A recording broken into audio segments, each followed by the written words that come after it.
The tale begins with a group of men in white uniforms working hard to till the soil.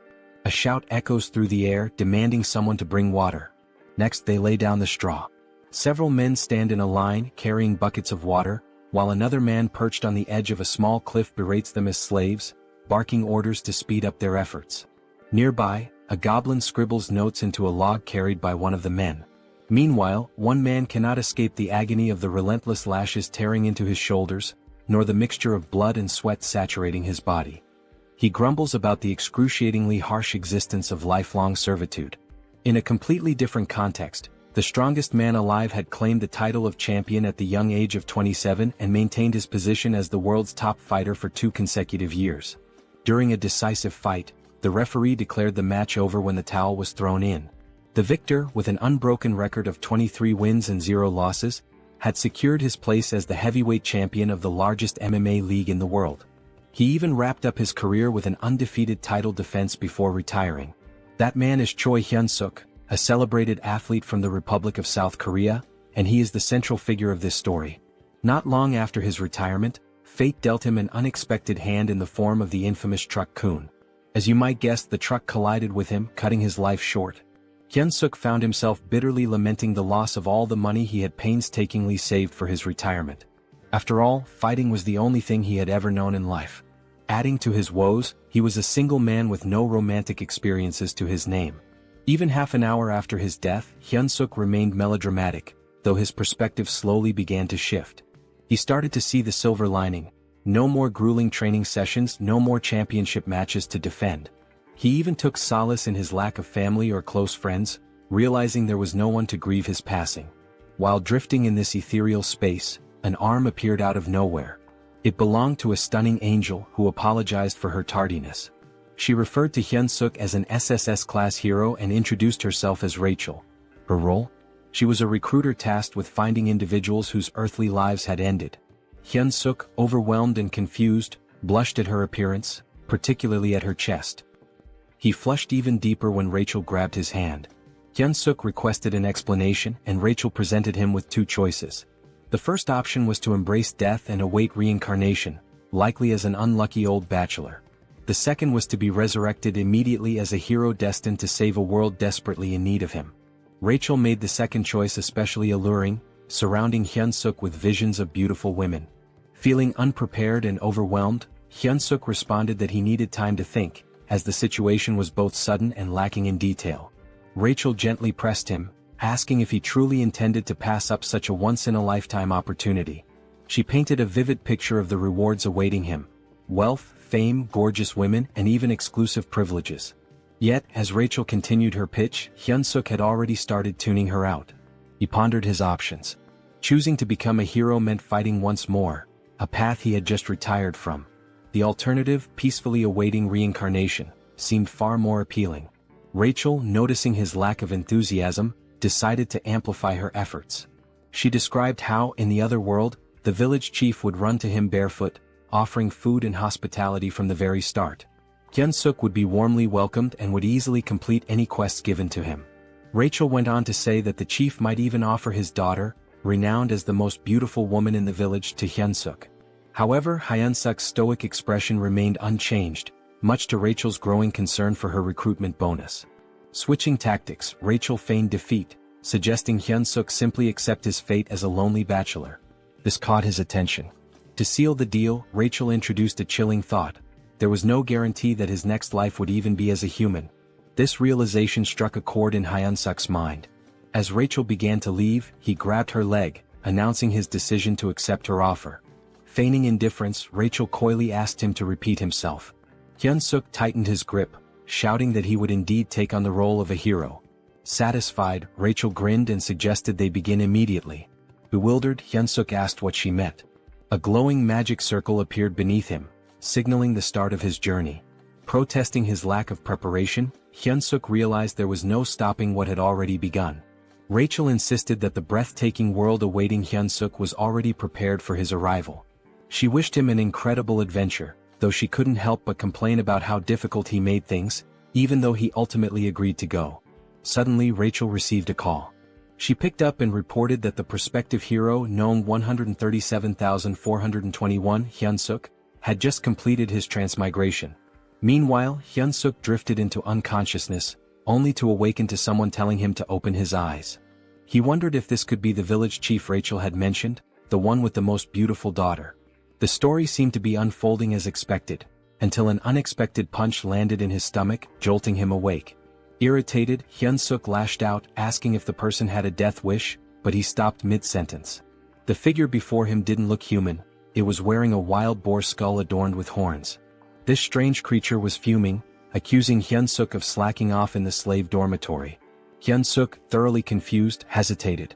Could this bizarre creature possibly be the village chief Rachel mentioned? The thought seemed absurd, it looked more like a monster he was supposed to fight. Timidly he introduced himself as a hero. The creature looked puzzled and approached him, mocking the idea of heroes being idiots nowadays. Hyun-suk began to suspect something had gone terribly wrong but convinced himself that Rachel wouldn't deceive him. Was this monster his first quest? Trying to remain calm, he decided to take action in true Korean fashion. But before he could think further, the creature asked what he had just said.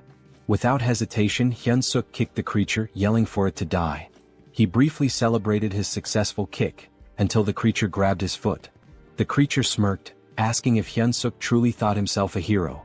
With a tired tone, it grumbled about how exhausting these self-proclaimed heroes were and wondered where they kept coming from. Hyun-suk found himself immobilized as the creature clenched its fist and taunted him, saying he'd feel better after a good nap. The creature tossed Hyun-suk into an underground prison. As Hyun-suk adjusted to his dim surroundings, a loud banging sound echoed through the area. Someone outside the door screamed to open it, demanding another round with the cow-headed monster. The door creaked open to reveal an irate goblin wielding a sword. The goblin barked at the noisy prisoner, threatening to boil him into soup if he didn't shut up. Terrified, Hyun-suk promised to stay quiet. After the goblin left, Hyun-suk started complaining to himself about the so-called beautiful other world. He wondered where everything had gone wrong. His biggest concern? Dying a virgin in this life too. Suddenly, a voice called out to him from a small window in the cell. The person on the other side asked if he was a newcomer. Hyun-suk, intrigued, asked who they were. The man introduced himself as a senior hero, about to embark on his own journey. He explained that they were currently trapped in the Demon King's army fortress, where humans were enslaved. Peeking through the window, Hyun-suk was shocked to see a fellow Korean. He respectfully addressed the man as his sunbae and asked how they ended up in this dire situation. The man, amused by Hyun-suk's politeness, teased him before yelling loudly to the other prisoners, asking if the self-proclaimed heroes were still alive. Voices erupted from every direction, claiming to be heroes. The room was packed with unfortunate souls who had met similarly grim fates in this world. Hyun-suk, baffled, asked what was happening. The sunbae casually explained that there were at least 100 heroes who had fallen into the Demon King's fortress. He pointed out that the red cow-headed creature Hyun-suk had encountered earlier was Reed-Run, the head of the fortress. The goblin who had just threatened Hyun-suk was Jark, a notoriously cruel prison guard. The man then revealed the truth behind their predicament. It was all because of Rachel, the so-called angel. Hyun-suk's face twisted in confusion as the man cursed Rachel, referring to her as a wicked demon. The sunbae muttered bitterly, lamenting how things could have been different if not for her mistake. Hyun-suk, growing hysterical, demanded clarification. Were they not supposed to start their journey in this nightmarish place? The man confirmed his suspicions. He explained that other heroes who had been captured in different locations told him about proper starting points. Heroes typically began their journeys in peaceful cities or rural villages, even without powers. Hyun-suk's realization hit hard. The reason he was in this hellish situation was none other than the so-called angel Rachel. He remembered the angel's face clearly. A few days later, we find ourselves observing the 2nd Slave Squad of the 3rd Battalion within the Demon King's army. Humans were forced to work under harsh conditions, with goblins supervising them closely. The humans were even made to chant, "Let's crush the humans, let's devour the humans." Hyun-suk's body shook with exhaustion as he carried an enormous log, a goblin perched lazily on top. Eventually, a bell rang, signaling the end of the day's labor. The goblin ordered them to return to their cells. Back in his prison cell, Hyun-suk reflected on how the prison conditions almost seemed better in comparison. He recalled the angel's promise about special privileges for heroes. He decided to try a popular command often used in these scenarios, status window. To his surprise, it worked and his status appeared before him. As he examined his stats, he learned some basic information about his strength and abilities. Hyun-suk muttered something about what he had discovered, catching the attention of the man in the neighboring cell. The man, overhearing him, was surprised to learn that Hyun-suk already had stamina at level 1. Hyun-suk confirmed it and mentioned his strength stat was at 28. The man, recalling Hyun-suk's reputation as a former champion, was amazed. He hadn't expected Hyun-suk to be so exceptional, especially with stats exceeding 30 at level 1. Hyun-suk, however, dismissed the praise, pointing out that he was still just a slave. The man remained optimistic, assuring Hyun-suk that someone with his potential could definitely escape and become a true hero. Hyun-suk, unconvinced, feigned sleep. In reality, he was preoccupied with his low level, doubting it would help him break free. As the night deepened and the man finally fell asleep, Hyun-suk quietly got up to check his status window again. He noticed 2 intriguing options: mana that could grant superhuman strength and something called hero points. Hyun-suk realized that the other so-called heroes didn't seem to know about hero points, as no one had ever earned any. Suddenly, a familiar light appeared, and the angel re-emerged, flaunting her appearance. With a teasing smile and a playful pout, she greeted him with a cheerful, "Long time no see." She provocatively asked whether she should reveal some important information about hero points. Before she could finish, Hyun-suk grabbed the diminutive Rachel in his hands, his expression dark with frustration. He told her bluntly that he didn't care about hero points or anything else she had to say. At that moment, his priority was giving her a piece of his mind. Moments later, Rachel found herself tied up and dangling like bait on a fishing line. Apologetically, she explained that her magic circles had malfunctioned due to an unfortunate accident involving spilled coffee during a snack break. During her explanation, soundproofing magic was activated to ensure privacy. Hyun-suk questioned whether she had been punished by being assigned as his manager. Rachel clarified that her role was to be his personal fairy, a guide to assist him until he defeated the Demon King. Hyun-suk made it clear that he no longer cared about being a hero. Rachel, puzzled, asked him to elaborate. He explained that he had no intention of defeating the Demon King and would prefer to live a normal life. Rachel admitted that many prospective heroes chose that path, but she emphasized his extraordinary SSS-level potential.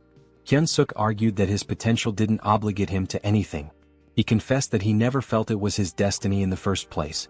Rachel tried to protest, but Hyun-suk interrupted, saying he didn't want to live a life filled with endless battles as he had in his past.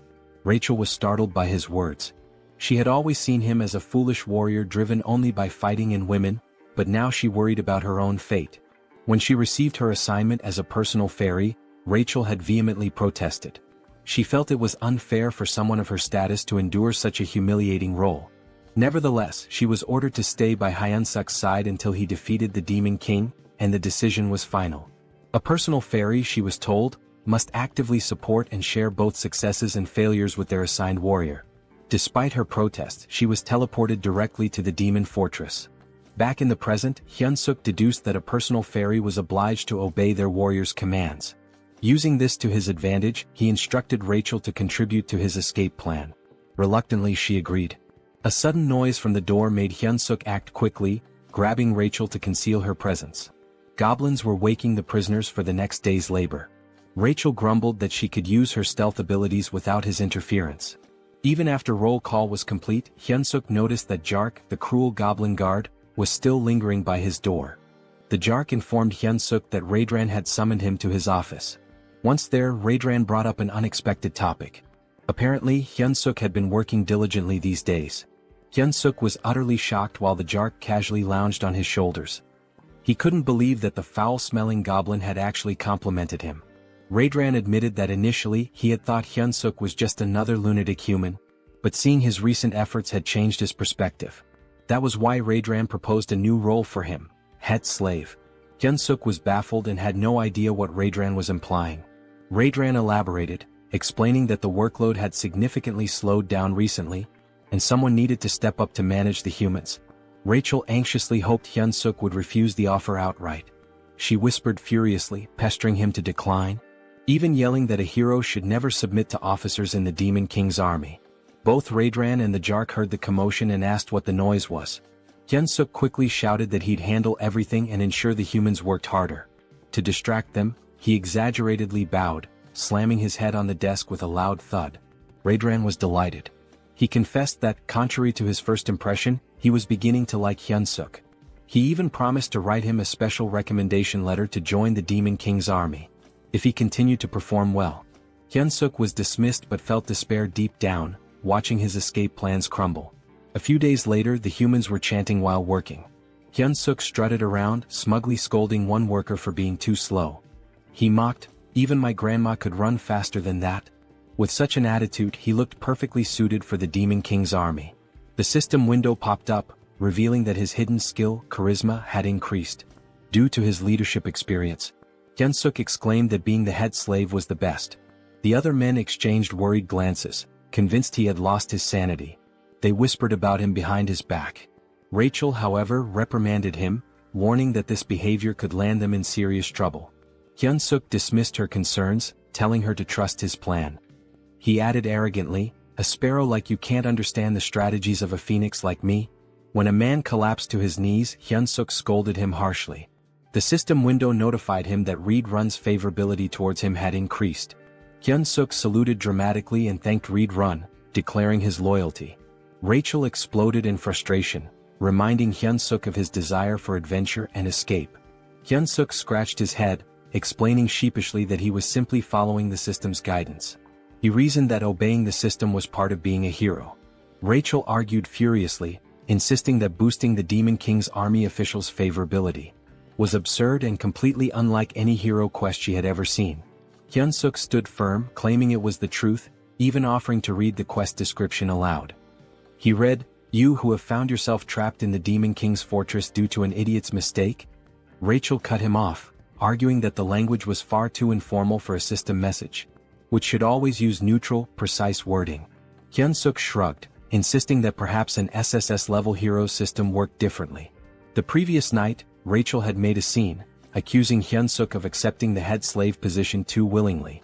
Hyun-suk retorted that she was the crazy one, not him. Out of nowhere, a system message had appeared, addressed to Hyun-suk. It stated, "You who have found yourself trapped in the Demon King's fortress due to an idiot's mistake might feel as frustrated as someone discovering an empty toilet paper roll. However, this is an opportunity.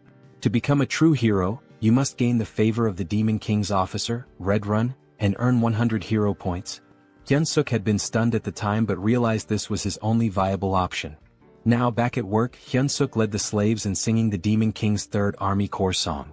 Rachel was puzzled, realizing only high-ranking figures could alter quest objectives. She wondered why they would do such a thing for Hyun-suk. Suddenly, Jark approached Hyun-suk again, instructing him to follow him to Red Run's office.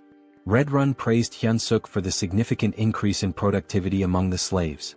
Hyun-suk, feigning humility, attributed the improvement to Red Run's wise decisions. Rachel scoffed, muttering that such shallow flattery wouldn't work. But to her shock, Red Run seemed genuinely pleased, visibly flinching with satisfaction. The system window reappeared, announcing that Hyun-suk had achieved his favorability goal and successfully completed the hero quest. He earned 100 hero points, unlocking the beginner hero store with his first points. Both Hyun-suk and Rachel were astonished that the plan worked so effectively. With the favorability quest complete and everything progressing smoothly, Hyun-suk decided it was time to move on to the next phase of his strategy. He approached Red Run, asking permission to begin training the slaves. Red Run raised an eyebrow and questioned the request. Hyun-suk painted an idealistic picture, a group of slaves working in perfect harmony, trained to the point of discipline mastery, each performing the labor of three without slacking. He emphasized that with such efficiency, the fortress could be fully constructed within a week. Red Run, however, argued that humans were physically too weak to endure training while continuing their tasks. Unfazed, Hyun-suk added that if this plan succeeded, even the commander would heap praises on Red Run. This was enough to convince Red Run, who approved the training without much further thought. Back in his cell, Rachel was dramatically despairing over the situation. She lamented that her hero had completely lost his mind, not only submitting to the Demon King's army but now training slaves on their behalf. She felt utterly hopeless and dejected. Hyun-suk, irritated by her theatrics, snapped at her for being so noisy. He assured her he had a plan. Skeptical, Rachel asked if he was trying to make a fool of her again. Hyun-suk, quick-witted as always, retorted by asking if she thought he was her. He then revealed his true intentions, using the slaves to stage a rebellion.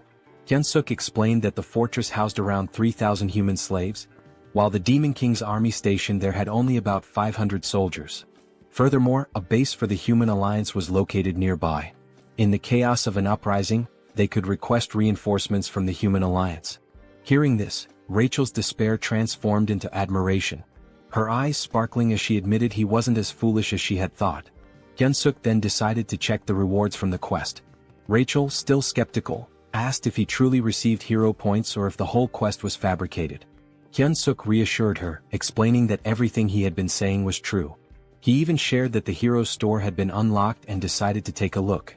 Hoping for something useful, Hyunsuk approached the store with high expectations. This, he thought, could be his lifeline and the key to gaining a real hero skill. When the status window revealed the store's offerings, Hyunsuk was shocked.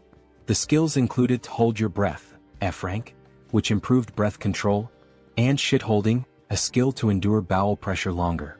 Hyunsuk sarcastically mused that shit holding should have been an SSS rank skill, especially useful in public emergencies.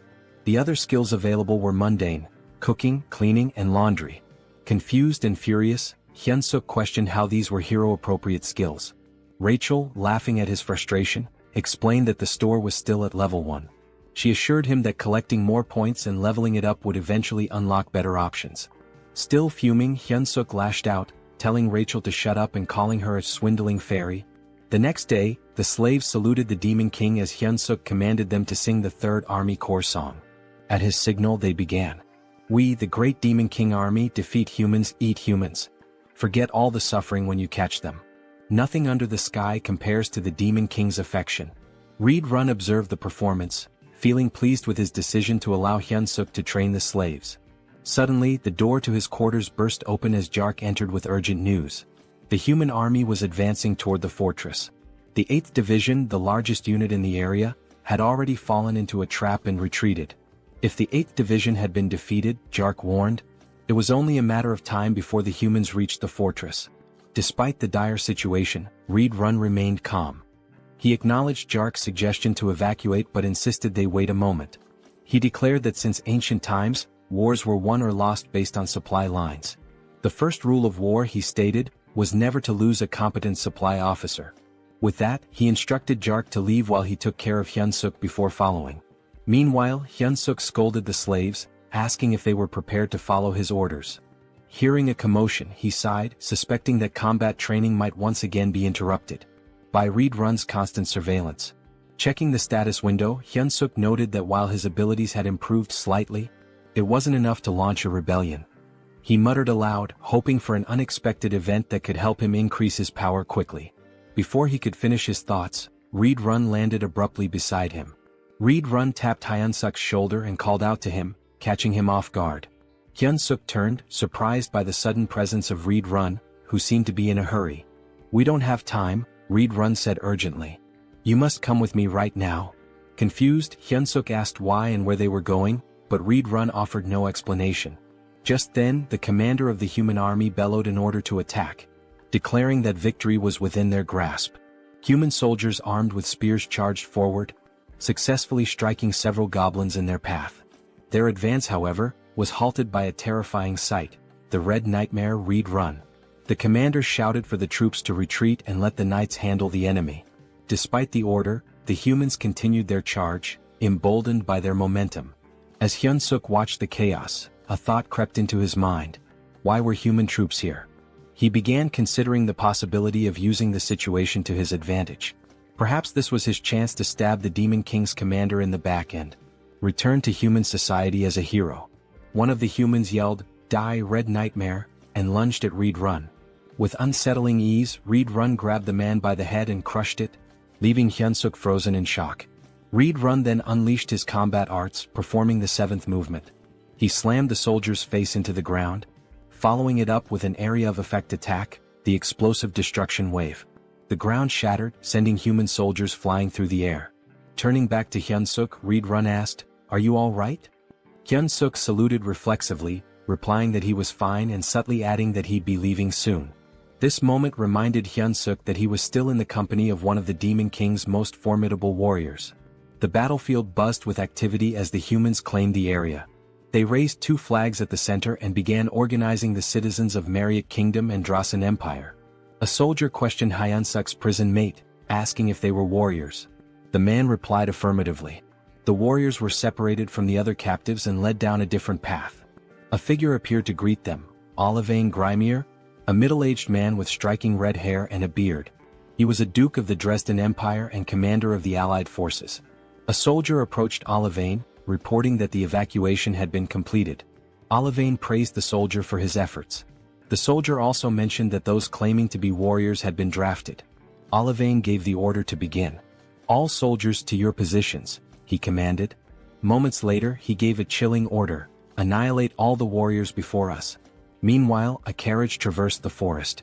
Inside, Hyunsuk sat in sullen silence, bidding farewell to his dreams of adventure and his imagined second life. Across from him, Reed Run sat stoically. Hyunsuk couldn't help but think about how Reed Run had effortlessly dispatched everyone chasing them. Their pursuers were no longer a concern. Rachel, attempting to cheer Hyunsuk up, remarked that moments of crisis often present opportunities. She suggested they head to the headquarters and properly assess the Demon King army situation. Hyunsuk, unimpressed, told her to shut up. Breaking the silence, Reed Run admitted, "I must have fallen asleep for a moment." He looked at Hyunsuk and asked, "Did you say something?"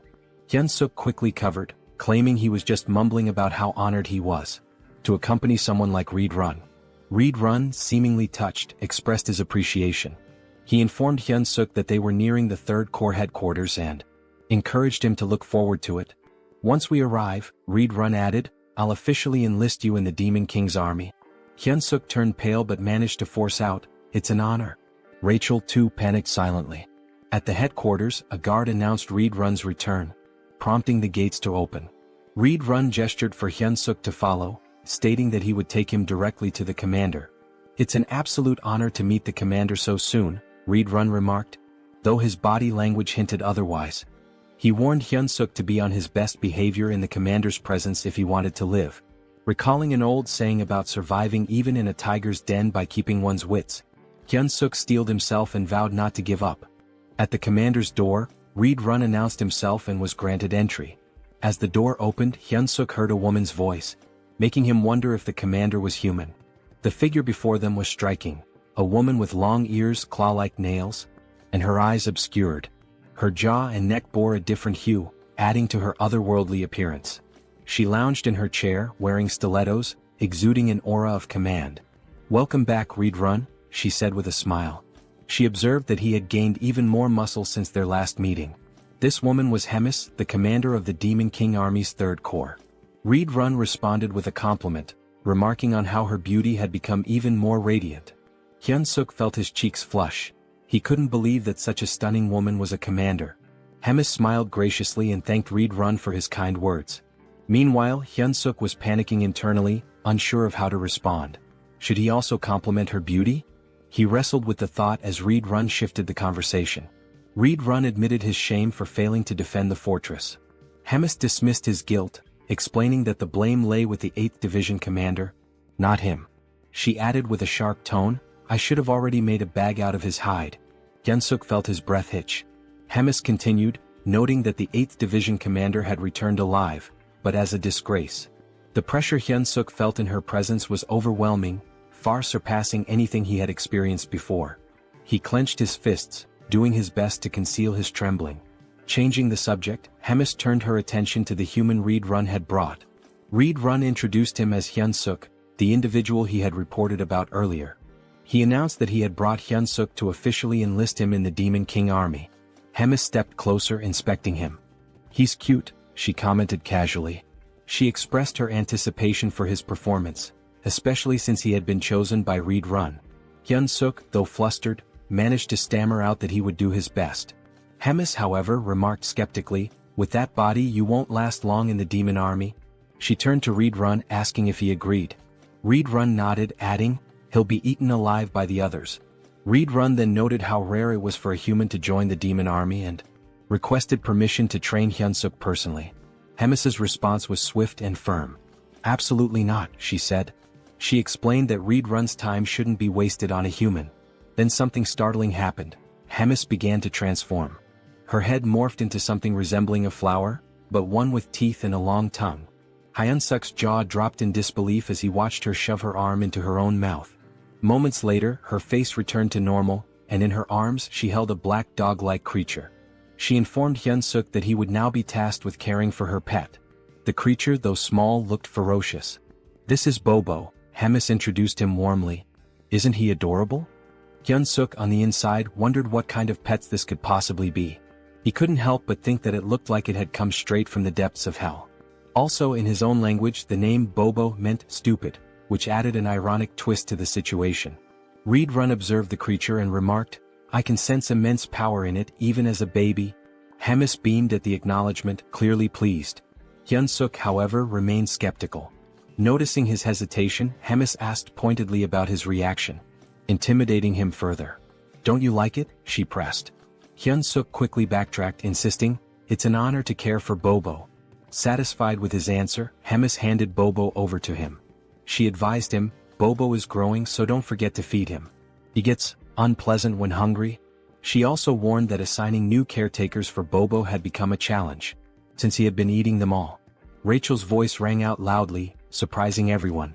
She had noticed a new hero quest in the system window and couldn't contain her shock. Hyunsuk shushed her immediately, fearing she might wake Bobo. The quest details appeared before him. Survive by earning Bobo's affection and secure a better future. The reward was 200 hero points. Hyunsuk was stunned. Was he really tasked with winning over a commander's pet? Just then the door opened and a goblin entered, knocking on the frame. Hyunsuk greeted it politely, but internally he couldn't help but feel uneasy. Having a goblin as his companion made him feel like he was being treated as a snack. Curious, he asked about previous caretakers. The goblin informed him bluntly that there were none left. They were all dead. The goblin explained that from now on, it would be their job to prepare meals for Bobo. "Is that all?" Hyunsuk asked. "Yes," the goblin replied, but just as it was about to bark another order, a shadow loomed over it. It was Bobo licking the goblin's head ominously. Terrified, the goblin clung to Hyunsuk's leg, pleading desperately. The goblin even offered Hyunsuk his food to save itself. Hyunsuk's patience snapped. "What are you doing?" he shouted. The goblin ignored him, knowing one of them wouldn't survive. Furious, Hyunsuk grabbed the goblin and hurled it toward Bobo. "You're the one who's dying," he declared as Bobo prepared to make his move. Hyunsuk handed the snack to Bobo, who seemed delighted. Without hesitation, Bobo devoured it. Hyunsuk and Rachel watched as Bobo happily enjoyed his treat. Later, Rachel found herself in a panic, running for her life. Bobo was chasing her. Desperate for help, she shouted at Hyunsuk, but he casually replied, "You better not run too long. He'll get hungry again." Hyunsuk's eyes caught something. A new item was available, an extra-large bone. This particular bone could attract Kennedy-type monsters and charm them. It was priced at 30 hero points. Acting quickly, Hyunsuk called Bobo and showed him the bone. He threw it and Bobo's eyes lit up with excitement before dashing to fetch it. Meanwhile, Rachel, exhausted from all her flying around, grumbled, "You should have found that sooner." Hyunsuk, smug, replied, "That's why my brain doesn't miss the small stuff." He thought the quest would be smooth sailing from then on, but he was wrong. Bobo suddenly lunged at him, narrowly missing and tearing only the hem of his shirt. That's when it hit him. The bone wasn't enough. Bobo needed fresh meat. Rachel asked if he was seriously considering taking Bobo outside. Hyunsuk mulled it over, feeling the pressure as Bobo began baring his fangs. Frantically, Hyunsuk blurted out the first calming word that came to his mind. "Walk." Bobo froze and immediately changed his demeanor. The feral energy vanished, replaced by a happy, tail-wagging excitement. Bobo even hugged Hyunsuk, who sighed in relief. Now outside, Hyunsuk searched for the kitchen, but he was utterly lost. Bobo, full of energy, was pulling him in all directions, making things harder. Rachel, scanning the area, admitted she couldn't smell any food. She spotted a goblin and suggested asking it for directions. Hyunsuk approached the goblin, who looked puzzled to see a human. As Bobo reverted to his wild nature, the goblin froze in terror. Hyunsuk tried to reassure the goblin, explaining it was just Bobo's walk time. The goblin, still horrified, asked why a human was walking Bobo. Bobo licked the goblin's face and Hyunsuk firmly told him, "You can't eat him." Hyunsuk asked where the kitchen was and the goblin, trembling, pointed to the left before sprinting away. Rachel and Hyunsuk stared after him, stunned, before bursting into laughter. The goblin's terror was so over the top, it made them question if he really belonged in the demon army. Once the laughter died down, Hyun-suk refocused. He was ready to search for meat in the kitchen. Rachel, however, questioned his long-term plans, asking if he intended to care for a dog forever. Hyun-suk scoffed, replying that, of course not, he still had dreams to chase. But when he turned back, Bobo was gone. Panic hit him instantly. He turned pale and shouted, "Where the hell is that dog?" Hyun-suk felt despair creeping in. Bobo was a walking disaster, and even looking away for a moment was a mistake. Rachel scanned the surroundings and pointed toward a direction. There they spotted Bobo trotting back toward them. Hyun-suk exhaled in relief, scolding, "You scared me half to death." Bobo returned happily, but blood dripped from his mouth, and his stomach was visibly full. Suddenly they heard shouting, "Commander Regis is dead." A vow for revenge echoed through the air. Hyun-suk froze in horror. Rachel pointed accusingly at Bobo, whispering, "He's the culprit." Goblin soldiers emerged, and Hyun-suk and Rachel began running for their lives. Rachel, gasping, asked if they were about to die. Hyun-suk snapped, "Shut up and run." They reached a dead end, cornered by goblins shouting accusations. One goblin vowed to tear off Hyun-suk's arms like chicken wings. Another lamented that the commander was already digested, wondering how he would have tasted. Yet another suggested ripping both Hyun-suk and Bobo apart, dividing the spoils. Hyun-suk forced himself to stay calm and shouted back, "How dare you?" Outnumbered, he needed a plan. Thinking quickly, he lifted Bobo and asked the goblins if they knew who the brave one was. Confused, the goblins stared at Bobo, who they had assumed was just a wild beast. When Hyun-suk heard their words, his fury rose and he reprimanded the goblins. He declared that this adorable yet lethal creature was none other than Bobo. The goblins hesitated, recalling that Bobo was rumored to be Commander Hemis's pet, but they dismissed it. They assumed it was just another deceitful trick from a human. Still, some goblins began to worry that Hyun-suk might actually be telling the truth. Hyun-suk questioned how they could fail to recognize Bobo, calling it a disgrace. The goblins stared at him, baffled by his confidence. Hyun-suk, maintaining his composure, commanded Bobo to unleash his beast mode. Without hesitation, Bobo obeyed, transforming into a ferocious predator, saliva dripping as if anticipating a meal. Hyun-suk addressed the goblins again, reaffirming, "This is Bobo." He then ordered, "Bobo, bite him." Bobo let out a deafening roar and pounced on the nearest goblin. Blood splattered as Bobo's teeth tore into his target. Hyun-suk watched the grisly scene unfold, casually remarking, "A dog without a muzzle sure gets messy." When Bobo finished, only the goblin's bones remained. Turning to the others, Hyun-suk asked mockingly, "Anyone else doubt who Bobo is?" The goblins frantically apologized, claiming they had no idea it was really Bobo. At that moment, a system notification appeared before Hyun-suk. It revealed that his extraordinary charisma had subdued numerous demons, increasing his hidden charisma stat. Hyun-suk grinned, pleased with the recognition. Just then, a voice from behind interrupted him. A calm but commanding presence addressed the group, wondering aloud about the commotion. It was Commander Hemis. She surveyed the scene, amused, commenting that the cute newbie was causing quite the stir outside. Hyun-suk felt his blood run cold. Standing in her office had been nerve-wracking enough, but now facing her here was even worse. Hemis chuckled, clearly entertained by Hyun-suk's audacity in using her name and Bobo to survive. Hyun-suk bowed deeply, admitting he had committed a severe offense. Hemis raised an eyebrow, confused, as she had actually intended to compliment him. She admired his resourcefulness and wit, contrasting him with the less clever demons she often dealt with. "You've got guts too," she added with a smirk. Hyun-suk stammered out a hesitant thank you, unsure if her words were genuine praise or a veiled threat. Hemis elaborated, sharing how the demon army relied heavily on brute strength, often creating unnecessary chaos. When Hyun-suk inquired what kind of trouble she meant, she cryptically replied, "You'll find out soon enough." She shifted the conversation, once again suggesting he consider becoming an executive in the demon army. Hyun-suk was stunned, feeling entirely unqualified, but Hemis dismissed his self-doubt. "You can't keep using my name and Bobo forever," she declared. She explained that the army had a decisive duel system where one could claim their opponent's rank. She gave him 1 month to prepare for a battle. If he won, she would extend her protection for another month. If he continued to succeed, he might even rise to the rank of battalion commander and prove useful. Hyun-suk hesitantly asked what would happen if he lost. "You'll regret surviving the battle," she replied coldly, implying that failure would lead to a fate worse than death. Left with no other option, Hyun-suk accepted. Hemis even chose his opponent on the spot. Rachel, standing nearby, sighed dramatically, predicting she would be saying goodbye to him in a month. Hyun-suk glared at her, reminding her that she was the one who had claimed he had SSS rank potential. Rachel shrugged, explaining that potential only indicated possibility, not certainty. "You're a fairy," Hyun-suk snapped, "but you can't even be supportive." As he fumed, Hyun-suk noticed something unsettling. The doors ahead were streaked with blood. He wondered aloud if it was truly the kitchen. Cautiously he pushed the doors open. Inside, a towering red-skinned ogre-like figure greeted him. "You must be the human our commander mentioned," the monster said, introducing himself as Kulkin, the demon army's chef. Kulkin asked what business Hyun-suk had in the kitchen.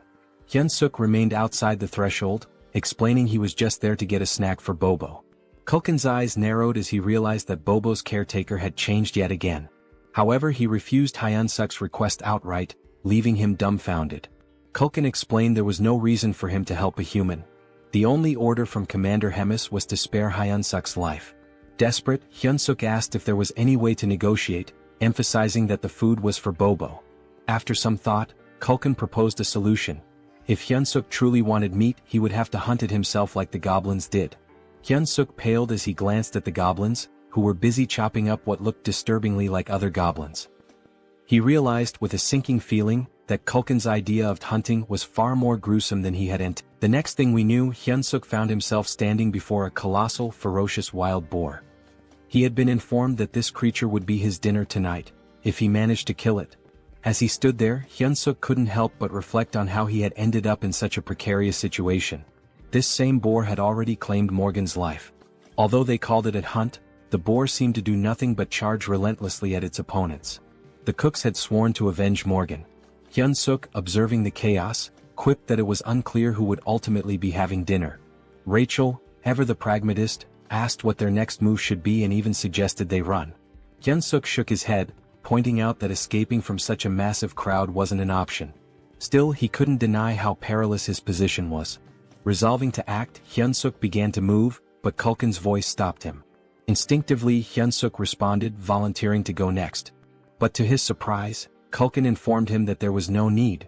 The hunt was over. Hyun-suk was taken aback. All this time he thought they were mindlessly charging at the boar. How had they brought it down so efficiently? A goblin reported to Kulkin, tallying 12 dead and numerous injured. In Hyun-suk's mind, the cost was far too great. Kulkin, however, seemed unfazed, calling the results amazing and declaring a short break before they resumed hunting their next prey. Hyun-suk noticed how little Kulkin cared about the casualties. As the cooks busied themselves, Hyun-suk confided to Rachel that escaping was no longer an option. Rachel asked if he intended to join the monster hunts with the others. Hyun-suk replied with a firm no, explaining he had no reason to. He mulled over his predicament and concluded that the only way to increase his stats was to level up, which meant he needed experience points. Rachel agreed with his logic but asked where he planned to find such experience in their current situation. Shamelessly, Hyun-suk inquired if he would still earn experience points if he only landed the killing blow. Rachel confirmed that he would, though she called his plan disgraceful. Her confirmation fueled Hyun-suk's determination. He thanked her and told her they should get moving. Hyun-suk knew his options were limited. He had to grow stronger within a month, especially if Commander Hemis's threats were genuine. Approaching Kulkin, Hyun-suk expressed his desire to participate in the next hunt as a member of the brave demon army. Kulkin stared at him, making Hyun-suk nervous. Had he overstepped? But Kulkin grinned, declaring that he liked Hyun-suk's audacity. Hyun-suk, relieved, offered his thanks while slipping in a few compliments to appease Kulkin further. Much to his surprise, Kulkin assigned Hyun-suk the role of leading the next hunt. Kulkin explained that for their group, the leader's position was the most honorable, reserved for exceptional cases. Hyun-suk, feigning humility, protested that he couldn't possibly stand before the noble demons, adding that the other cooks might object to him taking charge. Kulkin, unbothered, simply gave him a thumbs up. Their exchange was interrupted by an urgent call for Kulkin. "What's wrong?" the chef asked. A cook reported a monster invasion, describing the sound of the monster's cry as a signal that an urn had arrived. Hyun-suk, confused, asked if they were in danger. Kulkin dismissed the concern, though he added that urn meat wasn't particularly good. Drawing a knife from his back, Kulkin rallied everyone to arm themselves, announcing that they would hunt the urn and add its meat to the dinner menu. Hyun-suk saw this as an opportunity. All he had to do was stay close and land the final blow. Rachel handed him something. A system notification appeared, showing a slight boost to his health and strength for 3 minutes. Rachel confidently brushed off his gratitude, but instead of thanking her, Hyunsuk bonked her on the head, grumbling about why she hadn't used it on him earlier. Motivated, Hyunsuk sprinted to position himself for the last hit. As he ran, he forced himself to focus on his goals. He pictured a noble blonde lady, no less than 5 children with bunny-like features and a peaceful retirement. He wasn't planning to die again as a defeated, loveless loser. With renewed determination, Hyunsuk leapt into the fray, punching the urn with all his might. The monster fell, and with its death came a flood of system notifications. Hyunsuk was stunned to see his level increase by 4 from a single killing blow. At this rate, he realized he could hit level 20 within a single day. Elated, Hyunsuk felt empowered. Finally, he could grow stronger. Moments later, a trembling cook approached the dead urn, raising a butcher's knife. Before the cook could act, Hyunsuk casually elbowed him, claiming his arm had slipped. He laughed maniacally, his grin wide and menacing.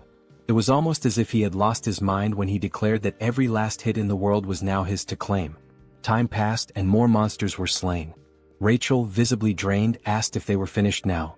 Hyunsuk smirked and praised his buff-bot companion for her assistance. All the monsters had been dealt with, and it seemed like the cooks had wrapped up their butchering. But upon closer inspection, he realized the cooks were already gorging themselves on the fresh meat. One of them even shouted for a larger serving, leaving Hyunsuk utterly baffled. Culkin caught sight of him staring and called out, asking what had captured his attention. Hyunsuk questioned whether it was acceptable for the cooks to indulge in the army's food like this. Culkin responded nonchalantly, explaining that it was one of the cook's privileges, especially since monster meat spoils quickly. He added that for common soldiers, having fresh meat was a rare and special opportunity. The chef even admitted that enjoying good food was the main thing keeping him going. A flood of questions raced through Hyunsuk's mind, like what kind of privilege this was or how they managed without a labor union. Despite his skepticism, the chef offered him a portion of the meat, saying he had earned it as a warrior. Hyunsuk hesitated, staring at the meat and contemplating how much the cooks had risked for it. Eventually he took a bite. The flavor wasn't bad, there was a strong smell that oddly enhanced the taste, but overall the meat was bland and chewy. Hyunsuk couldn't help but think that, back in South Korea, this kind of meat wouldn't sell for long. The realization struck him. These cooks were risking their lives for mediocre meat. His thoughts shifted to an idea. What if he created a dish better than this? It dawned on him that he could win their loyalty through their stomachs, earning their favor and becoming the kitchen's god. He opened the hero shop interface, much to Rachel's surprise. After spending points on a skill and an item, he revealed his purchases. A cooking skill ranked F, costing 50 points, and a seasoning loaded with MSG for 20 points. Rachel looked at him in disbelief, scolding him for wasting points on salt. Hyunsuk dismissed her criticism, explaining that she was underestimating its potential. He demonstrated, sprinkling the seasoning over the meat. The transformation was immediate. The aroma became rich and the meat turned juicy and inviting. Hyunsuk felt triumphant, imagining himself as the god of this new culinary world. He presented the enhanced meat to Culkin, who initially declined, saying he was already full. But Hyunsuk insisted, claiming he had poured his soul into the dish and could die happy if Culkin tasted it. Reluctantly, Culkin took a bite. The flavor transported him to his childhood. He remembered his mother asking if he wanted meat for dinner, a memory so vivid it brought tears to his eyes. Afterward, Hyunsuk left with a bag of meat, a gift from the chef, who reminded him that it would stay fresh for only 2 days. When Hyunsuk returned, Bobo charged at him, startling him. Quickly, he handed over the meat, calming Bobo instantly. Hyunsuk encouraged Bobo to eat to his heart's content, pulling out every piece of meat from the bag. Bobo devoured it happily, and Hyunsuk even promised to bring more tomorrow, earning a boost in Bobo's affinity. This also completed their hero quest, awarding them 200 hero points, exactly as Hyunsuk had planned. Rachel noticed his success and pointed out an item on his screen that could enhance his stats. When she asked why he hadn't used it, Hyunsuk explained that he avoided it because he didn't know how it worked, blaming it certain idiots who had skipped the tutorial. Rachel, unfazed, reassured him that it wasn't too late. She began explaining how bonus points worked. Strength increases power. Stamina boosts endurance and resilience. Agility improves reflexes and speed. Mana corresponds to magic. When Hyunsuk asked about charisma, Rachel explained it was a hidden stat that couldn't be leveled up with bonus points, only through proper training. She advised him to balance the stats equally, but Hyunsuk disagreed, believing it would be more effective to focus solely on strength. Rachel was taken aback by his train of thought. She explained that while focusing on strength might work at the beginning, mana becomes crucial as things progress. It's clear that a body enhanced by mana far surpasses one built purely on muscle training. Hyun-suk adjusted his points and asked Rachel if the distribution was acceptable. Rachel examined it and admitted it wasn't bad. She then instructed him to visit the shop and purchase a fundamental skill for mana control. Curious, Hyun-suk asked what mana control entailed. Rachel explained that it was essentially a skill to help him manage and manipulate his mana efficiently. She estimated the cost at around 100 hero points. Hyun-suk began searching for it in the shop, only to find nothing. Rachel was shocked as it was supposed to be a common item. Disappointed, Hyun-suk muttered how he'd thought she'd finally be of use. Frustrated, he even accused her of being completely useless. Rachel defended herself, insisting it should have been there. 3 weeks later, Hyun-suk reached level 100, but the process had taken longer than he expected. Rachel remarked that the experience points required increased significantly as he leveled up. Hyun-suk pondered whether any other heroes were working as tirelessly as he was. Rachel informed him that he had already become a sinecure. Hyun-suk found that hard to believe. He berated Rachel, reminding her of the countless times he had nearly died that day. Rachel explained that most people take about 6 months to reach level 100. She added with some sadness that she wanted to get along with him, but Hyun-suk retorted that she had brought it upon herself. At that moment, the door opened and a goblin entered, informing Hyun-suk that the commander wanted to see him. When Hyun-suk arrived at Hemis's office, she greeted him warmly. She remarked that he looked healthier than before and had clearly grown stronger. She noticed that his mana had doubled. Hyun-suk explained that he had been working hard to provide the best quality meat for Bobo every day. Hemis, however, commented on how rapidly his strength was increasing. She asked if it had something to do with the hero leveling system. Hyun-suk froze, realizing that Hemis knew he was a hero. He wondered how long she had known. Hemis assured him that she had figured it out the first time they met. He asked her how she knew. She explained that she had a connection to someone who was deeply interested in heroes. Hemis then asked why he thought she had summoned him. Hyun-suk tried to guess, mentioning his recent battles. She reminded him of their promise and asked if he remembered it.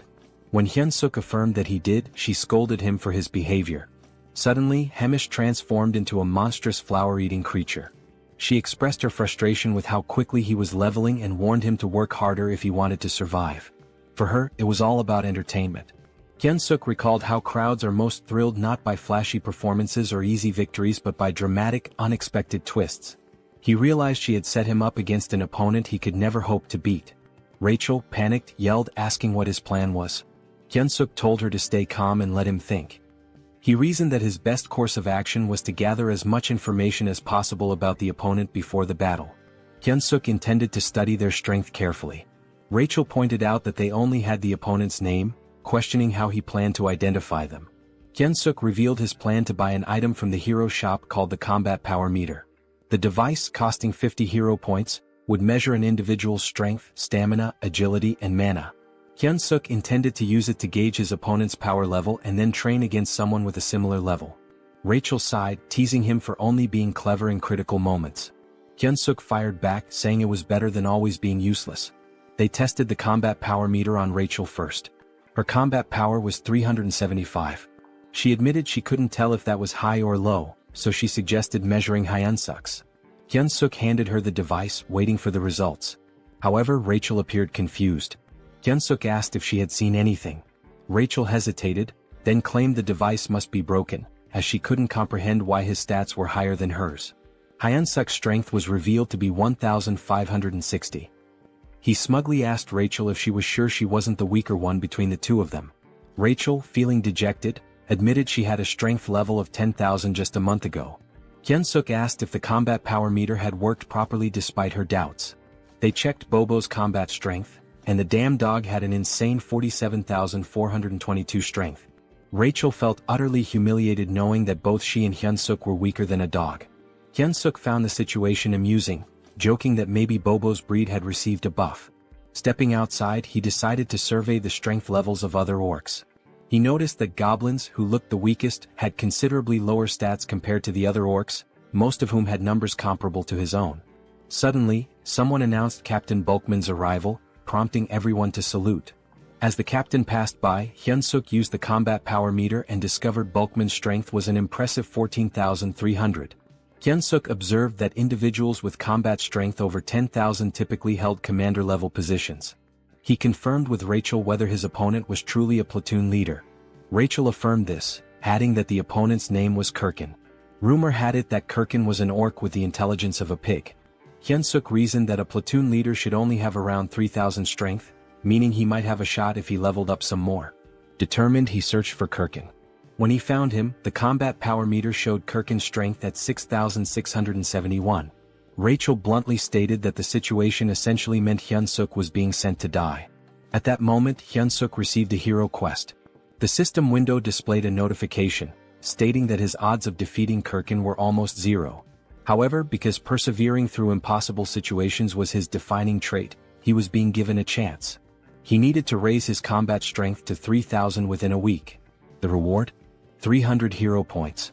Hyun-suk sarcastically commented on how perfectly timed the quest was, jokingly wondering if the system was spying on him. Despite the grim odds, he accepted the challenge, realizing it was a do-or-die situation. He resolved to outwit both his observer and Hemis to survive. The next morning in the kitchen, Hyun-suk made his presence known. Kulkin greeted him and took note of the goggles Hyun-suk was wearing, finding them intriguing. He asked where Hyun-suk had gotten them. Hyun-suk casually replied that he'd seen others wearing them and decided to get a pair himself.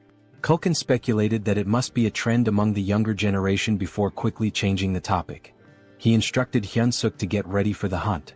Curious, Hyun-suk used the combat power meter on Kulkin and discovered his strength was an overwhelming 35,230. This perplexed Hyun-suk as it far exceeded the typical strength of a captain.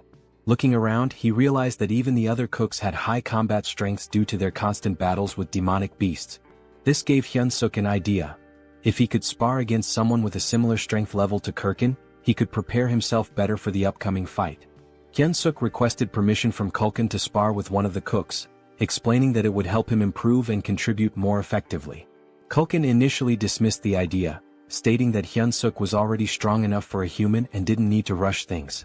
However, Hyun-suk subtly threatened Kulkin, saying he'd eat the high-quality meat for himself if he wasn't allowed to spar.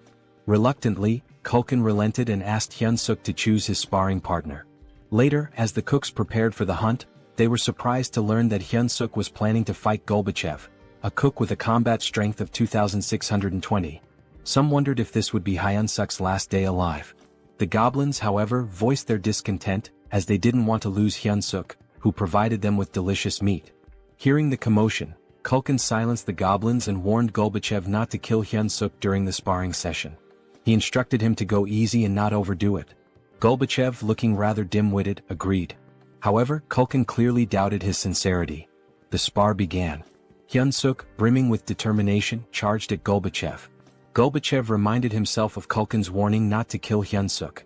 When he swung a punch, Hyun-suk skillfully dodged, observing that Gorbachev's movements were largely instinctual.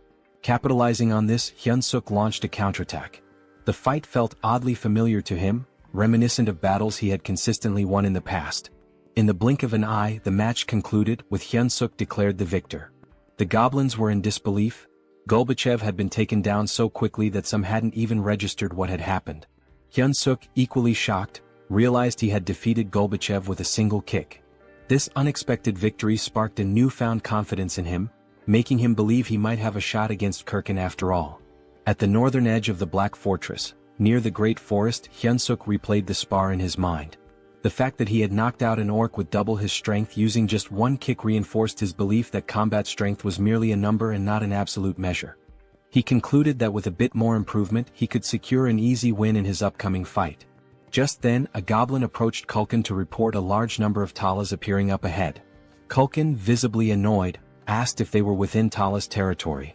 Hyun-suk, curious, asked what the problem was. He questioned if it was because Tala's meat tasted bad. Kulkin clarified that their meat wasn't too unpleasant. In fact, their bone marrow was considered a great delicacy. However, Talas lived in groups and had remarkably strong maternal instincts. If anyone harmed their young, it would lead to serious trouble. Hyun-suk assumed the hunt would stop there, but Kulkin, craving their flavorful meat, decided to proceed. He commanded everyone to attack, declaring that Tala's meat would be their snack for the day. He ordered them not to let any Talas escape and to slaughter them on the spot. The creatures resembled spiders with skull-like structures on their bodies.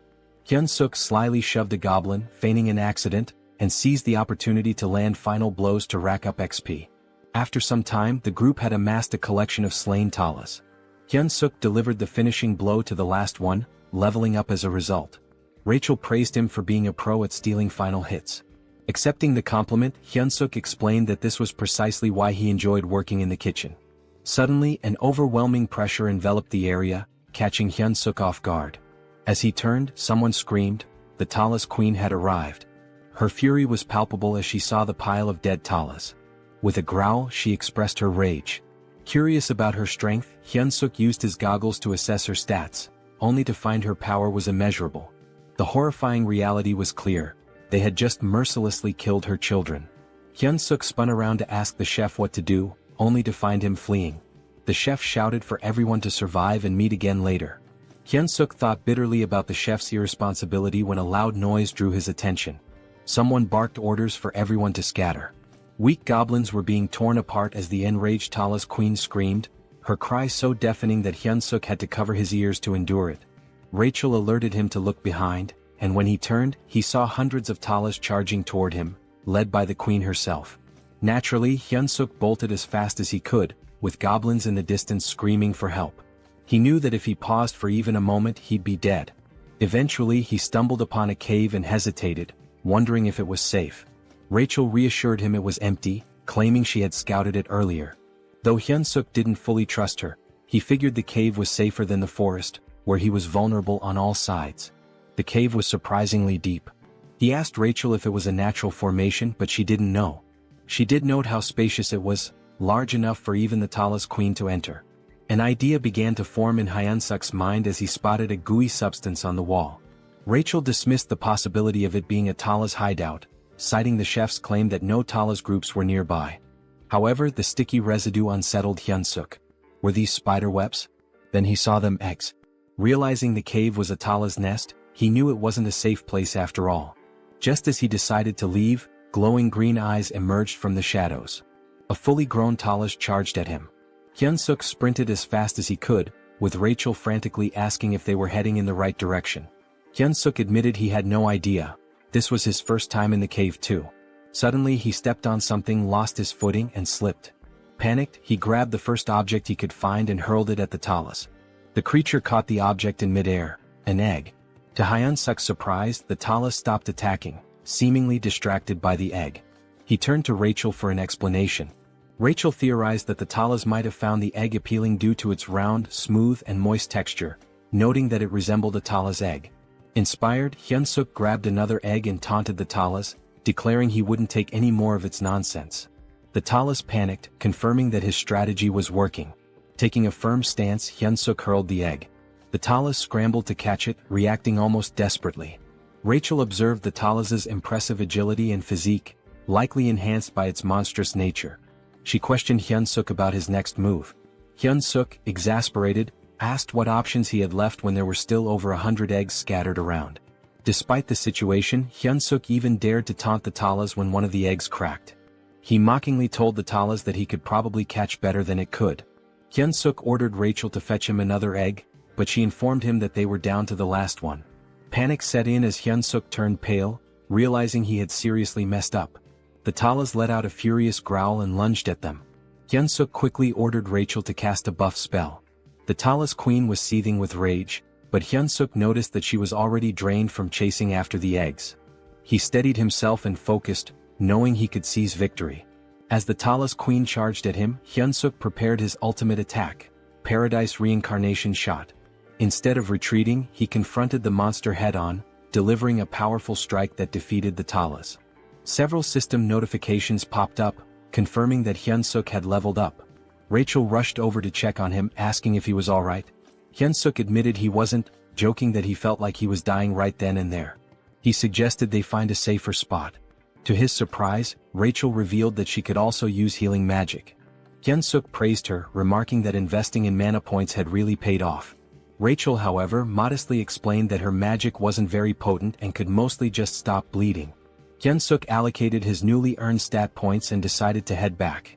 At level 108, his stats now stood at Strength 56 plus 2, Agility 53 plus 2, Stamina 55 plus 2, Mana 53 plus 2 and Charisma 27. He felt a sense of accomplishment with his now balanced stats, even though he wasn't sure how to utilize them all just yet. He considered it an investment for future endeavors. Suddenly a familiar voice echoed in the cave. It was Kulkin, delighted to see Hyunsuk alive. Hyunsuk asked why Kulkin was there. Kulkin explained that he'd found the cave while fleeing and thought they were lucky to have made it out alive. But Kulkin froze when he realized it was the Tala's nest. He spotted the scattered items on the ground. Hyunsuk revealed that they were Tala's eggs, explaining that this was where the Talas laid them. Kulkin's eyes lit up upon hearing this. He excitedly mentioned that Tala's eggs were an extremely rare delicacy, reserved for high-ranking officials. Hyunsuk, irritated, yelled at Kulkin to focus since they needed to escape. Kulkin remarked that the Tala's queen was likely already in the cave and admitted that defeating her would require someone of division commander rank or higher. He resigned himself to the idea that the egg would be his final meal. Suddenly voices echoed from the entrance. The surviving goblins had arrived, along with the head chef. Kulkin acknowledged those who barely made it and offered them a taste of the precious egg. Hyunsuk silently vowed not to let this be his last meal, especially since he hadn't yet enjoyed his wife's 5-dish spread. Determined, he refused to die in such a pitiful place. Meanwhile, in Hemis's office, someone greeted the commander, commenting on his usual stiff demeanor. She inquired if he had completed his assigned mission. Reedrun reported that he had successfully captured the Holy Empire's next saintess as instructed. Impressed, Hemis praised Reedrun for infiltrating a fanatical cult in just 3 weeks. She patted his head, causing him to blush. Their moment was interrupted by a knock at the door. Annoyed, Hemis remarked on the interruption. A goblin informed her of an urgent report regarding the cooks sent to gather ingredients. Hemis dismissed it at first, assuming it was a routine issue, but the goblin clarified that the incident was severe. The Tala's queen had appeared, leaving most of the cooks, including Kulkin, dead or missing. Hemis asked about Hyunsuk, to which the goblin reported that he was also missing. Hearing this, Reedrun's expression darkened. Back in the cave, the goblins were toasting with Tala's eggs, resigned to their fate. Kulkin bid them farewell, but Hyunsuk smacked him on the head, yelling at him to snap out of it. Kulkin gave him a bewildered look as if asking, "What the hell?" Hyunsuk replied that Kulkin seemed to be under some wicked spell and claimed he used a secret weapon to wake him. With a triumphant grin, Hyunsuk pulled out a new item, the Beast Encyclopedia, Demonic Beast Edition. The encyclopedia contained detailed information on nearly all demonic beasts and required 50 hero points to acquire. He searched for information about the Talos, a spider-like demonic beast that lives in colonies and is known for its exceptionally strong legs. To defeat a Talos, one must aim for its weaker spots such as the torso and head. The bodily fluids of the Talos are extremely flammable, and its eggs contain a substance as volatile as a bomb. The caves constructed with the Talos saliva are also highly susceptible to fire, so using flame magic inside them is a dangerous gamble. Hyunsuk turned to Kulkin, asking if he could wield fire magic. Kulkin admitted he could, but only for simple attacks like shooting flames. With a resigned sigh, Kulkin advised Hyunsuk to abandon his efforts, warning that the Talos carapace was too tough for his flames to penetrate. Hyunsuk dismissed his concerns, stating that he had no intention of burning the Talos directly. Gathering the group, he unveiled his plan. He emphasized that they needed to survive so they could continue enjoying delicacies like the Talos eggs. The goblins, however, thought his plan was futile. Hyunsuk cleverly tempted them by promising an unlimited feast of premium demonic beast meat as a celebration if they made it out alive. Their eyes sparkled with renewed determination, and Kulkin, drooling at the thought, eagerly asked about the plan. Pleased with their motivation, Hyunsuk explained the details, stressing that no matter what, they must not stop running until they reached the exit. With the plan set, they moved out. Soon they encountered a swarm of Talos. Hyunsuk signaled Kulkin to prepare his flames. At the right moment, Kulkin unleashed fire, causing part of the cave to erupt in an explosion. Rachel observed the chaos and asked Hyunsuk what he had done. He explained that by allowing the fire to spread, the remaining eggs deeper in the cave would act as a distraction. This would keep the Talos occupied long enough for them to escape. Hyunsuk instructed the goblins to stay focused on surviving and to throw an egg as a diversion if needed. With only one egg left in his possession, they had to locate the exit before using it. As they pressed on, Rachel spotted light ahead. Hyunsuk guided the group toward it, urging them to keep running. Relief washed over them as they reached the light, but it was short-lived. Standing in their path was the Talos Queen. Hyunsuk's expression darkened as the massive creature blocked their way.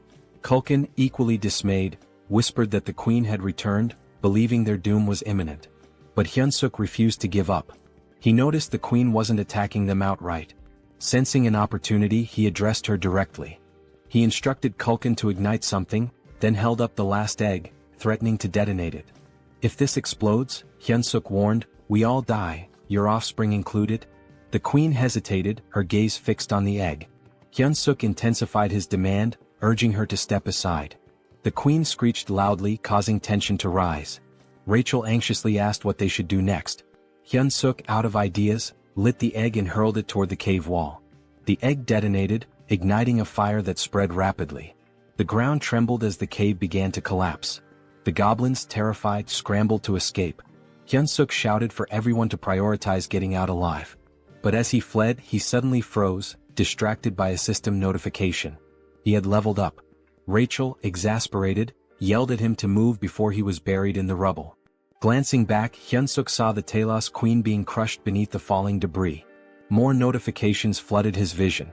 He had leveled up repeatedly. The realization hit him. All the Talos killed in the collapse had counted as his experience points. This was, without a doubt, speed EXP farming at its finest. Hyunsuk stood there, dumbfounded, before deciding to focus on escaping. He called out to Rachel for a buff, which she promptly provided. Emerging from the chaos, they faced one final challenge. The Queen Talos was still in their way. Culkin, desperate to create a diversion, pulled out an egg and shouted, "This is for you, Queen." He offered the Queen an egg in exchange for a way out. Hyunsuk recognized it as an opportunity. Determined to survive, he sprinted with all his might. The Queen spat a green fluid resembling spider silk, and Hyunsuk began to wonder if this was truly the end for him. Suddenly, red hands grabbed hold of a large trunk. A familiar voice asked if he was all right. Hyunsuk realized he was being dragged. To his astonishment, it was Reed Run. Reed Run was visibly pleased to find Hyunsuk alive, just as he had anticipated. He confidently declared he would handle the situation. Reed Run wielded the massive trunk and struck the Talos Queen with a devastating blow. The Queen emitted a deafening screech as Reed Run assumed a combat stance. Hyunsuk couldn't hold back his admiration and exclaimed how incredible Reed Run was. He couldn't believe what he was witnessing. Later, at the Demon King's Black Castle, they discovered grim news. Out of the 105 goblin packs in the Demon King's army, only 6 had survived. 99 were either dead or missing, including Culkin. In Bobo's room, the enormous beast whimpered and clung to Hyunsuk, straddling him like a child. Hyunsuk consoled the emotional Bobo, teasingly saying he had returned from the dead just to see him. Rachel commented on how fortunate they were to have survived, crediting the cow-headed figure. Meanwhile, Bobo kept licking Hyunsuk's face affectionately. Hyunsuk replied to Rachel, saying they should cherish their moments of peace, as the looming finals could very well get them killed. Rachel asked for clarification. Hyunsuk explained that finals were approaching fast. Rachel observed that Hyunsuk had matured significantly, and she wasn't wrong. Thanks to the collapsed cave, Hyunsuk had gained a staggering 75 levels in one fell swoop. His current level stood at 200, but Rachel remarked that it still felt inadequate. Hyunsuk shared her sentiment, especially when faced with an opponent boasting over 6,000 battle power. Rachel tested him with a question. Would attaining 6,000 battle power make him as strong as an orc? Hyunsuk replied that it wasn't solely about power level. Rachel confirmed his answer, explaining that such strength also relies on magic. She urged him to master magic if he hoped to confront such adversaries. Hyunsuk admitted it wasn't as simple as it sounded. Rachel reminded him of a moment when he had inadvertently used magic in the past. Hyunsuk, puzzled, was unaware of having done so. Rachel confessed that it was far too basic to be called magic. Hyunsuk finally understood. The surge of power he had felt back then was indeed magic. Their conversation was abruptly interrupted when the door swung open. Both were caught off guard as Reed Run entered. Hyunsuk asked why someone like Reed Run would visit such a modest room. Reed Run informed him that he was there to summon him to meet the great commander at Hemis's office. When Hemis saw Reed Run, she inquired about his unusual presence. Reed Run explained that he had a personal matter to discuss. He requested permission to teach Hyunsuk the art of battle. Hyunsuk was shocked. Hemis asked for the reasoning behind this. Reed Run explained that Orc Harkin, a platoon leader, had been exhibiting extraordinary potential and seemed suited for the position of deputy battalion commander. If things continued this way, Hyun-suk was certain to lose. Reid-run expressed his belief in Hyun-suk's immense potential and his desire to witness what Hyun-suk could achieve in the future. Hyun-suk was dumbfounded, certain the commander would reject the proposal. To his surprise, Hemis approved. Reid-run expressed his gratitude and Hemis dismissed them, stating she had work to attend to. Before they left, she noted how much stronger Hyun-suk had grown since their last meeting. While she admired his rapid development, it also irritated her as it posed a threat to Kirkin. She resolved to grant Kirkin something to even the odds. Reid-run led Hyun-suk to his personal training ground, a vast space that amazed Hyun-suk. He reflected on how much respect Hemis had for Reid-run. Reid-run, observing in silence, noticed Hyun-suk's body was brimming with mana, yet he couldn't utilize any of it. He realized Hyun-suk's rapid growth left little time for mastering the basics. With the battle only 4 days away, there wasn't enough time. Reid-run concluded there was only one solution. He clenched his fist and declared that pain was an integral part of growth. Advising Hyun-suk to stay alert, he delivered a punch directly to his face. While crashing onto the ground, Hyun-suk couldn't help but question if this guy was completely out of his mind. Here he was supposedly training him, yet he was beating him to a pulp. Hyun-suk shouted at Reid-run to focus. Otherwise he'd die if he didn't learn to block with mana. Determined, Hyun-suk tried to shield himself from Reid-run's incoming kick by raising his forearm. He quickly leapt backward to create some distance. Gathering his strength, Hyun-suk launched a counterkick. Reid-run found it peculiar. Although Hyun-suk's physical strength was nothing remarkable, his reaction speed and perceptiveness rivaled those of a seasoned knight. Reid-run recognized that Hyun-suk's fighting spirit was extraordinary. It became clear to Reid-run that it wasn't by sheer luck that he couldn't dodge Hyun-suk's kick. Hyun-suk's combat instincts were refined to an astonishing degree. Deciding to trust Hyun-suk's innate sense of battle, Reid-run planned his next move. He reminded Hyun-suk of the wager with the commander, emphasizing that without mastering mana, he had no chance of defeating Kirkin. With a cold resolve, he added that it was better to die here than suffer defeat in front of everyone. Then with a powerful punch, Reid-run hurled Hyun-suk into the air. Hyun-suk realized in that moment that Reid-run wasn't bluffing. Another hit like that might actually kill him. His mind wandered to his unfulfilled dream of getting married and having adorable children. But Reid-run wasn't giving him time to reminisce. He was already pursuing Hyun-suk mid-air, leaving Hyun-suk with only two choices: die or block the attack. Praying to God, Hyun-suk clenched his fist and prepared to retaliate. The next moment, the ground trembled from the impact of someone crashing into it. That someone was Hyun-suk. The force of his landing shattered a significant portion of the terrain. Rachel, standing nearby, was visibly alarmed. Reid-run approached Hyun-suk's motionless body, observing him carefully. He declared that Hyun-suk had just managed to control his own mana for the first time and asked if he had noticed. Raising his hand weakly, Hyun-suk gave a thumbs up, joking that God had answered his prayers. His ridiculous expression made Reid-run chuckle. Reid-run reassured him, saying he'd win if he continued progressing like this. He grabbed Hyun-suk's arm and instructed him to stay still so he could heal him. But as soon as Reid-run began, Hyun-suk let out a groan of pain, clutching his neck. Reid-run had forgotten an important detail: dark mana was akin to poison for humans. Realizing his mistake, Reid-run apologized profusely, scooping Hyun-suk into his arms and urging him to stay alive. In this world, certain powers inherently counter each other. Dark mana counters regular mana. Mana counters divine power, and divine power counters dark mana. Mana was the domain of humans. Dark mana belonged to demons, while divine power was reserved for the devout followers of God. The Church of Tussis, the most influential religious institution, had waged wars to bring all other faiths under its control. Now, as the divine empire of Gatron, they anointed a chosen individual capable of hearing God's voice and revered her as the Saintess. Somewhere within the Demon King's stronghold, rumors swirled about the captured Saintess locked in her room. The next Saintess of the Divine Empire, Abelson Marriott, was now a prisoner of the demon army. There were murmurs of doubt among the demons. She hadn't prayed in days, casting suspicion on her claim as the Saintess. Still, they trusted Reid-run's judgment in capturing her. Abelson, on the other hand, saw no reason to pray. She believed her current circumstances were preferable to her time in the church. Suddenly, the door burst open and Reid-run barged in, carrying Hyun-suk in his arms. Abelson immediately chastised him for his rudeness. Ignoring her, Reid-run demanded that she heal the human.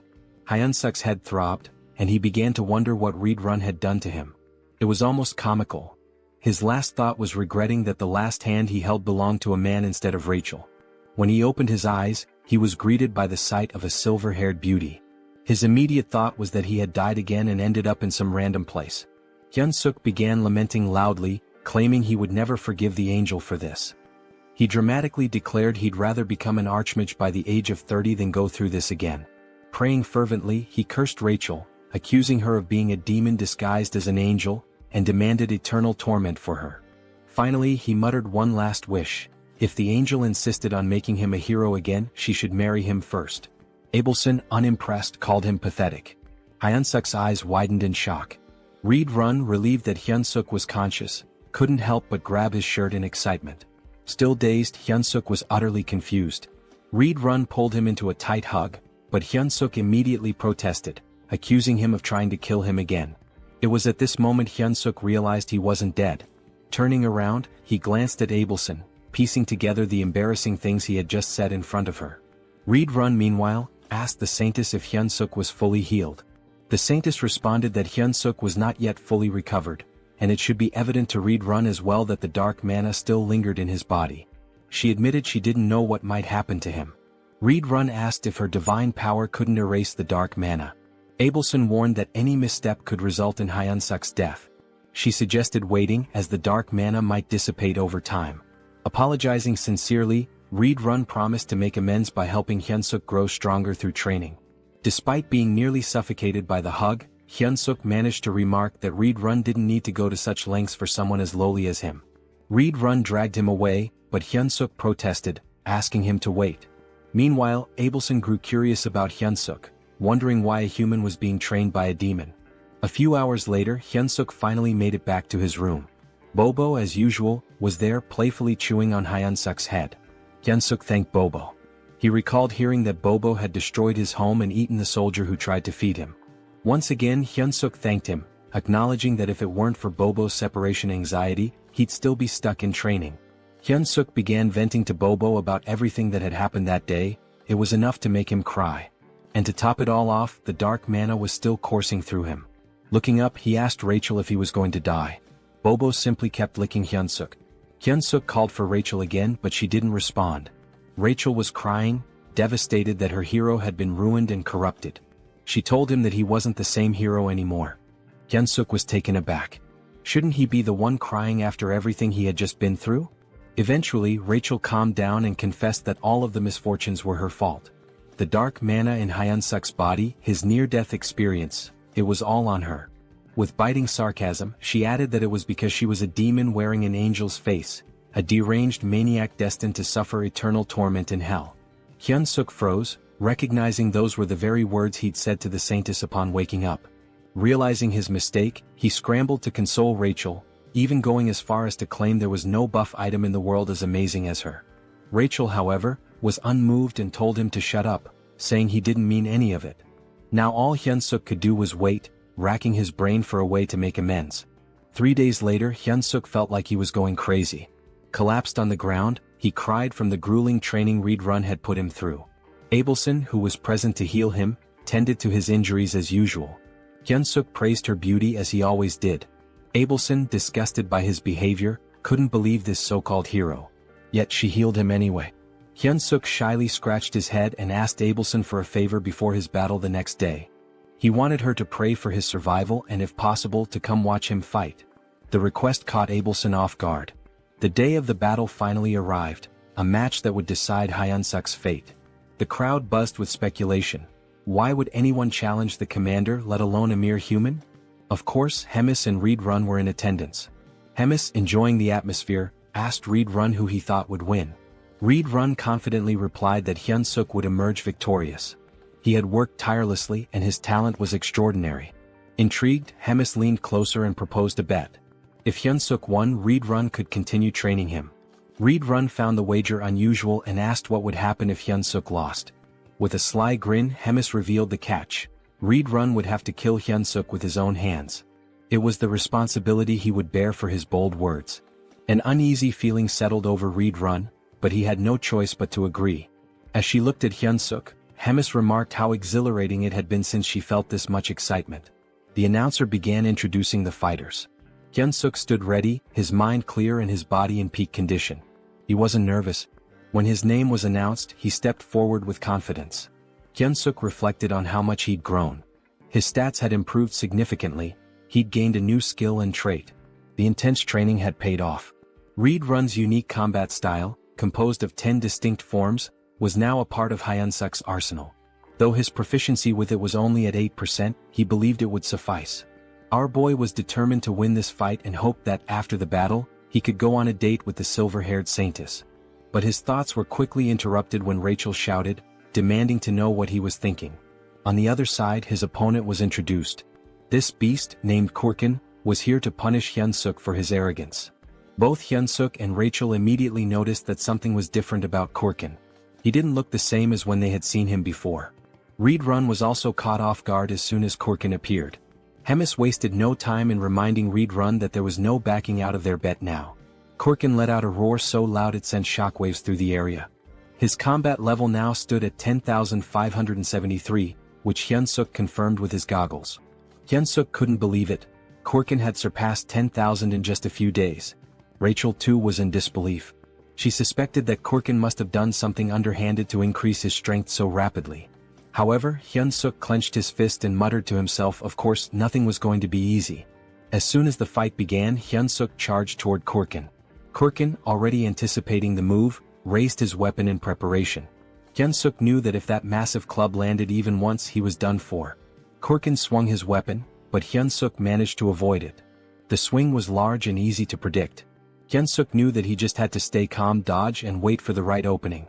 Hyun-suk landed a solid blow, and the announcer remarked that it must have hurt even Korkin. Hyun-suk readied himself for another strike, landing it once more.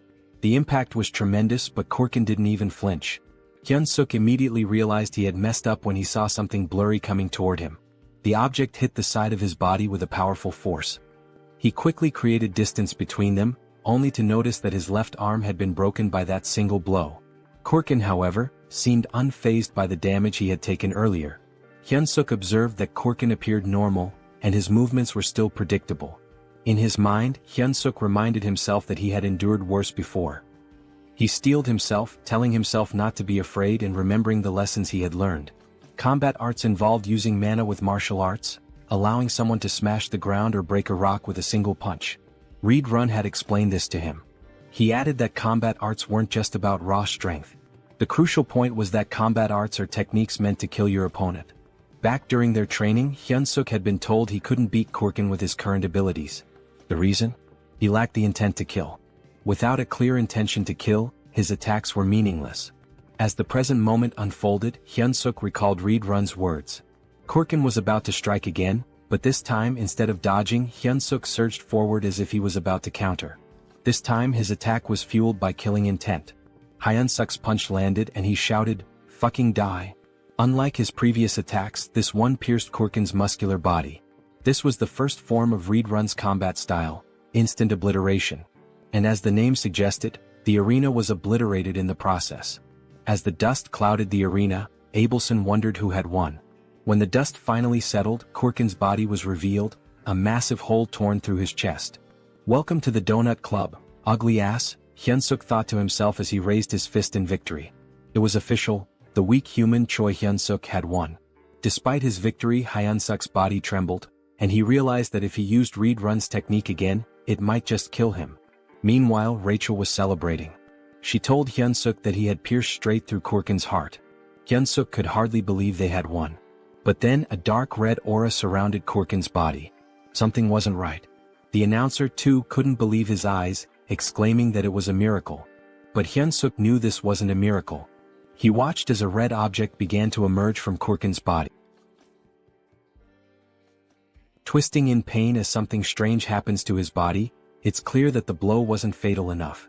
Korkin remains standing, almost miraculously, despite a massive hole where his heart should be.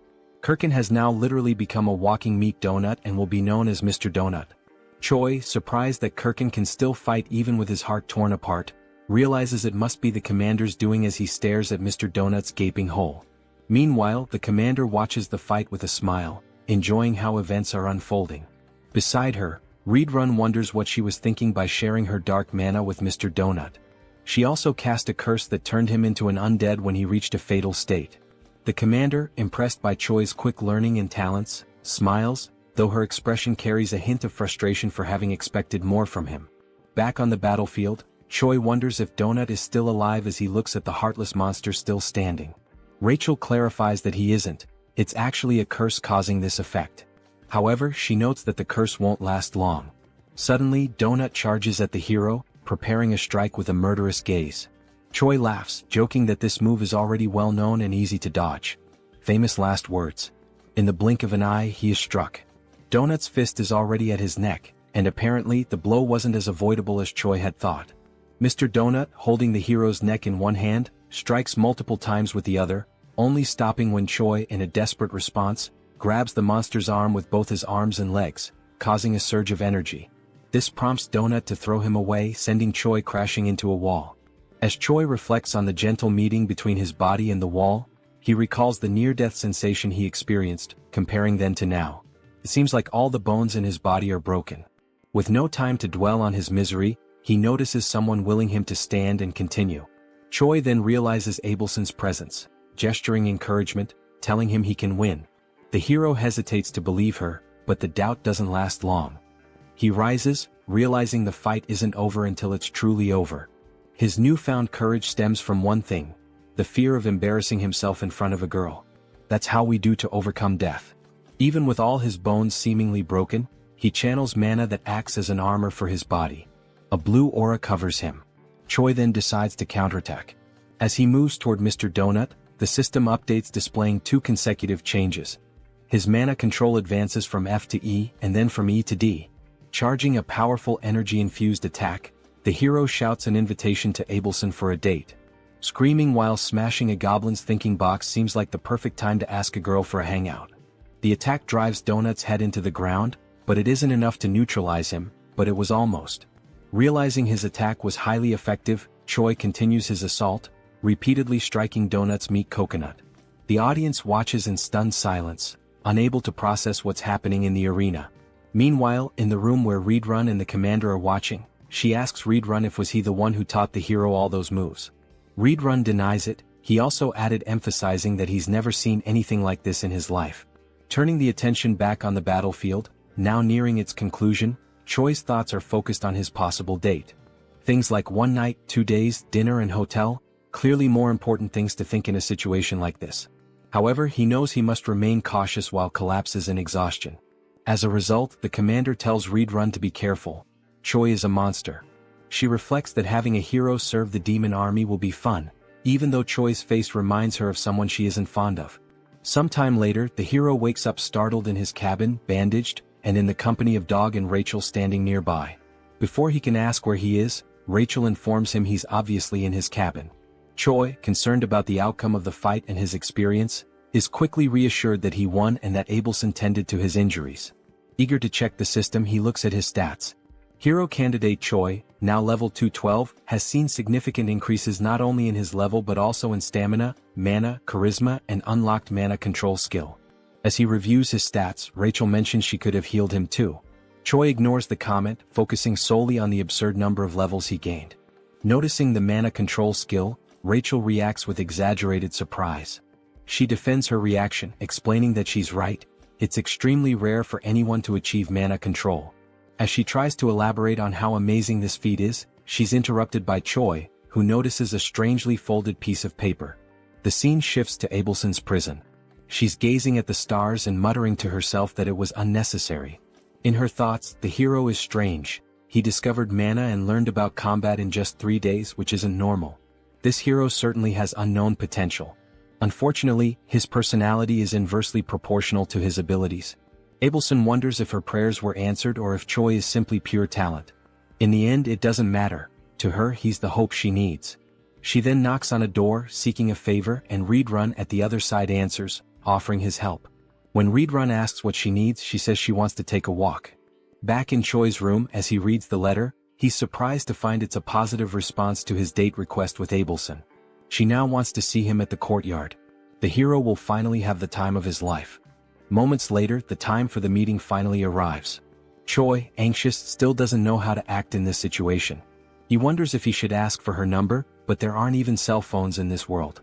Rachel advises him to forget about this situation and return to his room, complaining that he always ignores her words. But she can't finish her sentence as she's suddenly grabbed fiercely by Choi, who plans to throw her aside.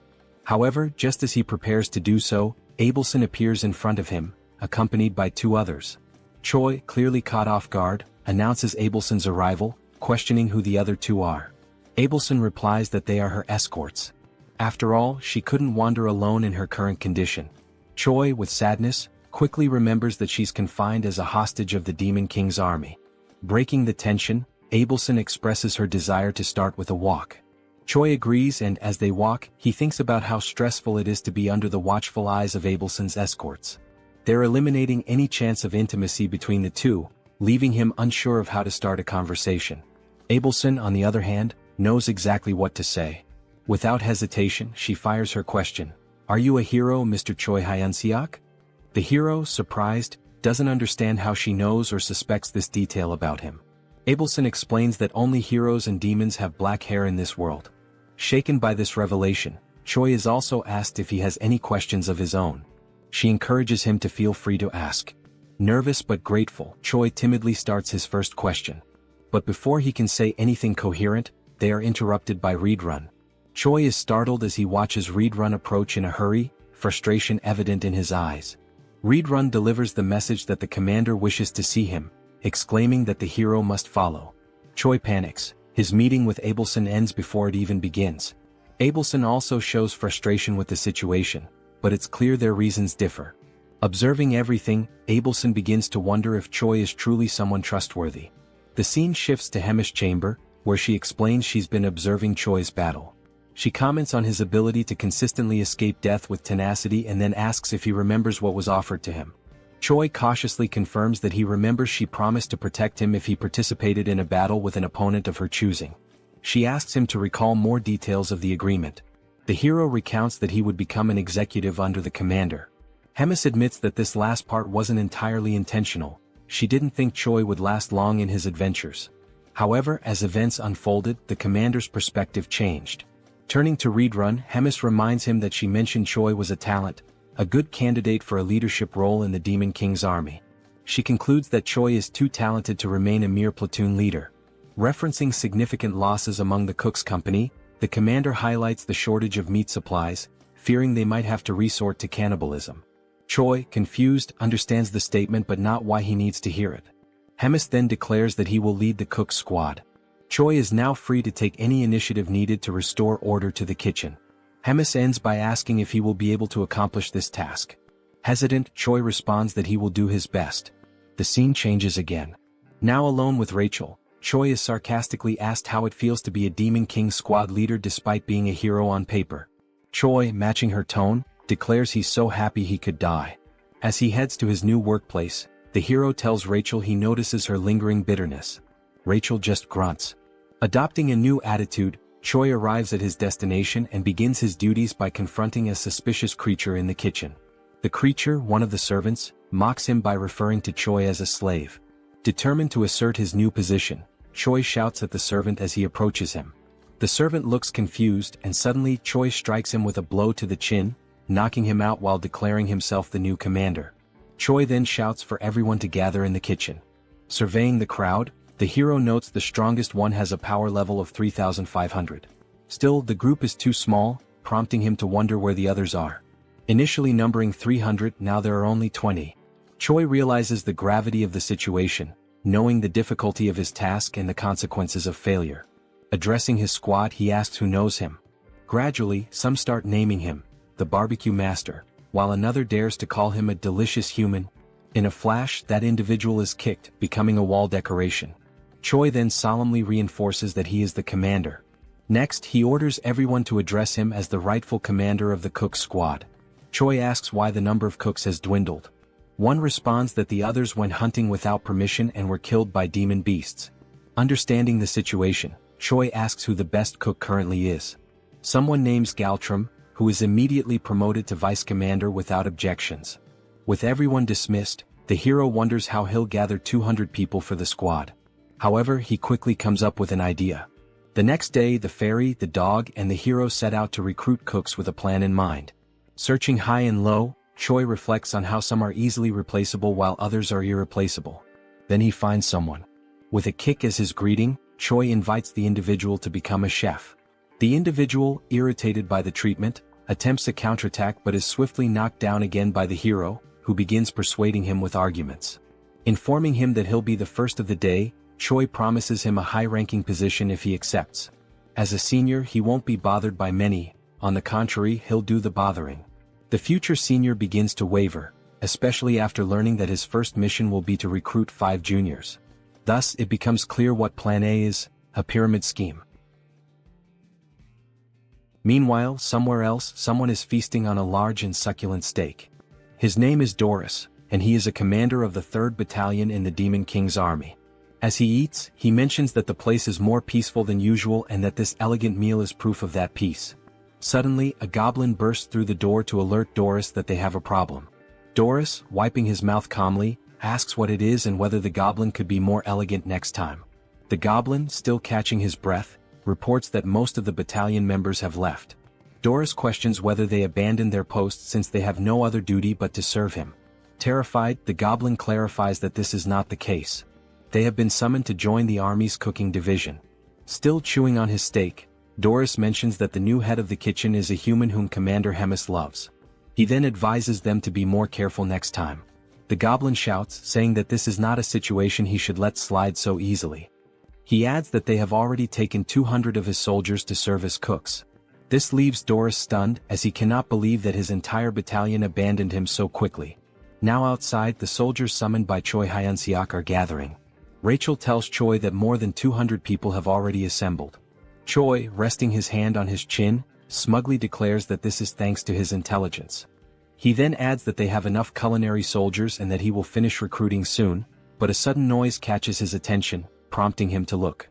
The noise was caused by the goblin, who was perched on Doris's shoulder, pointing at the soldiers who had left the battalion. Choi's first thought is that this is not a good omen. Adjusting his glasses, he comments that he has no idea what's going on or who these people are, but they seem to be angry about something. After putting on his glasses, the device itself issues a warning, stating that it cannot measure power levels exceeding 50,000. This surprises Choi. The glasses also warn that if used beyond their designated limit, they might malfunction. Choi mutters that he should end this quickly and run away before getting into more trouble.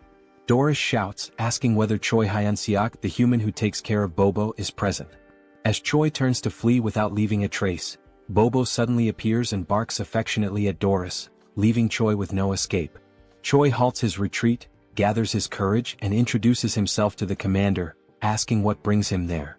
Doris introduces himself as the commander of the separated 3rd Battalion. Then, slightly irritated, Doris demands to know who the hell Choi thinks he is to question what a commander is doing there. He points at the former battalion members and asks Choi whether he truly believes there is no reason for him to be there. This catches Choi off guard and makes him nervous, as even he had not realized that those scoundrels had brought along all their fellow unit members. Doris then invites Choi to have a conversation in his office. With no other options, Choi agrees. He has a sinking feeling that things have been going too smoothly to be true. Now in Doris's office, the commander asks whether this was really not intentional. Choi insists that he would never do such a thing. He explains that he simply selected the bravest soldiers, and it just so happened that they were all from the 3rd Battalion. Doris is surprised and thinks that the army's commander must favor this human. Deciding it is best to end the matter peacefully, he lets it go. After that, Doris changes his expression to a more amicable one and states that since things have unfolded this way, there is nothing more to be done. Choi should simply take the soldiers he selected and use them as he pleases. Hearing this excites Hyun-seok, who asks if it is really true, thinking that he has a good feeling about this. However, just after this moment of euphoria, Doris mentions that there is a condition.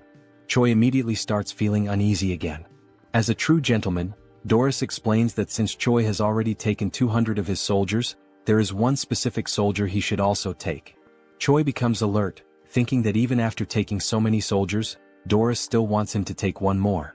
That must mean this soldier is a useless failure who will only cause trouble.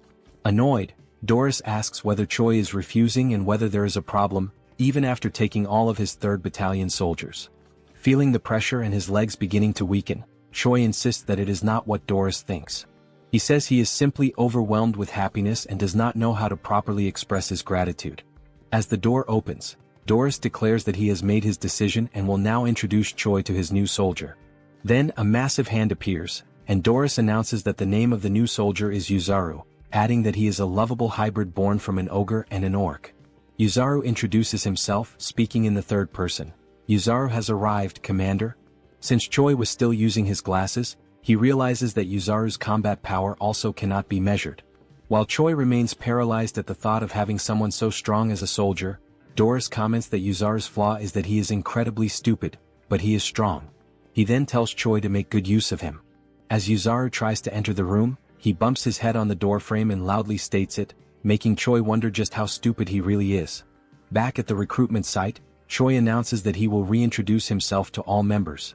He states that his name is Choi Hyun-seok, the tamer of Bobo and the new head chef of the army. One of the soldiers comments that this is the first time he has seen Bobo.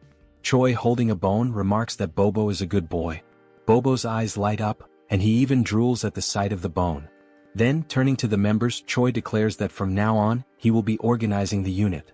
He puts up a list for everyone to see and explains that it is a new list, prepared by him, in which everyone must check their names and organize themselves accordingly. Rachel, surprised that he actually prepared a list, asks what criteria he used.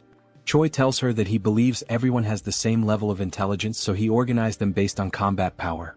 He further explains that he assigned the weaker soldiers with more kitchen experience to kitchen duties. Then he asks Rachel if that was not a genius idea. After a while, one of the soldiers calls for him, stating that everything is ready and everyone has been organized. Delighted, Choi says he will check. With everyone divided into two large groups, Choi announces that the squad on the right is the culinary unit, while the one on the left is the combat unit. Using his experience, he acknowledges that some people might be unhappy with their assigned roles and invites anyone dissatisfied to step forward. A soldier raises his green hand, confirming that there is a problem. The goblin with a parted hairstyle, one of the weakest in the battalion, is the one who raised his hand. He states that he also wants to hunt and eat fresh meat right away. Choi gives a strange smile, admitting that this is a headache. He then calls for the goblin to come closer. The goblin cautiously approaches, contemplating what might happen. Once he is close enough, Choi suddenly kicks the poor goblin in the balls, making him scream in pain, his eyes bulging. Then Choi announces that this was his entrance exam. The poor goblin, now realizing that he will never be able to have children again, is left in agony. Without remorse, Choi declares that since he failed to withstand the kick, he has failed the test. Only then does the hero system finally appear, displaying a notification that thanks to his excellent leadership and command skills, Choi successfully organized and stabilized the unit. The system grants him the hidden skill of charisma level up, as well as an upgrade to his leadership skill level. Looking at the squad members, Choi asks if there are any other candidates with complaints. After a moment of silence, Choi clenches his fist, preparing to give a speech. Then he shouts for everyone to hear that everything is confirmed. He gives the order for the combat unit to grab their weapons because it is time to hunt. Now, in the great forest north of the Black Fortress, Choi gathers with all the members of the combat unit. Choi remarks to Rachel that, especially today, the forest seems calmer, with no sign of a single beast around. She replies that it might be due to the presence of Bobo and Yuzaru. Since they are so strong, they could be scaring the monsters away. Agreeing with her, Choi acknowledges that it is a plausible theory. Then we see Bobo and Yuzaru looking cuter than ever before. Choi grumbles, saying that those two are his best soldiers, and he simply cannot leave them behind. Rachel then suggests that they use bait to lure the monsters. Choi questions her idea, saying that if they had extra meat to use as bait, he wouldn't need to go hunting in the first place. Rachel smiles and tells him that he misunderstood. She is not talking about sophisticated bait. Pointing at all the squad members, she explains that they will serve as biological bait to attract all the demonic beasts. Choi loses his sparkle, then looks up and asks God what he did in his past life to deserve this. Then he crosses his arms and, with conviction, Choi orders the numbers 14, 3, 1, 43, and 7 from the list to step forward. Rachel, not understanding the significance of those numbers, asks him about it. He responds by saying that those were the numbers he bet on in the lottery back on Earth, lamenting that he could have been the winner. Still tearful, Choi gives the command that the operation will begin now. He then orders Yuzaru to grab member number 14, which excites the giant.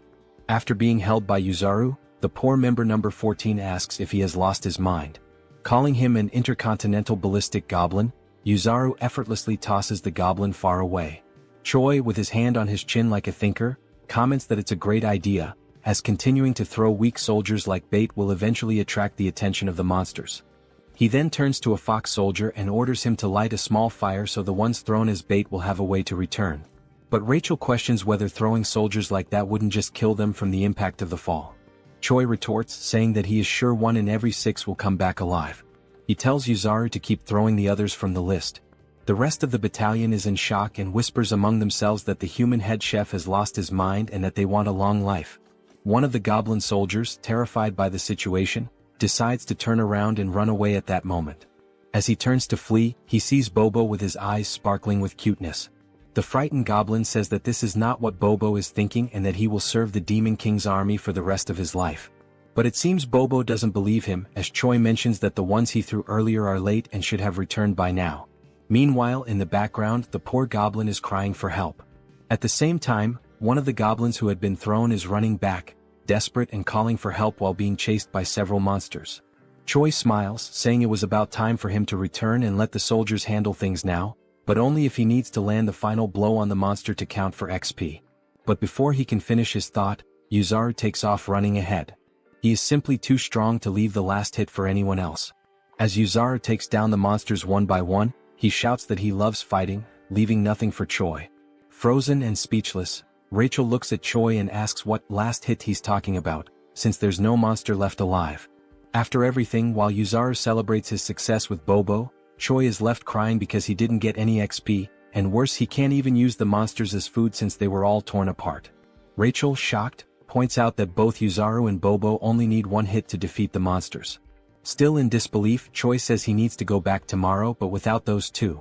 Rachel asks if he is sure about that, since there's only 1 more day before the main commander's duties return to normal. Back at the battalion, Choi orders a retreat, telling everyone to gather tomorrow at the same place, earlier than usual. Back in the kitchen, Rachel asks why he went there right after returning, and Choi responds that he needs to see if the mashed meat works in any way.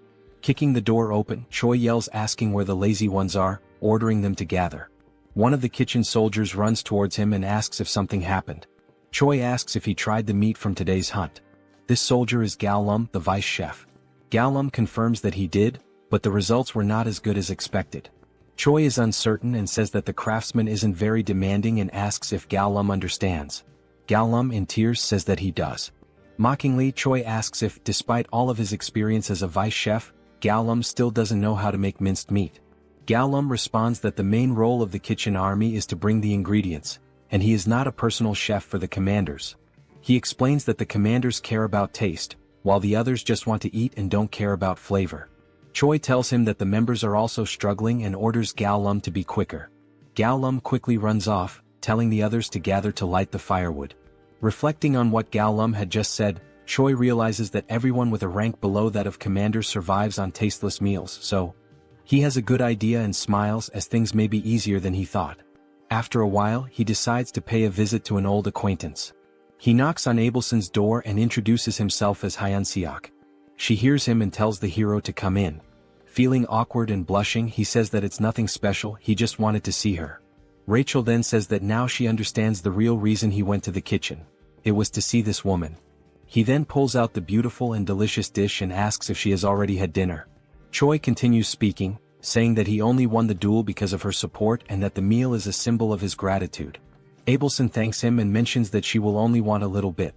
The woman then cuts a small cube of the meat and brings the fork to her mouth, thinking that the smell is very good. She takes a bite and after chewing for a moment she's left without reaction. Then, like in Shokyuji no Soma, she says that it's delicious, much better than what she had eaten at the castle. An incredibly tasty flavor. After a few minutes, Choi, pleased, says that it looks like she liked the food since she finished the entire plate. Still shy, he takes the plate and says that now that she's eaten, he can leave. Just as he's about to leave, she calls him by his name. Then Abelson asks what Choi's plans are when he leaves this place in the future. Choi, like a good man moved by emotion, quickly responds that it's marriage with her. Hearing this, Abelson's eyes widen. Realizing his intentions and that he didn't understand the meaning of the question, she says that now he can leave. But before he goes, he tells her that there's something else he wants to do besides marry her. This catches her attention. However, before finishing, he asks her what her plans are and what she wants to do when she leaves there. With a lifeless look, she says that she doesn't know yet because if she ever leaves there, she doesn't want to do anything. Now, in Gartran, the divine empire of the capital of Gratium, where the theocracy is governed by the Pope of the Church of Ducis. A man kneels and refers to another as Your Holiness, then he provides the information that they have discovered the location of Abelson Marriott, the next saint. He then adds that, supposedly, Abelson is imprisoned in the Black Fortress where the glutton resides. The man sitting on the throne asks how the next saint ended up in such a place. Tapping his fingers anxiously on the throne, he asks if there has been no word from the Demon King about this. The man replies that there hasn't been, as no one knows what they want since they're not demanding anything. Rising from the throne, the Pope says that in the history of wars between humans and demons, there have been only a few times when humans managed to breach the Black Fortress. Even so, on those occasions when they succeeded, the glutton Hemis was absent. So, attacking directly now would be very reckless. Opening the curtain to the window, he says that he will send a secret rescue team. Then, Pope Orvan IV gives the order for the man to summon their hero. Back in the hunting grounds, Choi organizes the kitchen battalion soldiers into 2 blocks, literally. However, something keeps nagging at him. He can't stop thinking about what the hell Abelson meant when she said that she didn't want to do anything else. Walking to a suitable spot, he stops and says that this should be enough. While rummaging through his backpack, he calls the platoon commander forward and tells him to step up. He takes something from his backpack and tells the platoon commander to eat. What he pulled out were 2 steaks of meat, and while the soldiers look on in disbelief, they think it's some new type of bribe or some kind of leftovers. Choi asks if they're not going to eat, and the soldiers apologize and quickly begin eating. After tasting the meal, the soldiers who ate it shine their eyes and enter a state of ecstasy due to the delicious flavor of the meat.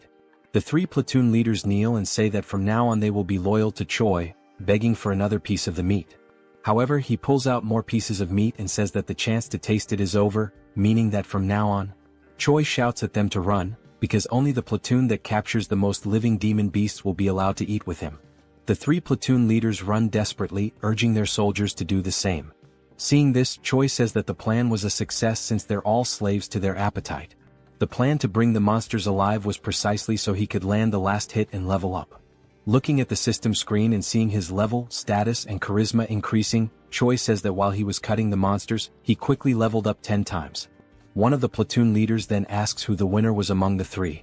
Choi turns to them and announces that the winner was the Wolfken platoon and that the Wolfken platoon will have an amazing meal with him. The members of the other platoons ask what they will receive, and Choi answers with boredom that they will have the leftovers. Choi also shouts at them, giving the order to gather all the slaughtered meat and take it to the kitchen. Meanwhile, beyond the Black Forest, we see several lifeless bodies of soldiers and a man in a black cloak holding a sword. Back at the headquarters, someone stands in front of a door and says that they've finally arrived. Inside, Abelson says that she shouldn't have said that to Choi. After all, she can't keep hiding this forever. The door opens and it's the man in the black hood calling Abelson by her full name. He then removes his hood and we see that it's not Choi but a blonde man with green eyes. He says that he's there to rescue her. Recognizing him, Abelson calls him Sir Guffin and asks if the Pope sent him. He replies that he thinks so but isn't sure. Leaning against a table, she apologizes and says that she can't go back now, politely asking him to leave. Surprising her, he says that he'd love to retreat as well, but a mission is a mission and must be completed. With a serious expression, she says that as he should know, the glutton Hemis lives in that fortress, and if he tries to take her, he knows what the worst outcome could be. He approaches her, smiling, and asks how she plans to do that, and Abelson says that she will use her holy power to summon Hemis there. The man then grabs Abelson by the neck and says that he's not there for games, because he's not a prince but a soldier. With a cold expression, he orders her to close her eyes and when she wakes up, she'll already be in the capital. With his grip tightening around her neck and her almost fainting, Abelson realizes that he may use holy power and wonders how that's possible. As her eyes slowly close, she thinks that she can't go back there again. Then a sleep spell is launched toward the blonde man. It's Choi telling him to take his hands off Abelson. The punch hits his face but it seems to have little effect. With a small trickle of blood on his face, the blonde man says that it was a punch infused with magical energy and asks what Choi is. He adds that Choi's movements are very impressive for the magic he possesses. Irritated, Choi throws another punch and asks what the hell the blonde is talking about, ordering him to get away from Abelson immediately. The man retaliated with a kick and said it wasn't part of the mission, but it's always good to have something useful, so Choi would go with him as well. The kick was so strong to Choi's stomach that he couldn't stay on his feet. While Choi and Abelson were on the ground, the blonde man said that trivial worms always irritated him. Watching all of this from afar, Rachel saw that the man had defeated the other man with a single blow, so she was unsure whether she should call Bobo for help. Then Rachel felt a frightening presence approaching the area. Inside the room, the man looked at a teleportation scroll and said that there was nothing he could do, but to bring another person with him, he needed to alter a few terms. Then someone arrived behind this man. The person asked the blonde if something wasn't going well. Was Hemis? Smiling, she asked if the man needed help. The man quickly turned around and was shocked to see Hemis in front of him. He wondered how this was possible since he had blocked the saint's powers. Hemis asked if the man could start calling her gourmet from now on. The blonde, trembling with fear, thought that he couldn't feel any magical energy coming from Hemis, and maybe this was due to the difference in their levels. Placing the contract in his mouth, the man thought that maybe the story about Hemis, the glutton devouring thousands of soldiers in a single day, could be true. Hemis emanated her power with a pink aura and said that now she would see how skilled her blonde guest was. The pressure from her magical energy was so immense that the blonde man became paralyzed. He could only think about not panicking because only then could he dodge her attacks, and when the opportunity arose, he would take the saint quickly. Then, the blonde man felt a strange dizziness and realized it was due to the punch he had received from Choi, and the dizziness effect came late. While he was distracted, Hemis launched an attack that apparently struck and ripped off the blonde man's arm. The glutton said she liked him and asked if he could entertain her a little more. The blonde man thought that, with the state of his body, it was better for him to leave on his own. Then, the blonde man declared the mission a failure, activated the teleportation power, a golden explosion occurred, and he disappeared from there. Hemis was surprised that the man fled even after she had asked him for a favor. Then, with a devilish expression, she said that it was fine because the truly fun things were about to begin now. Then, a brief description of Hemis is shown. The glutton is an ancient monster and an ageless witch. All of these were insults to Hemis, the commander of the Third Corps of the Demon King's army. Through the endless flow of time, countless demons were born and appeared. However, the Demon King and Hemis, these two remained unshaken like enormous mountains. Yet, the infinite passage of time has numbed many things, and this is too cruel for any sentient being to bear. A few days later, Choi is training and is struck in the same spot with an attack. Lying on the ground and crying, he was training with Reedrun, who tells Choi that his attacks and how he uses magic are still too direct. Reedrun says that he doesn't need to be so rigid about it and can be more flexible. Still crying, Choi says he will keep that in mind next time. In an ironic tone, Reedrun says that there's one more thing to mention. No matter how strong Choi feels or considers himself to be, there will always be someone stronger. Helping Choi up, Reedrun tells him not to forget that a fair victory is a privilege only for the truly strong. Then Reed turns to Choi Hyun-seok and says that's all for today, telling him that he did a good job. Reedrun turns and leaves the area while Choi, feeling awkward, watches him walk away. The hero, nearly depressed, sits on the ground and concerned Rachel asks if he's alright. He responds that no, he's almost dying and asks her to heal him. Rachel begins the healing and Choi says that at least he can breathe now. This makes the fairy ask if she is now just a healing potion for him. While he's being healed, Choi has several thoughts in his mind. He remembers Abelson telling him to get stronger because only his belief in his own strength would protect him. Then he tells Rachel that Abelson said he needed to be stronger. Rachel gets angry because he's already talking about that woman again, and because of her, he almost lost his life. She doesn't know if she's a saint or a witch. Choi tells her that she could suffer divine punishment for saying such things. While still using the healing, Rachel remembers that the assassin used sacred power, so she questions why, if she is really a saint, he attacked her. Choi, thinking, says that she's right because the next saint should be a valuable existence, and that's not what happened. Choi becomes frustrated thinking about it and says that, in any case, he's done thinking about it. Then Rachel asks why he's so fond of her. Choi ignores her and says she's just jealous. Rachel yells that he's a woman-crazed moth and asks if he really wants to die. Shortly afterward, there was Choi, head down and sad, while Rachel and Bobo looked at him. Choi says that it's over for him and asks to be reborn as a rich family's cat in his next life, leaving their eyes confused by the situation. Rachel asks if Bobo is concerned and if he would accept someone like that as his master. Bobo still doesn't understand, so Rachel says she will tell him what happened. 30 minutes ago in Hemis's office. Hemis calls Choi Hyun-seok and tells him that she has a big dilemma. She quickly says she's been bored for a long time, which surprises both Rachel and Choi with this sudden revelation. Sitting on her throne, Hemis says that because of this she should see something fun, and Choi just agrees. Hemis then says that he will have 1 month to train and defeat the battalion commander, which leaves him incredulous and nervous, asking if she really said that. With her aura emanating from her claws, she asks if something is wrong or if he can't do it. She asks if he wants her help, like she did with Mr. Donut in their fight against him. Remembering what she did, he bows, hitting his head on the table, and says that he doesn't need it and will handle it himself.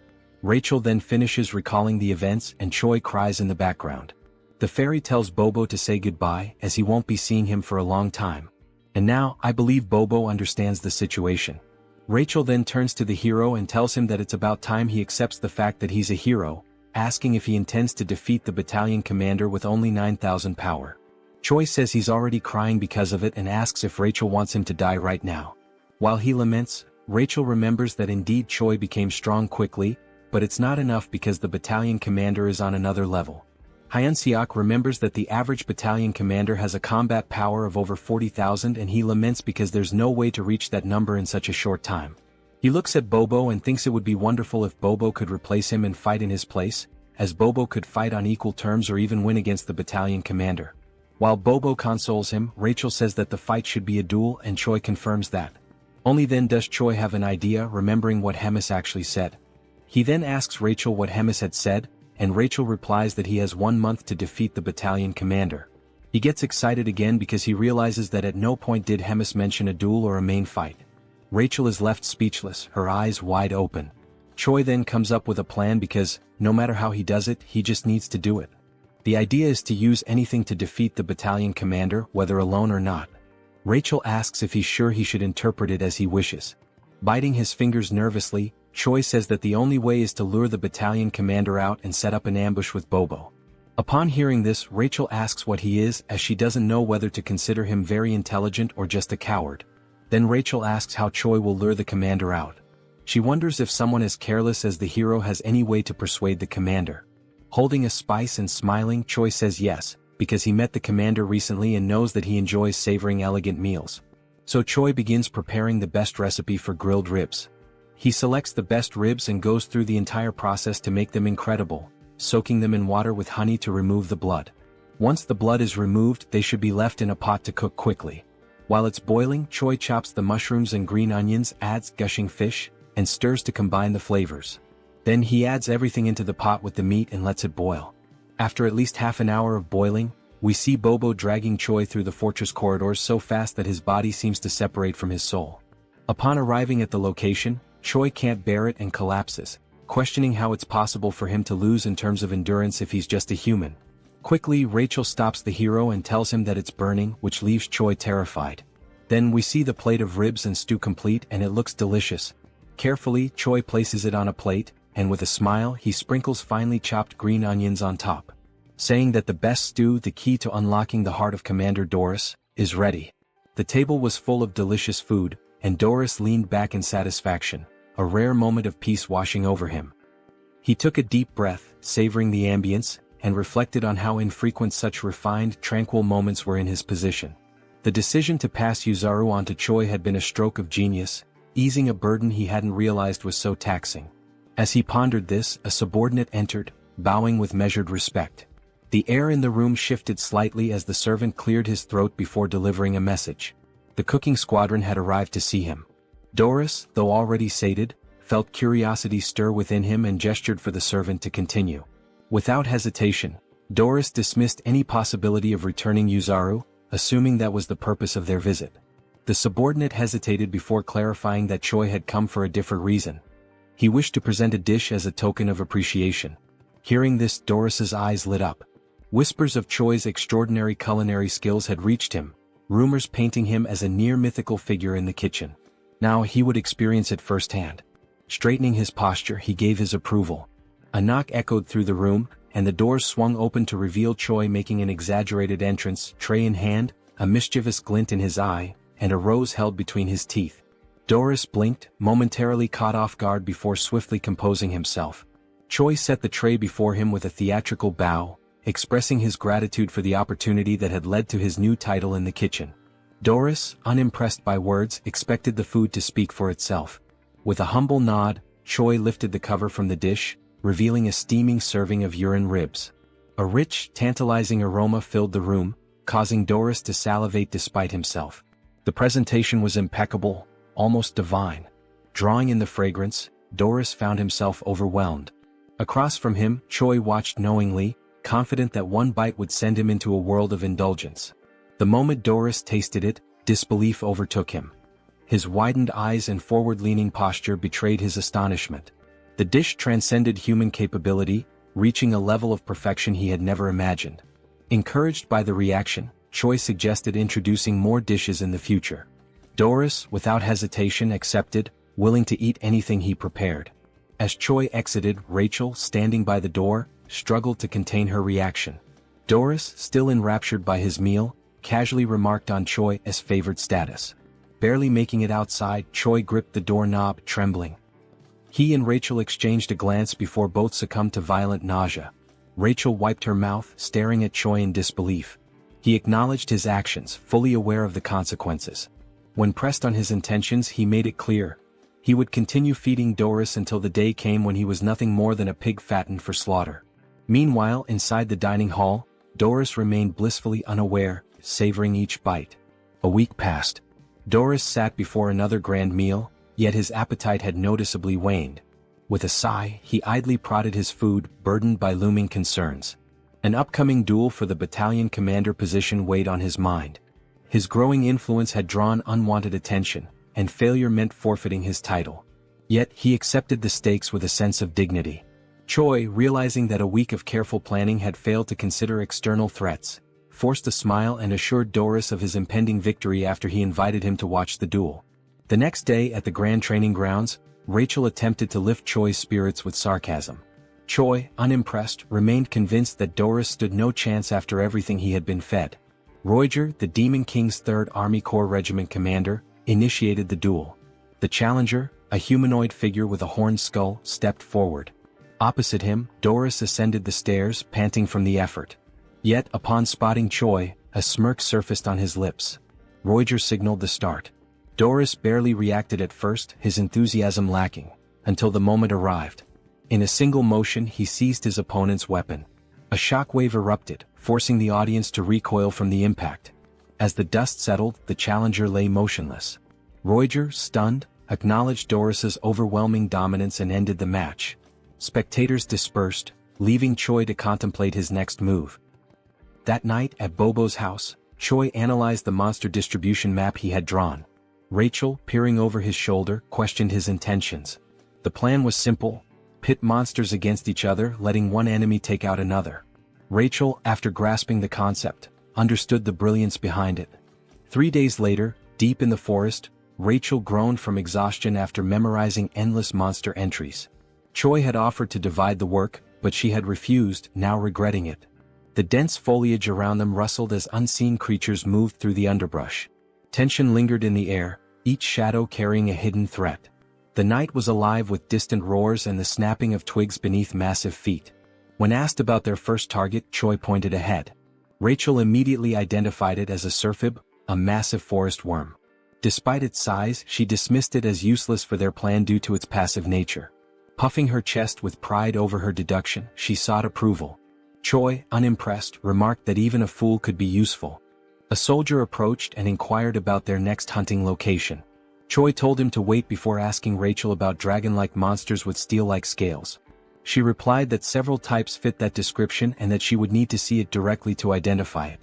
This meant they had no choice but to face the creature head-on. Choi then announced to the cooking squadron that they would be sweeping the area clean. There was no need for captures. Everyone was free to kill to their heart's content. He even gave them permission to eat their prey immediately. The soldiers were ecstatic.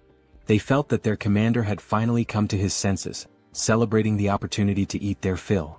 They cut down monsters relentlessly, harvesting their meat until the supply piled up. Choi observed the results of their efforts but noted that the true owner of the territory had yet to reveal itself. He began to worry that their efforts had been in vain. Deciding to halt the operation, he ordered everyone to put away their weapons. The platoon commander ensured that his orders were followed. However, just as they began to settle, An unexpected sound caught Choi's attention. He immediately sensed that something had arrived. Birds scattered into the sky as a monstrous presence made itself known. A dragon's eye glared down at them from above. The creature, Nidrak, was a beast of immeasurable combat power. The soldiers panicked at the sight of the dragon and scattered in fear. In response, Nidrak set the area ablaze. Choi, however, was pleased. With a monster of this caliber, he now had a weapon strong enough to defeat Doris. At Hemis's office, she spoke to Reed Run about her growing concerns. 3 weeks had passed without any news from Choi. She speculated that Reed Run might have been training him for something extraordinary. He dismissed the notion, stating that their training was nothing out of the ordinary. Hemis then asked for his assessment of Choi's chances against the battalion commander. Without hesitation, Reed Run replied that there was no chance of victory. However, he did note that Choi had been getting close to Doris recently. This information caught Hemis off guard. She recalled how Choi had once claimed he would defeat the battalion commander, yet he seemed to be growing closer to him instead. This contradiction left her curious about his true intentions. At Doris's office, he continued eating, enjoying the grilled meat prepared by Choi. He thanked him for the meal. Choi, letting out a sigh, caught Doris's attention. Sensing something was wrong, Doris questioned him about it. Choi, putting on a pitiful act, claimed that there was a serious problem within the squadron. He hinted that this could be the last time he would be able to treat Doris to a meal. Alarmed by this statement, Doris pressed him for details. Choi then explained that the corps commander had requested a special type of monster meat, but the creature was far too powerful to handle. Choi continued his deception, reinforcing the illusion that their squadron was struggling to subdue a formidable monster. He named the creature Marbling, a name unfamiliar to Doris, who had only heard rumors of numerous injuries among the cooks. Choi reassured him of the monster's existence, emphasizing the danger it posed and the futility of sending more ordinary soldiers. Instead, he suggested that someone of Doris's strength could handle it effortlessly, promising that such a feat would not go unnoticed by the corps commander. The thought of recognition from Hemis stirred something in Doris. He imagined her regarding him fondly, her words lifting him from the status of a mere glutton to something more. The fantasy left him flustered. Choi, capitalizing on this reaction, assured him that he would relay his accomplishments personally, strengthening the illusion of camaraderie. Though Doris feigned reluctance, he ultimately agreed to help, seeing Choi as a friend. Choi expressed gratitude, but beneath his polite demeanor, his expression twisted into a sinister grin. The following day, the operation was set in motion. At the designated location, Choi gathered his forces, ensuring every step was carefully planned. Rachel confirmed whether he had memorized the terrain, to which he responded with absolute confidence, likening himself to a living navigation system. He then whispered to Bobo, subtly affirming that their true target was Doris. Yuzaru, lacking complexity in thought, simply prepared to execute his given task without question. With everything in place, the mission commenced. Deep within the great forest, the soldiers were oblivious to their true purpose. Their only knowledge was that they were being sent to hunt a dangerous monster. Doris, irritated by the harshness of the wilderness, questioned the distance to their target. Choi assured him they were approaching Marbling's territory, all the while maintaining extreme caution. He understood that Doris was more formidable than he appeared, but he had faith that Nidrak would emerge victorious. Suddenly the atmosphere shifted. Birds scattered in distress, signaling an imminent threat. Choi warned Doris that something was approaching. Doris, now alert, prepared himself. From the shadows, Nidrak emerged, its presence overwhelming. Confused, Doris questioned whether this was the Marbling he had been told about, finding its appearance somewhat familiar. Choi dismissed his doubts, remarking that many monsters looked alike. Accepting this, Doris viewed it as nothing more than another beast to slay. With unwavering confidence, Doris commanded his battalion to attack, trusting that Choi would ensure his victory reached the corps commander's ears. His soldiers surged forward, engaging the dragon with reckless abandon. Doris himself lunged into battle, unleashing his formidable techniques. Despite Nidrak's immense power, Doris's sheer brutality kept him pressing forward. Choi observed with growing concern, realizing that Doris was more resourceful than anticipated. Instead of facing Nidrak directly, he used his soldiers as fodder, sacrificing them to create openings for his own attacks. Choi had intended for the battle to overwhelm Doris, but the demon's methodical approach threatened to undo his plan. Before Doris could land a decisive blow, a panicked soldier interrupted, reporting the arrival of another creature. Choi's expression darkened. He had miscalculated, This territory belonged to Nidrak alone. The presence of an additional monster disrupted his scheme. Retreat was immediately ordered, but before they could escape, a massive worm-like creature emerged. It was a Surfib, an entity Choi had initially dismissed due to its supposed non-aggressive nature. However, perceiving the ongoing battle as a territorial dispute, the Surfib prepared to fight. Darius quickly called for a full withdrawal, but Rachel realized that allowing him to escape would jeopardize everything. Choi knew he had no other choice. With a swift, decisive motion, he launched an attack. Using the read-run combat style's first form, he struck Darius, ensuring he had no time to process what had happened. His voice rang out, demanding that the retreat be cancelled. He called upon the demons to stand their ground, invoking their pride and courage. The chaos intensified as the battlefield descended into further disarray. Amidst it all, Darius registered the pain and the deafening roar of battle around him. Darius felt a surge of rage as he questioned whether he was being betrayed by a mere primitive human. Consumed by anger, he called out Choi's name, determined to risk everything to confront him. Activating his skill, Full Bloom, he unleashed a devastating attack. Choi, unaware of what was happening, found himself with no escape. Rachel urged him to run, but before he could react, he was struck by what felt like a bolt of lightning. The force nearly killed him, leaving him in shock and confusion about the nature of the attack. Through the chaos, Choi spotted Darius standing firm on the battlefield, declaring his intent to tear him apart while he was still alive. Realizing the imminent danger, Choi quickly assessed the situation, wondering about the whereabouts of Bobo and Yuzaru. Meanwhile, Rachel scanned the battlefield and noticed that Surfib's attack had caught everyone in its range. Choi felt as though he had been left alone to face Darius, who was seething with rage. Despite Darius' overwhelming fury, Choi saw him coughing up blood, recognizing that his opponent was pushing himself beyond his limits. Deciding to stall for time, Choi sprinted as fast as he could, instructing Rachel to call out the monster clusters from the map she had shown earlier. She complied, reading them aloud as she saw them. If Choi continued straight, he would reach the Warhound habitat. Darius, undeterred by the surroundings, pursued him relentlessly, showing no concern for the monsters in his path. Choi knew that while most creatures would avoid the strong, a habitat with younglings would provoke an aggressive response. Darius dismissed Choi's tactics as feeble tricks, determined to ensure his demise. Channeling his strength, he unleashed a level 3 technique, Falling Flowers. His power surged, fueled by his deep belief that promotion was the greatest weapon of a demon. With confidence in his overwhelming strength, he prepared to end Choi once and for all. However, something felt off. His body wavered, and he suddenly coughed up a significant amount of blood. Choi, having stopped to observe, listened as Rachel pointed out that Darius' demonic energy was depleting rapidly. Darius realized too late that he had reached his limit. Expending excessive energy while hunting demonic beasts had left him drained. Acknowledging the situation, he turned away, unwillingly accepting that he could not continue. Choi called out to him, questioning his retreat. Darius, though displeased, admitted there was no choice but to recover first. He vowed to return and exact vengeance, declaring that he would never forget this humiliation. Before he could leave, Choi refused to let him escape so easily. Calling out to him, he taunted the demon, stating that he had entered on his own terms but would not be allowed to leave so freely. Darius dismissed his challenge, ridiculing Choi for thinking he could be defeated by mere fists. But Choi was prepared. Activating Ride-Run Combat Art 7th movement, he unleashed the explosive destruction wave. To his surprise, Darius endured the attack, proving his resilience. The demon smirked, accusing Choi of underestimating him. Before the battle could continue, an unexpected presence arrived. A voice cut through the battlefield, observing the fight with amusement. Hemis had appeared, questioning the commotion unfolding before her castle.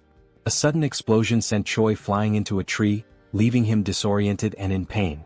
As he cradled his head, trying to grasp the situation, Darius turned to the Corps commander, pleading for her intervention. He insisted that he had not yet lost and argued that this was not the final battle.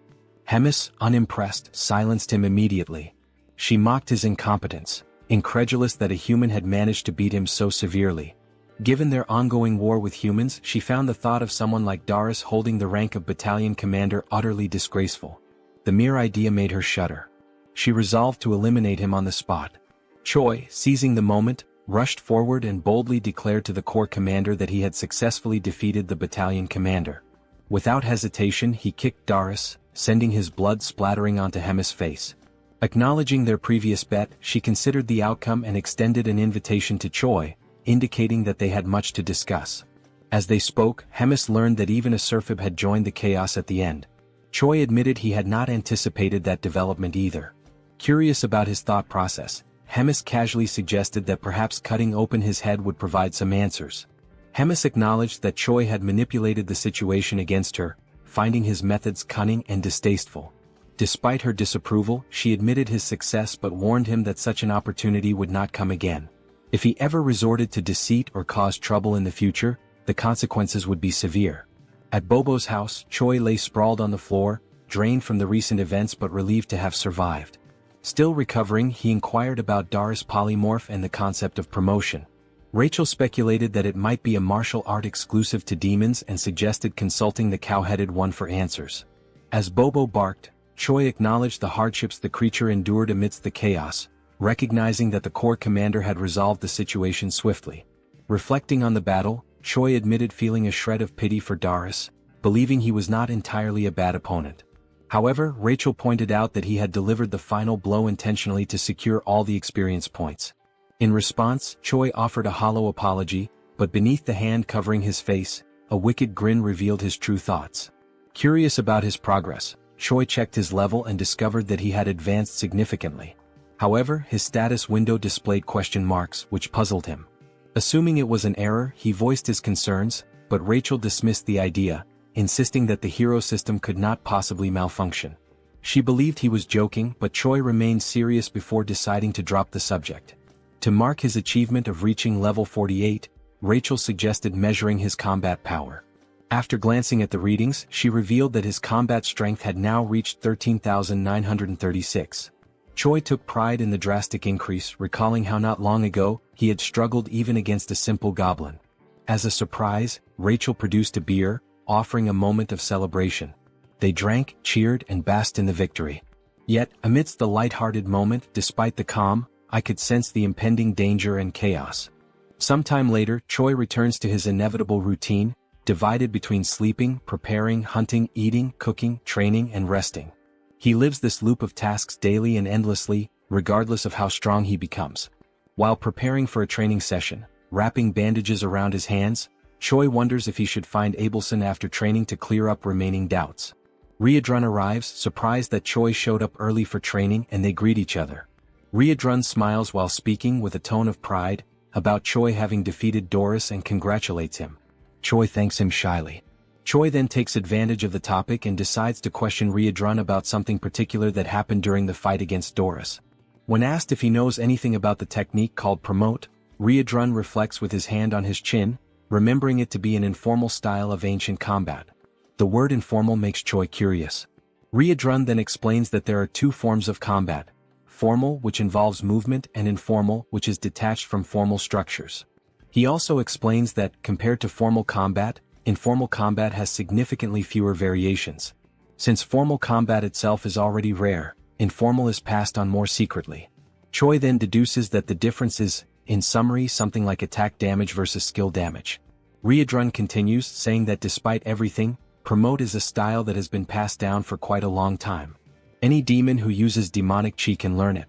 However, it is an extremely dangerous ability that few dare to use. It has many side effects. Choi then asks if there is a possibility for him to learn how to use promote, since he possesses some demonic chi. Riadrun jokes about the amount of chi that Choi claims to have, emphasizing that besides being little, it is not natural to him, nor is it real demonic chi. Choi, in fact, seems to have ignored the warning that it is extremely dangerous. Choi uses the given argument that his chi is little to claim that the consequences may be mild and, in the worst case, Abelson could help. Riadrun, facing Choi's insistence, resists the idea of training such an ability. Choi, in contrast, is frustrated with the delay in giving a final answer.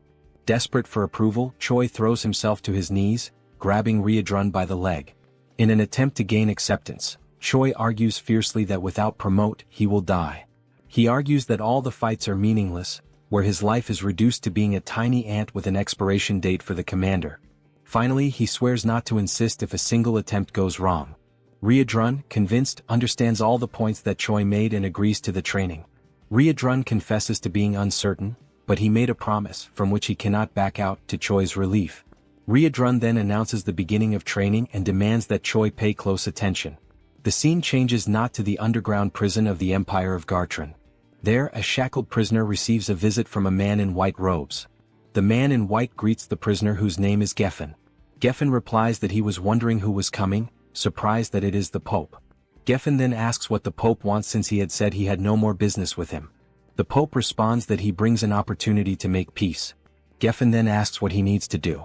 The Pope, with a malicious look, responds that the mission is to eliminate Abelson. Geffen is surprised by the mission, asking why not a rescue and why the orders suddenly changed. He also asks what the church will gain if the goddess dies.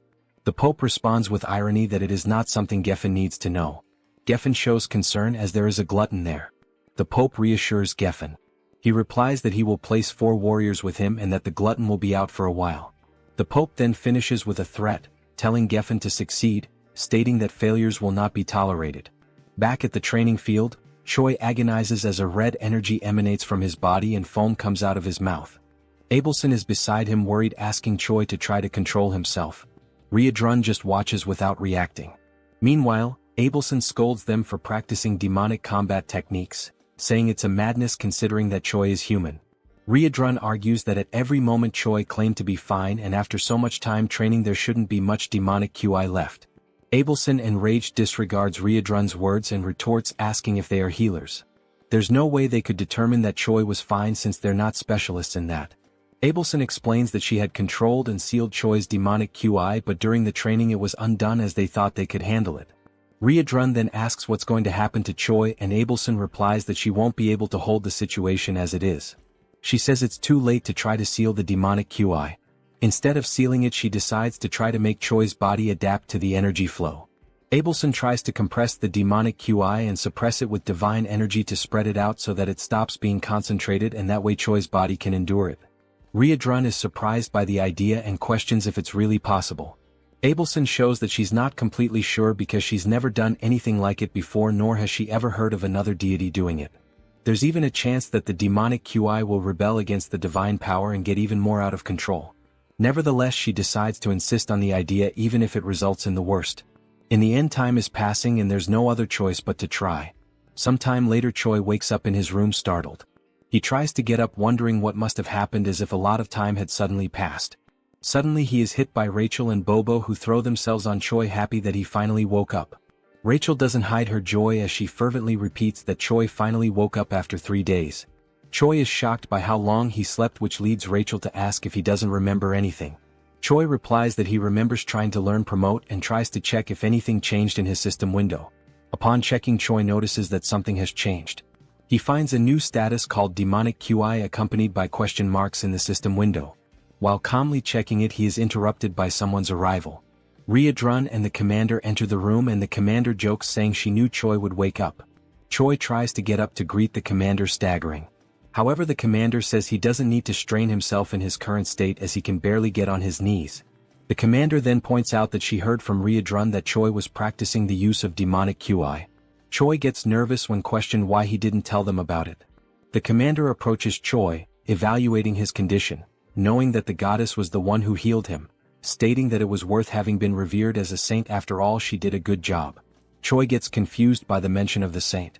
The commander turns to Choi, conjuring dark energy from her mouth, saying that the demonic QI training isn't over yet. This time, she herself will give a special help. After all, as Choi himself said, he is a little ant that belongs to her.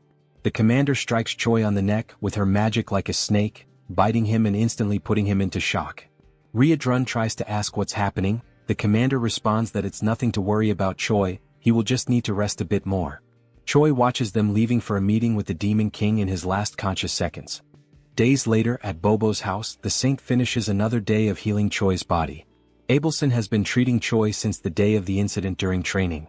After she finishes, Choi thanks her for always helping, and internally, he's grateful for the chance to see her every day. Abelson mentions there's no need for thanks, since it was Choi's willpower that helped stabilize the crisis. She also murmurs that thanks aren't necessary because he is her hope. Choi doesn't understand Abelson's murmur and asks her to repeat it. She ignores the request and says goodbye, saying she's done everything she had to for the day. Choi is left confused, thinking about other times the saint said things he couldn't understand, and how many strange things are happening in this world. leaving many questions. The only thing left for Choi is to wait for things to unfold. Later that night, Choi and Ryodrun are together, with the hero receiving lessons on the theory of demonic chi manipulation. Ryodrun, however, warns Choi not to overdo it. Choi says he's fine, as it's already been 3 days since he woke up and he'll be okay as long as he doesn't use that type of magic again. Ryodrun then recalls that it's been exactly 3 days since the commander left. As Choi continues talking, Ryodrun gets lost in his thoughts. He reflects that even though the meeting is an annual and recurring event, this particular year feels like there's something strange involved. Choi notices Ryodrun is distracted and calls his attention, prompting an apology from him. Choi mentions that Ryodrun has been very busy in recent days. He offers to help if necessary, as Ryodrun has been handling command duties alone. Ryodrun replies that everything is fine and the commander will return soon. Even if she was summoned earlier this time, it won't change much of the routine. He ends by telling Choi to focus on himself, and Choi accepts it as an order. Ryodrun observes that Choi is getting stronger over time. He also notes that now that he has demonic chi, his strength should develop even more. Choi will only need to remain stable in his current state to achieve tremendous results. As he watches Choi, Ryodrun senses an unusual movement. He quickly realizes its divine power and becomes alert. Standing up, he surprises Choi with his sudden change in behavior. He then explains that he sensed the presence of someone with divine power in the castle who isn't the saint. Before Choi can process it, Ryodrun confirms it's an intruder. Ryodrun then orders Choi to stay quiet while he goes to investigate the situation. The scene shifts to the castle's hallways, where 4 men in black cloaks are gathered. They discuss how entering the castle was relatively easy. One of the men comments that this ease came from the commander being away. Geffen, instead of responding, demands silence. He knows and warns that even without the commander, there's still an opponent they must be wary of. When Geffen mentions the name Red Nightmare, Ryodrun appears in front of the group, demanding to know how they knew about Commander Hemis's absence. Realizing they're facing the one they feared, one of the men panics, confirming it is Red Nightmare, while Geffen tells the group not to lose composure as they assume battle positions. Geffen then assigns 2 of the men to go after Abelson, while the other stays with him to fight Ryodrun. Realizing their goal is the saint, Ryodrun becomes concerned because the room where she is confined is not far from their current location. Clenching his fists, he becomes frustrated, knowing that dealing with all 4 would be easy, but handling 2 while the other 2 escape is much more complicated. Suddenly, a voice echoes down the corridor. Choi appears, asking if everything is alright, anxious because Ryodrun had left the room with such a serious expression. Ryodrun scolds Choi, saying he was very clear when he ordered him to stay in the room. But internally he is grateful that Choi showed up. He then asks Choi to pay attention to a new command. Explaining that the intruders are after Abelson, Choi must reach her before they do and escape with her. Ryodrun throws his necklace to Choi, who is confused about what to do with the accessory. Geffen charges at Ryodrun before he could finish the instructions, and even so, while defending himself, Ryodrun explains that the necklace will serve to convince high-ranking officers of the situation. Choi promptly follows his path at full speed. Geffen, irritated, orders his companion to go after Choi and stop him. Meanwhile, Ryodrun finally decides to attack, making it clear that Abelson will not leave the castle without the commander's permission by anyone's hands. Ryodrun activates his combat-style 7th movement, attacking Geffen with powerful strikes. He also launches a blow called Explosive Destruction Wave, his eyes glowing red with determination. Meanwhile, Choi runs as fast as he can to reach Abelson's room. As he runs, a mission window appears. The mission this time describes that evil men are trying to kill Abelson and Choi must protect her, and who knows, maybe after that a romance might arise with a reward of 1,000 points. Knowing that the humans are actually trying to kill the saint makes Choi anxious. Another detail in the message that confuses him is the large amount of points awarded if he manages to complete the mission. Upon arriving at Abelson's room, Choi urgently announces that they need to get out of there immediately because humans are attacking. Abelson is caught by surprise and does not understand what is happening, so Choi explains that it is an attack from the same people who attacked previously. Meanwhile, in the nearby corridors, Ryodrun's troops delay the intruders' advance. The comrades warn Choi not to waste time and to flee with the saint. Choi immediately grabs the saint by the hand and in a swift motion places her on his shoulder. With no time to apologize for the lack of courtesy, he runs carrying Abelson. The scene shifts to a room where a meeting is being led by the 3rd Commander Roger. He comments on Doris's defeat by a low-level human with a tone of disappointment. The memory of the commander asking him to take care of correcting everything while she's away takes over, and Roger wonders why he was chosen for such a task. Focusing on the meeting, he decides to end it as there's nothing more to be discussed and asks everyone to follow the orders. Suddenly a goblin interrupts with an urgent report. He explains that Choi has arrived carrying Riedrun's necklace and Roger tries to understand the situation. The goblin then explains that other humans are attacking the castle trying to find Abelson. Roger receives the message and becomes irritated with such inconvenience. Moments later, Roger encounters Choi accompanied by Abelson in a corridor who intends to explain the situation in more detail. Choi then begins to tell that Riedrun detected divine power within the castle, and promptly went after the intruders who turned out to be humans seeking to put an end to Abelson. Roger does not believe that humans would attempt on the saint's life, and asks Choi to calm down, thinking it must be some mistake. In a brief moment, Roger senses something strange approaching, and before he can react, with only enough time to tell everyone there to protect themselves, a devastating attack hits the corridor windows, signaling the arrival of another enemy. Now, with no more doubt about the human's objective, Roger is stunned by the reality he is witnessing. Roger, seeing that the enemies are approaching the saint, casts a restriction spell to try to stop them. However, the distance is too great, being insufficient to stop both attackers. Choi decides to act, preparing to use the 7th movement of Riedrun's combat art. Before one of the enemies could reach Abelson, Choi hits him from behind with a powerful punch, knocking him out instantly. Choi shouts as he attacks, declaring that he will protect Abelson. Meanwhile, in Riedrun's battle, one of the invaders has already been defeated, while Geffen mocks the loss of his companion after having used him as a shield.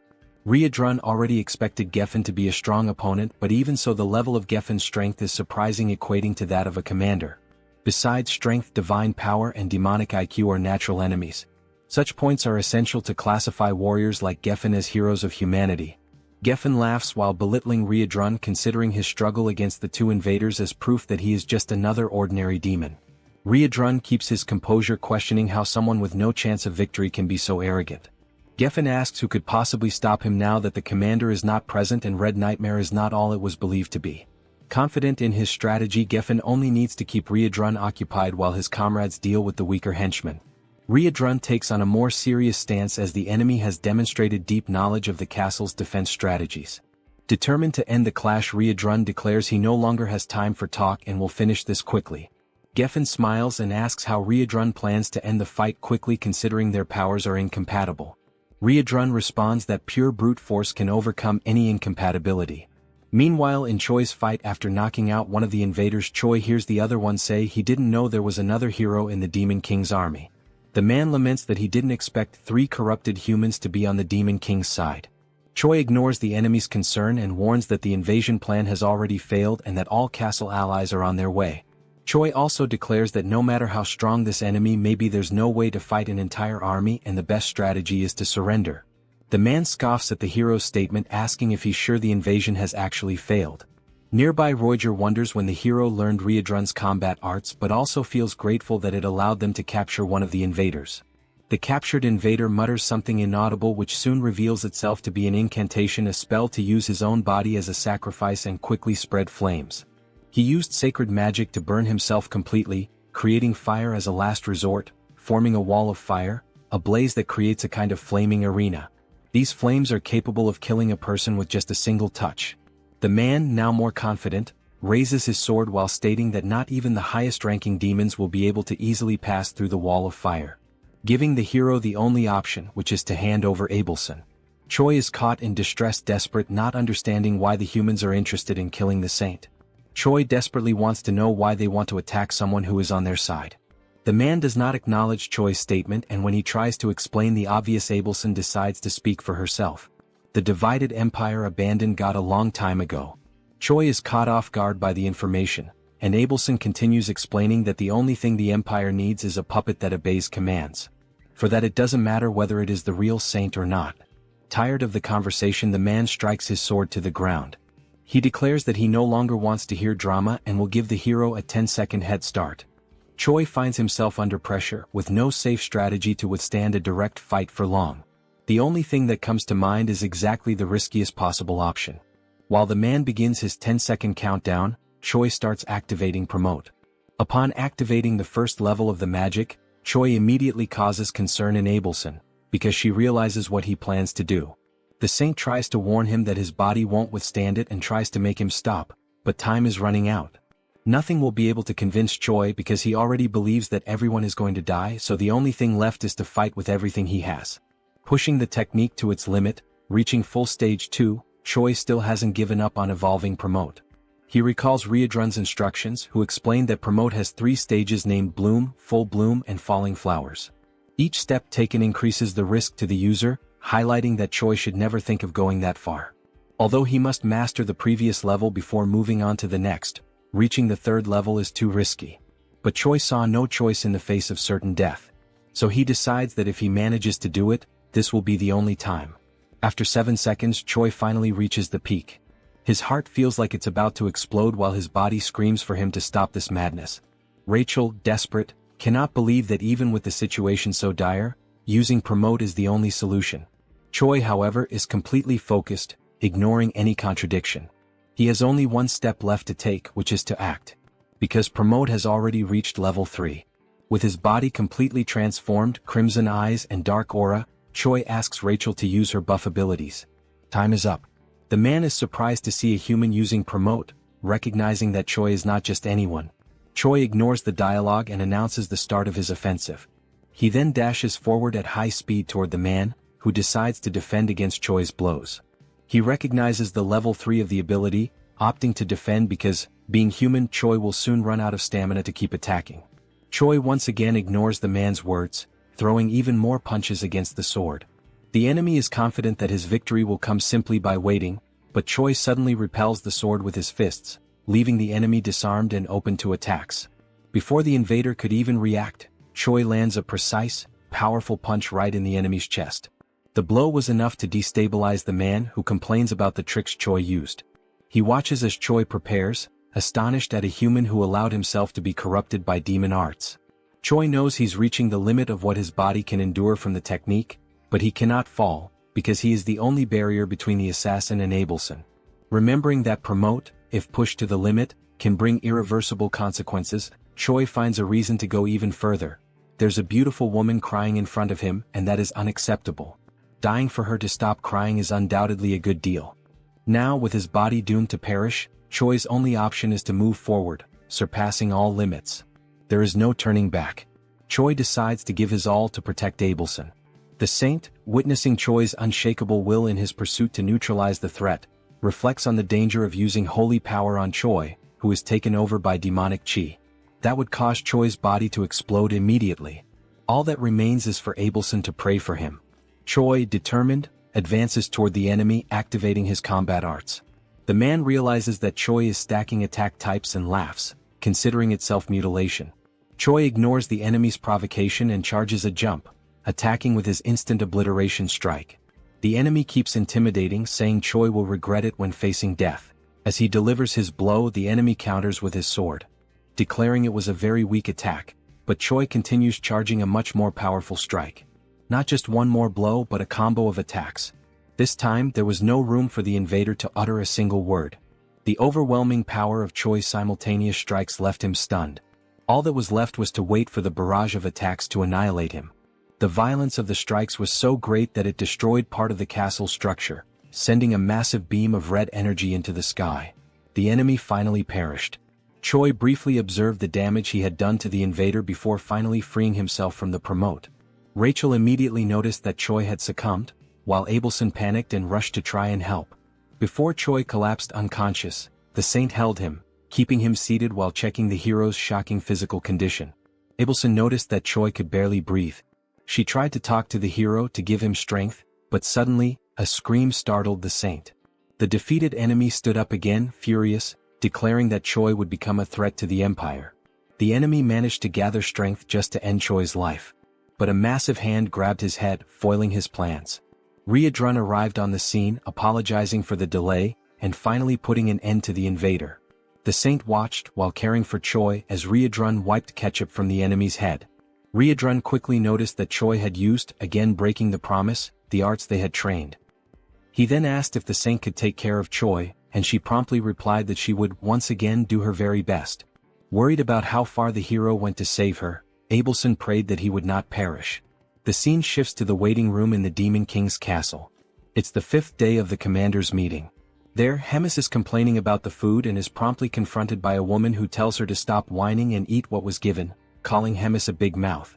The woman is Park Hyuna, the fourth commander of the Demon King's army. Hemis mocks Hyuna's affront, calling her disrespectful and pointing out that if it weren't for the non-aggression pact between commanders, Hyuna would have died many times already at Hemis's hands. Such a statement made the fourth commander very irritated. Before a bigger argument could break out, a humanoid hamster enters the room yelling. He brings information to Hemis, saying there's something urgent coming from the Black Fortress. Hemis asks what's going on, and the hamster replies that the Gartran Empire attacked the fortress. The attack was carried out by 4 knights, one of them at hero level. The assault resulted in many casualties and injuries. Hemis hears the details and then turns her gaze to Hyuna, smiling and sarcastically pointing out the change in the regular meeting schedule, coinciding precisely with the attack on the fortress. That attitude left Hyuna in an awkward position. While finally enjoying the food, Hemis mentions the given coincidence, thinking about the Demon King. Meanwhile, in Choi's room he wakes up again after using Promote, this time surprised that he managed to recover. Rachel quickly approaches, grabbing Choi by the hair, irritated by the hero's recklessness that almost got him killed. Choi begs for mercy, saying he's still a patient. Choi jokes that, considering the pain he felt from Rachel's blow, he's definitely alive, even though he thought he had been defeated. Rachel then explains that he was indeed defeated because, even after using all the combined techniques and hitting the enemy directly, the villain still managed to remain standing in the end, while Choi was unconscious. But before the enemy could strike back, Riadrun arrived and ended the game. The cowhead guy saved everyone with just one blow. Choi listens to the explanation in awe. Rachel continues narrating the events, explaining that after the battle, Riadrun and Abelson took care of Choi, giving him the necessary treatment to recover. Finally, she and Bobo also took part in the care. No less important, both Riadrun and Abelson described it as a miracle that Choi came out alive and asked him not to repeat that recklessness, so he wouldn't make others worry again. Choi then points his finger at Rachel, who immediately gets irritated, thinking Choi is about to argue with her. However, he just gently touches her face and apologizes for making her worry, thanking her for all the care. Rachel lets her guard down and the two are fine again. A few hours later, Riadrun and Commander Hemis go visit Choi. While the commander plays with Bobo, Riadrun repeatedly says that Choi was only able to use the technique the way he did because of the demonic chi Hemis put in him. Riadrun also asks if Choi thinks he has 9 lives to keep acting recklessly, reminding him once again that he's only alive because of Hemis, and Choi states that he's already gotten the message. Hemis, while playing with Bobo, gets annoyed by the conversation. Choi asks how the meeting went, and Hemis says she doesn't care about what happened there because what matters more is taking care of the headquarters. That's why she simply abandoned the meeting and returned to the fortress. Choi is shocked by Hemis's attitude, since it was a meeting with the Demon King. Hemis smiles as she notes that the Demon King might have gotten a little upset. Meanwhile, Choi and Riadrun get chills thinking about what that could lead to. Hemis has more interesting matters at the fortress. Choi's performance after she put her own demonic chi in him behaved as if it were his own. While Riadrun and Choi fear the wrath of the Demon King, Hemis is delighted by how interesting Choi is. The scene then focuses on the moment when Hemis meets the Demon King. In the memory, she emphasizes that even during all the battles from the first to the last fought by the Demon King, she remained by his side, following his purpose. Hemis believed that all of the king's actions were with the intention of protecting. The Demon King Tigrad tries to move things along, asking what she means after all. Hemis then gets straight to the point and explains that if the Demon King's plans go against her, they will have a problem.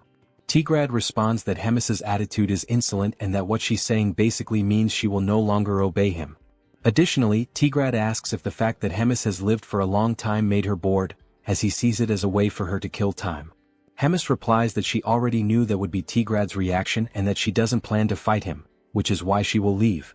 But before going, Hemis looks at Tigrad once more and asks who is really getting bored as time goes by, and tells him to think carefully as this is her final warning as a longtime companion. And after that farewell, Hemis goes to meet Choi, and the scene returns to the moment when Hemis and Riadrun leave. Choi shows respect as the duo walks, and Hemis turns to Riadrun, congratulating him, which makes Riadrun curious about the reason for the congratulations.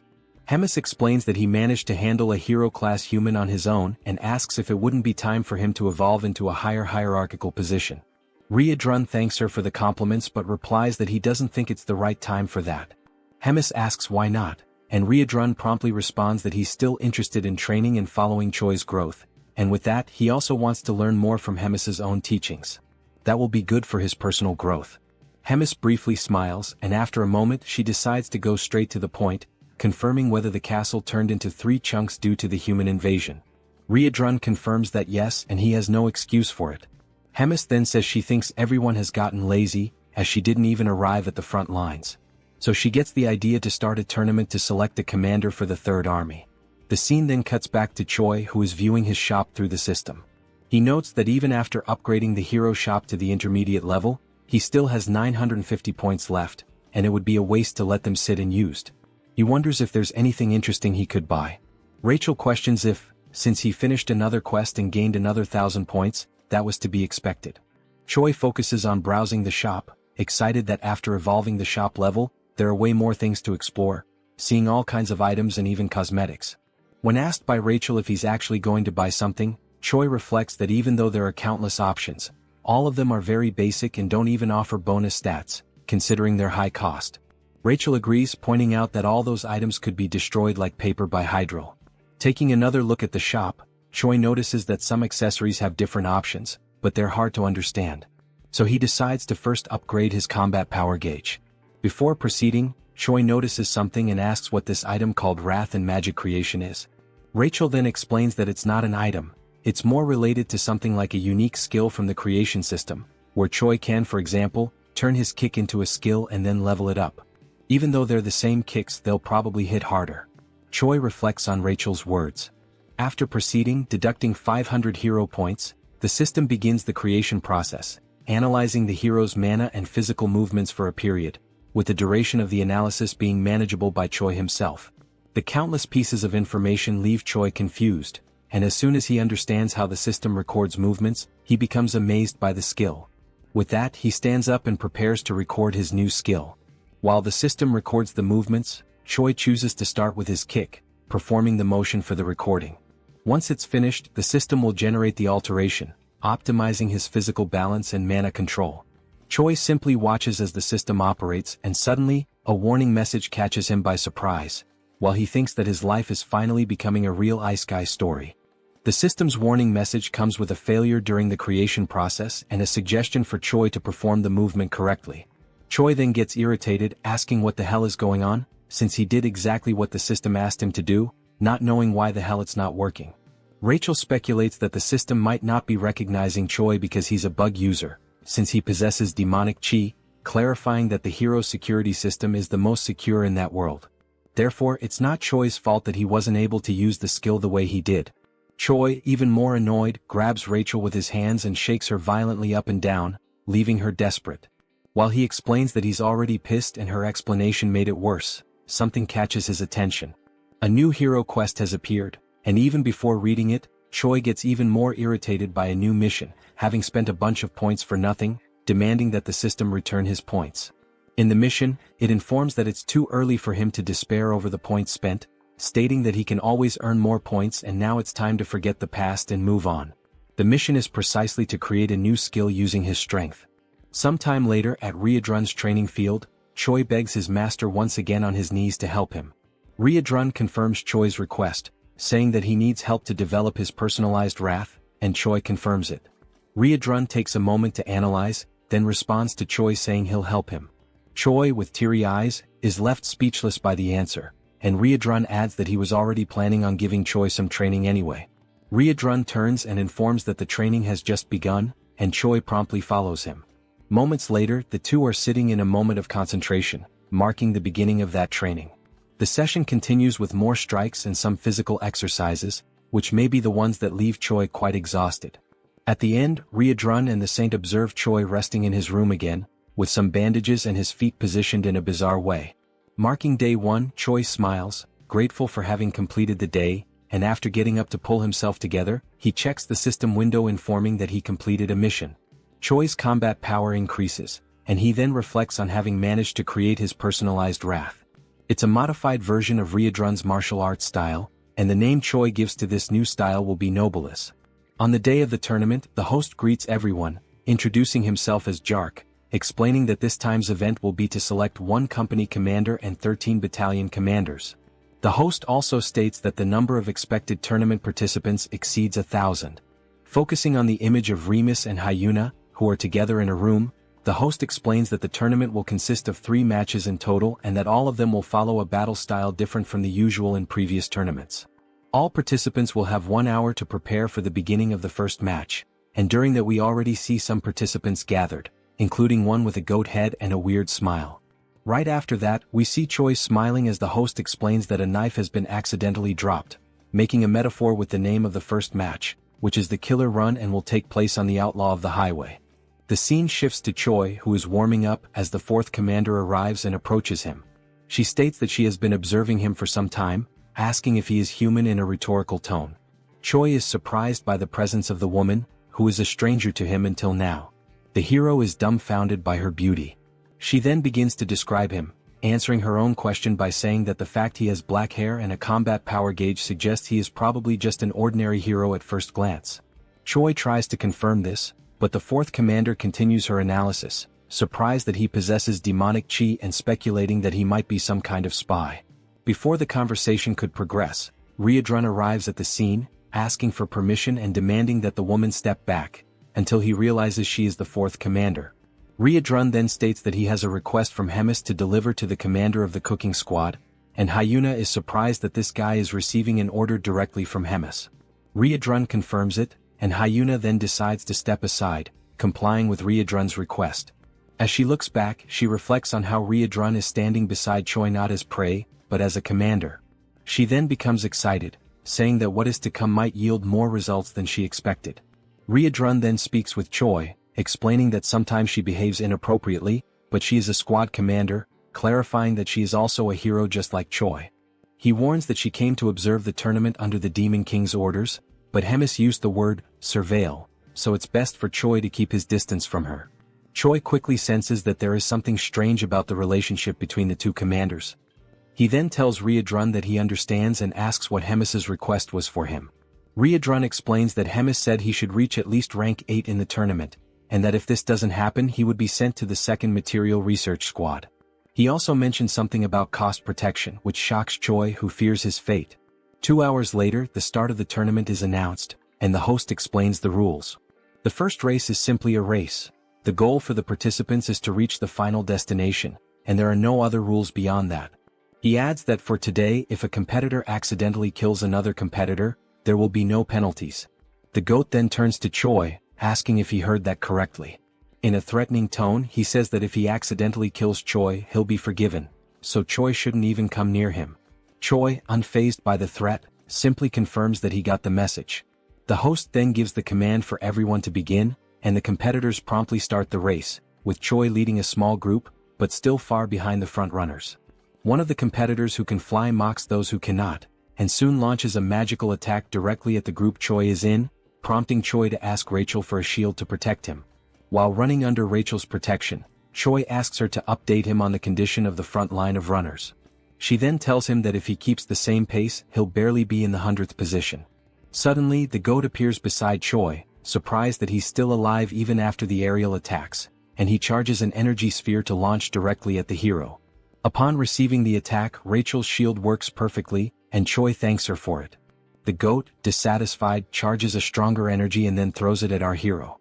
However, before the attack can land, the energy begins to split into countless fragments and falls like rain, hitting several other competitors. Choi doesn't understand why the attack got weaker, questioning whether it was smart to divide it into waves. The answer comes when the goat starts acting as if it was Choi who launched the attack with the intent to hit multiple other runners, leaving Choi furious at the false accusation, since now all the competitors want his head, driven by fury and resentment against our hero. The goat then picks up the pace and mocks Choi, who is falling behind. While running to escape the crowd and seeing the goat just ahead, Choi curses him, saying that as soon as he catches him, he will kill him. He then asks Rachel how many are still ahead, and Rachel informs him that he has passed 76 and there are still 24 left in front. As soon as Rachel gives the information, Choi is hit from behind by an attack strong enough to break Rachel's barrier. While feeling the attack and about to fall, a memory comes to Choi's mind about his training with Ryodrun, where he was confused about what to do regarding having multiple combined styles, where each of them was made exclusively for demons incompatible with humans. Both the promote and readrun's combat skills needed to be used as a base to create a new skill completely compatible with Choi, and thus Noblesse was born. As soon as he activates the skill back focused on the race, the system informs him that his magic power evolved from rank D to C, and also that the level of demonic chi evolved from rank E to C. The Noblesse skill then appears in the system, explaining that it was created through the merging of the two forces, thus creating a unique combat style that emanates a purple aura of magical and demonic power, with a proficiency of 0.06%. After fully charging while defending himself from the attacks of other runners, Choi then starts a fast sprint, warning everyone to get out of his way, and in moments, the only thing the runners can see is a flash of purple light passing everyone at an absurd speed.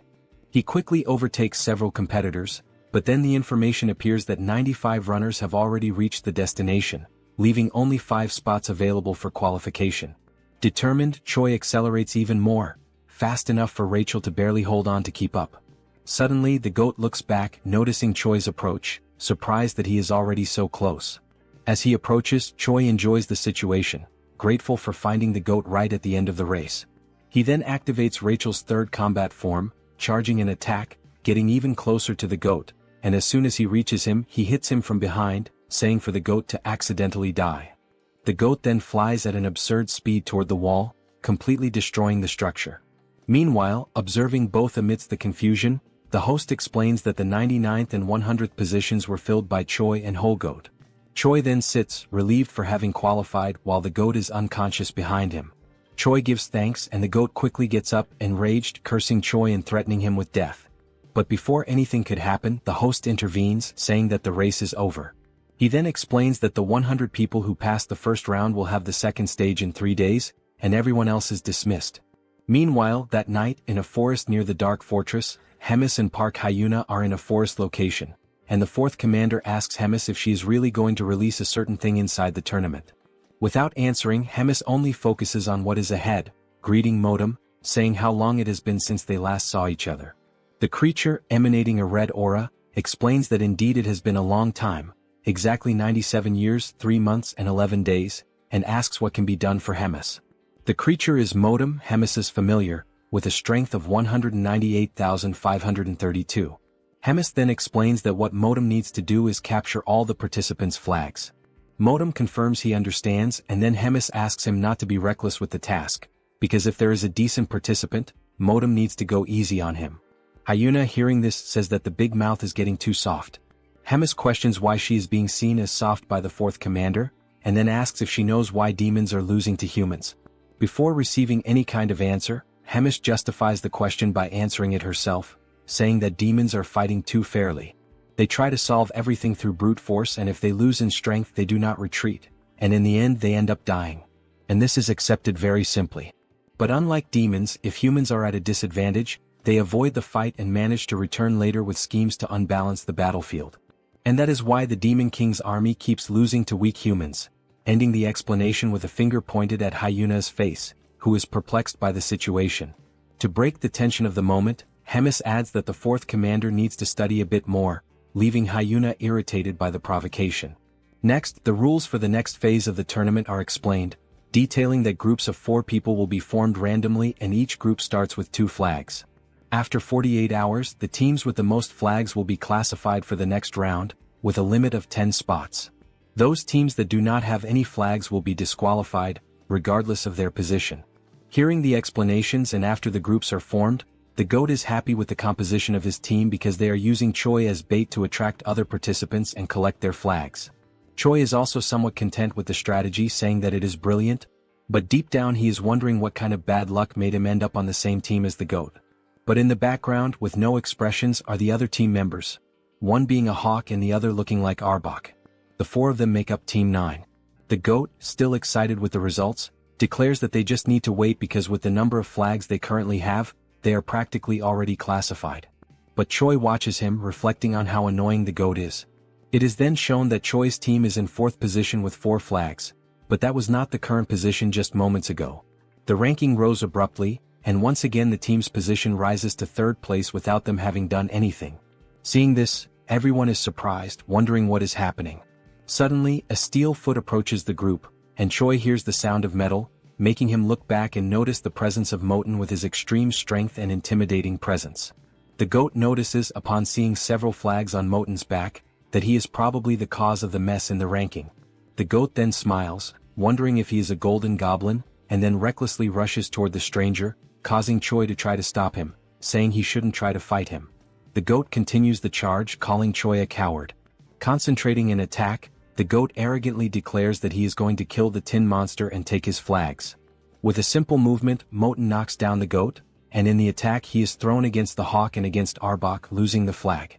While storing the newly collected flags, Moten is being watched by those who sent him. Hyuna questions if that was really necessary. Judging Moten's presence, they're useless since there is no way to win against him with only the skills of Choi's team. Hemis remains silent, just watching while the time for the end of the test runs out, and it is shown that Choi's team is now in position number 25. Later, with only 1 minute left until the end of the test, Choi already has a plan declared and asks everyone to move according to the signal, especially the goat head. They have just encountered Moten again, who, after the previous attack, had moved to collect other flags. And as soon as he notices their approach, Moten realizes they are going to try some kind of new primitive attack. Choi then orders the goat to attack, and he promptly begins channeling his magical energy, irritated by being commanded by a human. As soon as the energy hits the area where Moten is, he remains standing intact, surrounded by flames and lots of dust. Choi then gives the turn to the hawk, who is already at high altitude and ready. He begins his charge, descending toward Moten at very high speed. Moten notices the hawk's charge and realizes it is a joint attack, also noticing that this is the first team using tricks like this, as he prepares to defend against the attack. As the falcon approaches Moten, he is met with the defense of the tin monster and has his neck restrained, causing the attack to halt, leaving only the strong wind that accompanied him, which brings a certain comfort to Moten, who declares that the wind is refreshing.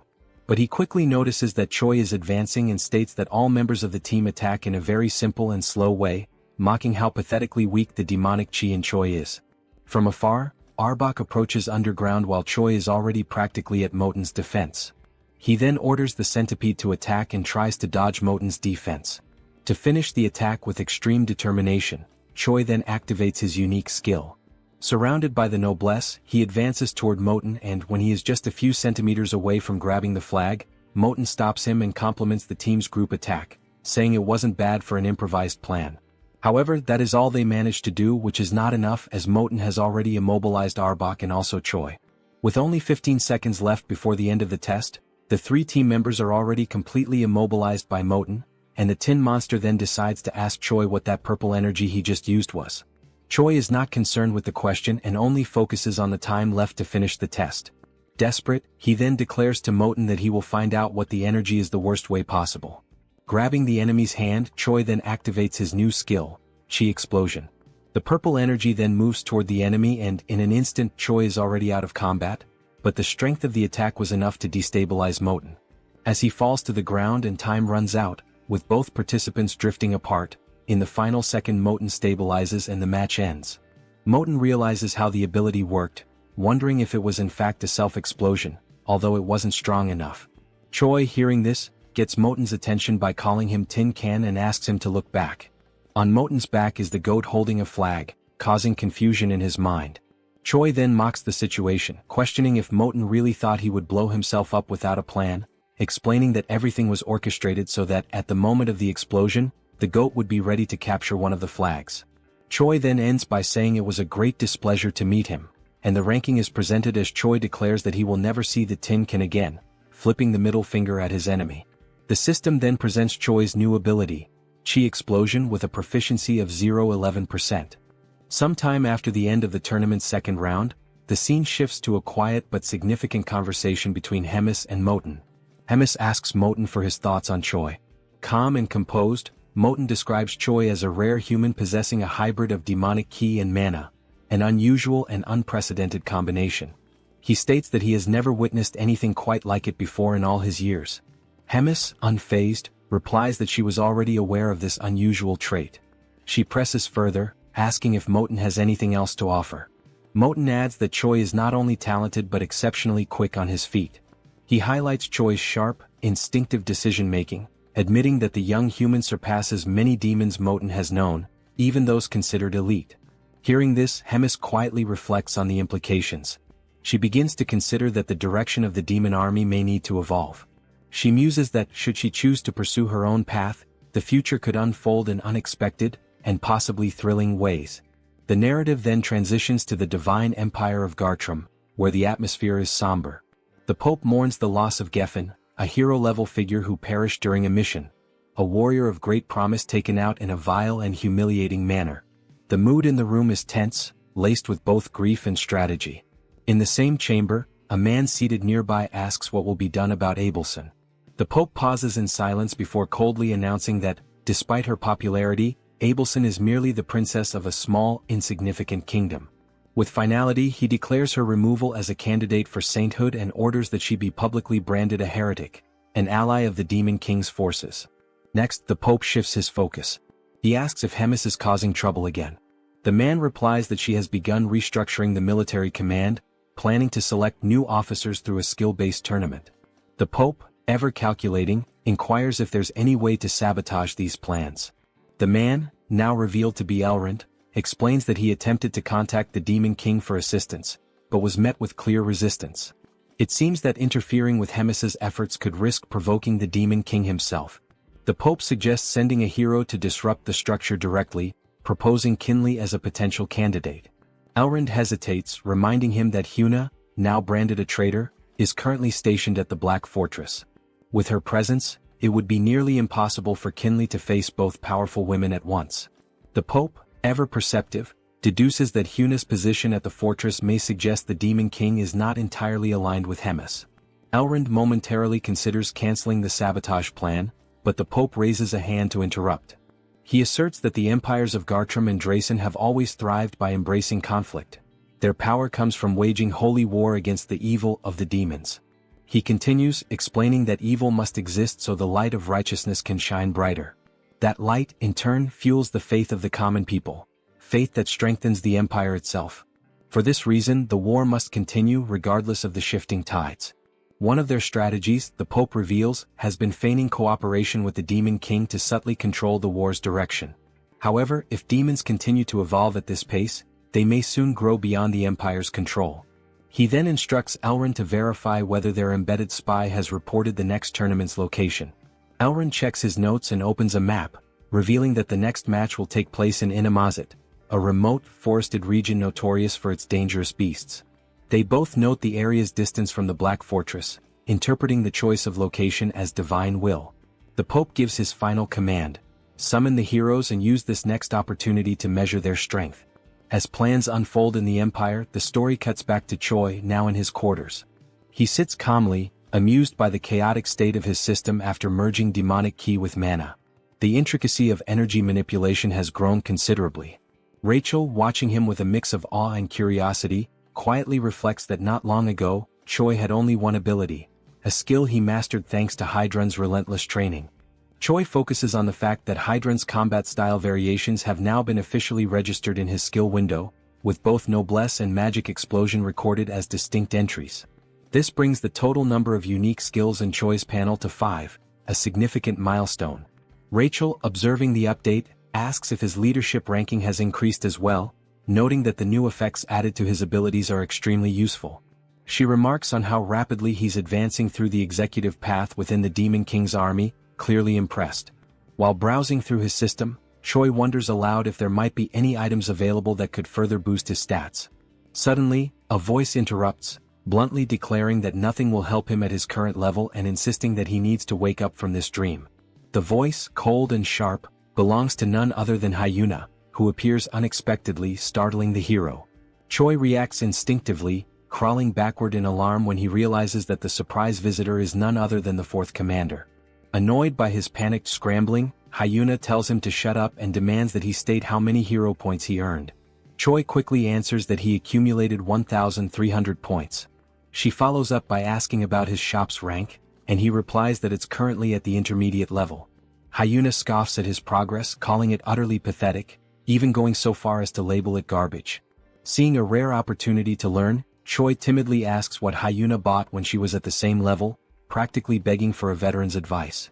Amused, Hyuna laughs, clearly aware that he's trying to squeeze information from someone far more experienced. She agrees to give him a tip, but only under the condition that he answer every single question she asks. Choi eagerly accepts the deal without hesitation. Hyuna then advises him that, since he already has an aura, the next step is to upgrade his shop level and purchase a dimensional pocket, a valuable inventory-like item that offers excellent utility for its cost. Choi ponders the usefulness of such an item and wonders if it will show up in the next round of shop offerings. Hyuna confirms with a nod but immediately shifts gears, announcing it's now her turn to ask questions. Her first, is Choi really a hero? He responds vaguely that, somehow yes he is. Her second, why on earth is he serving in the demon army? Again he answers that he somehow ended up there. Her third question, how can he use both demonic ki and mana simultaneously? Choi gives the same kind of answer, it just happened. Frustrated by the lack of clarity, Hyuna sarcastically sums up his story. He's somehow a hero who somehow ended up in the demon army, and somehow can use both demonic ki and mana. Choi simply nods in full agreement. Furious at his nonchalant attitude, Hyuna delivers a brutal kick to his face, launching him across the room. Dazed and annoyed, Choi retorts that Hyuna herself is also part of the demon army. The scene then shifts to some time later with Choi lying face down and submissive, pinned under Hyuna's legs as she casually rests on top of him. When she calls out, he responds instantly. Hyuna asks if he wants to transfer to the 4th Army and become her direct subordinate, offering to train him personally. Choi, still in pain, politely declines, thanking her nonetheless. Her mood sours again and she increases the pressure on his back, making him groan. As he struggles, she demands to know why he insists on staying. Choi, gasping through the pain, replies that his main reason is simple. If he tries to leave, Hemis might actually kill him. Hyuna then asks what Choi's next point is, whether he has any goal beyond simply staying alive to avoid being killed by Hemis. Choi, without hesitation, replies that his next grand ambition is to marry a rich blonde noblewoman and become the proud father of 5 children. The absurd honesty and randomness of the statement catches Hyuna completely off guard. She freezes for a moment before abruptly getting off of him, visibly shaken by what she just heard. With a dismissive wave, she mutters that it would be better for them both to forget the entire conversation ever happened. Trying to compose herself, Hyuna then tells Choi that he's free to pursue whatever strange dream he wants and admits, albeit begrudgingly, that he's probably right about one thing. Hemis would never let him walk away so easily. With those words, she turns to leave, tossing over her shoulder that he should take the time to rest while he still can. As her footsteps fade into the distance, Choi lies there in silence, staring up at the ceiling and reflects inwardly. He acknowledges that beyond his fear of Hemis or his ridiculous personal goals, there's another reason he chooses to stay. His growth, as a person, a fighter, and perhaps even as a hero, is inseparably tied to this unpredictable, chaotic life within the Demon King's army. And to his own surprise, that thought doesn't scare him. In fact, it makes him genuinely happy. Sometime later, the day of the 3rd round of the tournament finally arrives. The mood in the air is tense with anticipation. Choi begins his preparations with focused determination, checking over his gear and gathering what little he needs. Before heading out, with a smile, he asks Bobo to guard the house while they're gone and promises confidently that he'll return victorious, carrying the first-place prize. Bobo barks once, tail wagging as if offering his blessing. As Choi and Rachel prepare to leave, Rachel brings up the route to Animosity, asking if they plan to pass through Lee Dongjin before arriving at the arena. Choi confirms with a nod, double-checking the map one last time. With everything set, the two step through the door, the energy between them buzzing with excitement. Their hearts are set on victory, their minds sharp and ready. With unwavering resolve, they march forward, determined to bring home the top prize and carve their names into the next chapter of the tournament's history.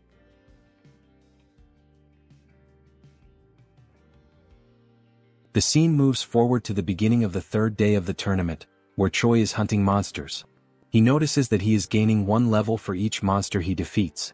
At this point he has already leveled up 4 times and wonders if it is actually real.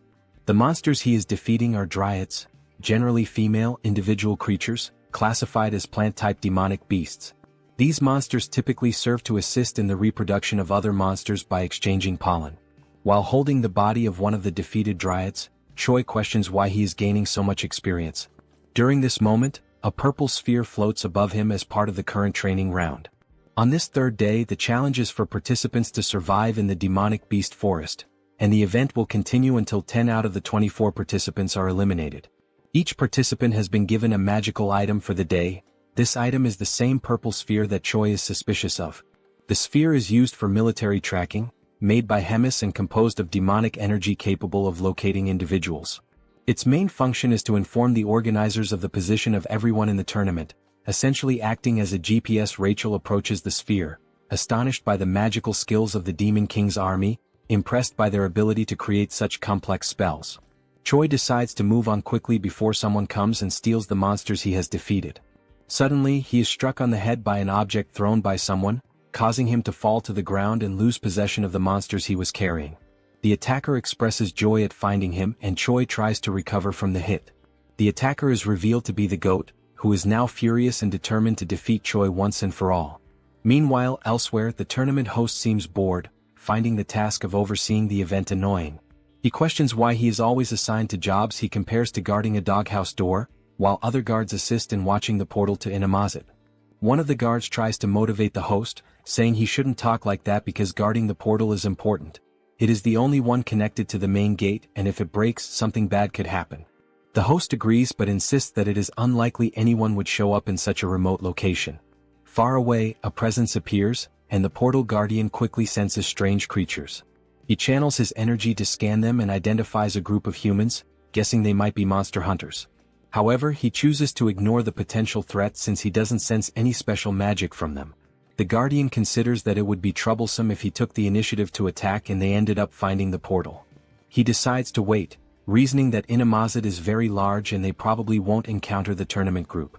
Despite sensing something odd, he continues with his farewell and chooses to leave the strangers alone for now. Back at the confrontation between Choi and the goat, the new enemy tries to intimidate the hero, claiming to have immense power and that Choi should beg for mercy. Noticing Choi's indifference, the goat tells him that if he won't plead, then he should run as there is no shame in fleeing. Scars on the back are not dishonorable for those who fight with their fists. Choi, annoyed, asks Rachel if it wouldn't be better to just kill the goat already. Sensing the shift in Choi's demeanor, the goat immediately changes his own behavior to one of submission, begging Choi not to kill him, warning that he would regret it. This confuses Choi, who doesn't understand the reason behind the threat of regret. The goat then reveals that he possesses very valuable information, prompting Choi to ask what it is. The goat explains that all demons currently have Choi at the top of their target list. Choi is skeptical and asks why, if that's true, they aren't all after him already, since he is supposedly the common enemy of them all. The goat suddenly begins a countdown, leaving Choi confused. As the countdown ends, all the other tournament participants approach a dominating chair, and Choi is startled, while the goat laughs at his situation. Meanwhile, at the Black Fortress, the scene is being magically transmitted to Hemis and Hyuna, who are observing the events of the tournament's third day. Hemis admits she didn't expect everyone to target Choi and laughs, calling it shameful. Hyuna reprimands her, saying this is not a moment to laugh. The transmission is abruptly interrupted by the Guardian, who reports that humans are attacking and attempting to destroy the gate. He explains that the enemy group is composed of highly equipped humans using stealth devices, and somehow they know the exact location of the gate.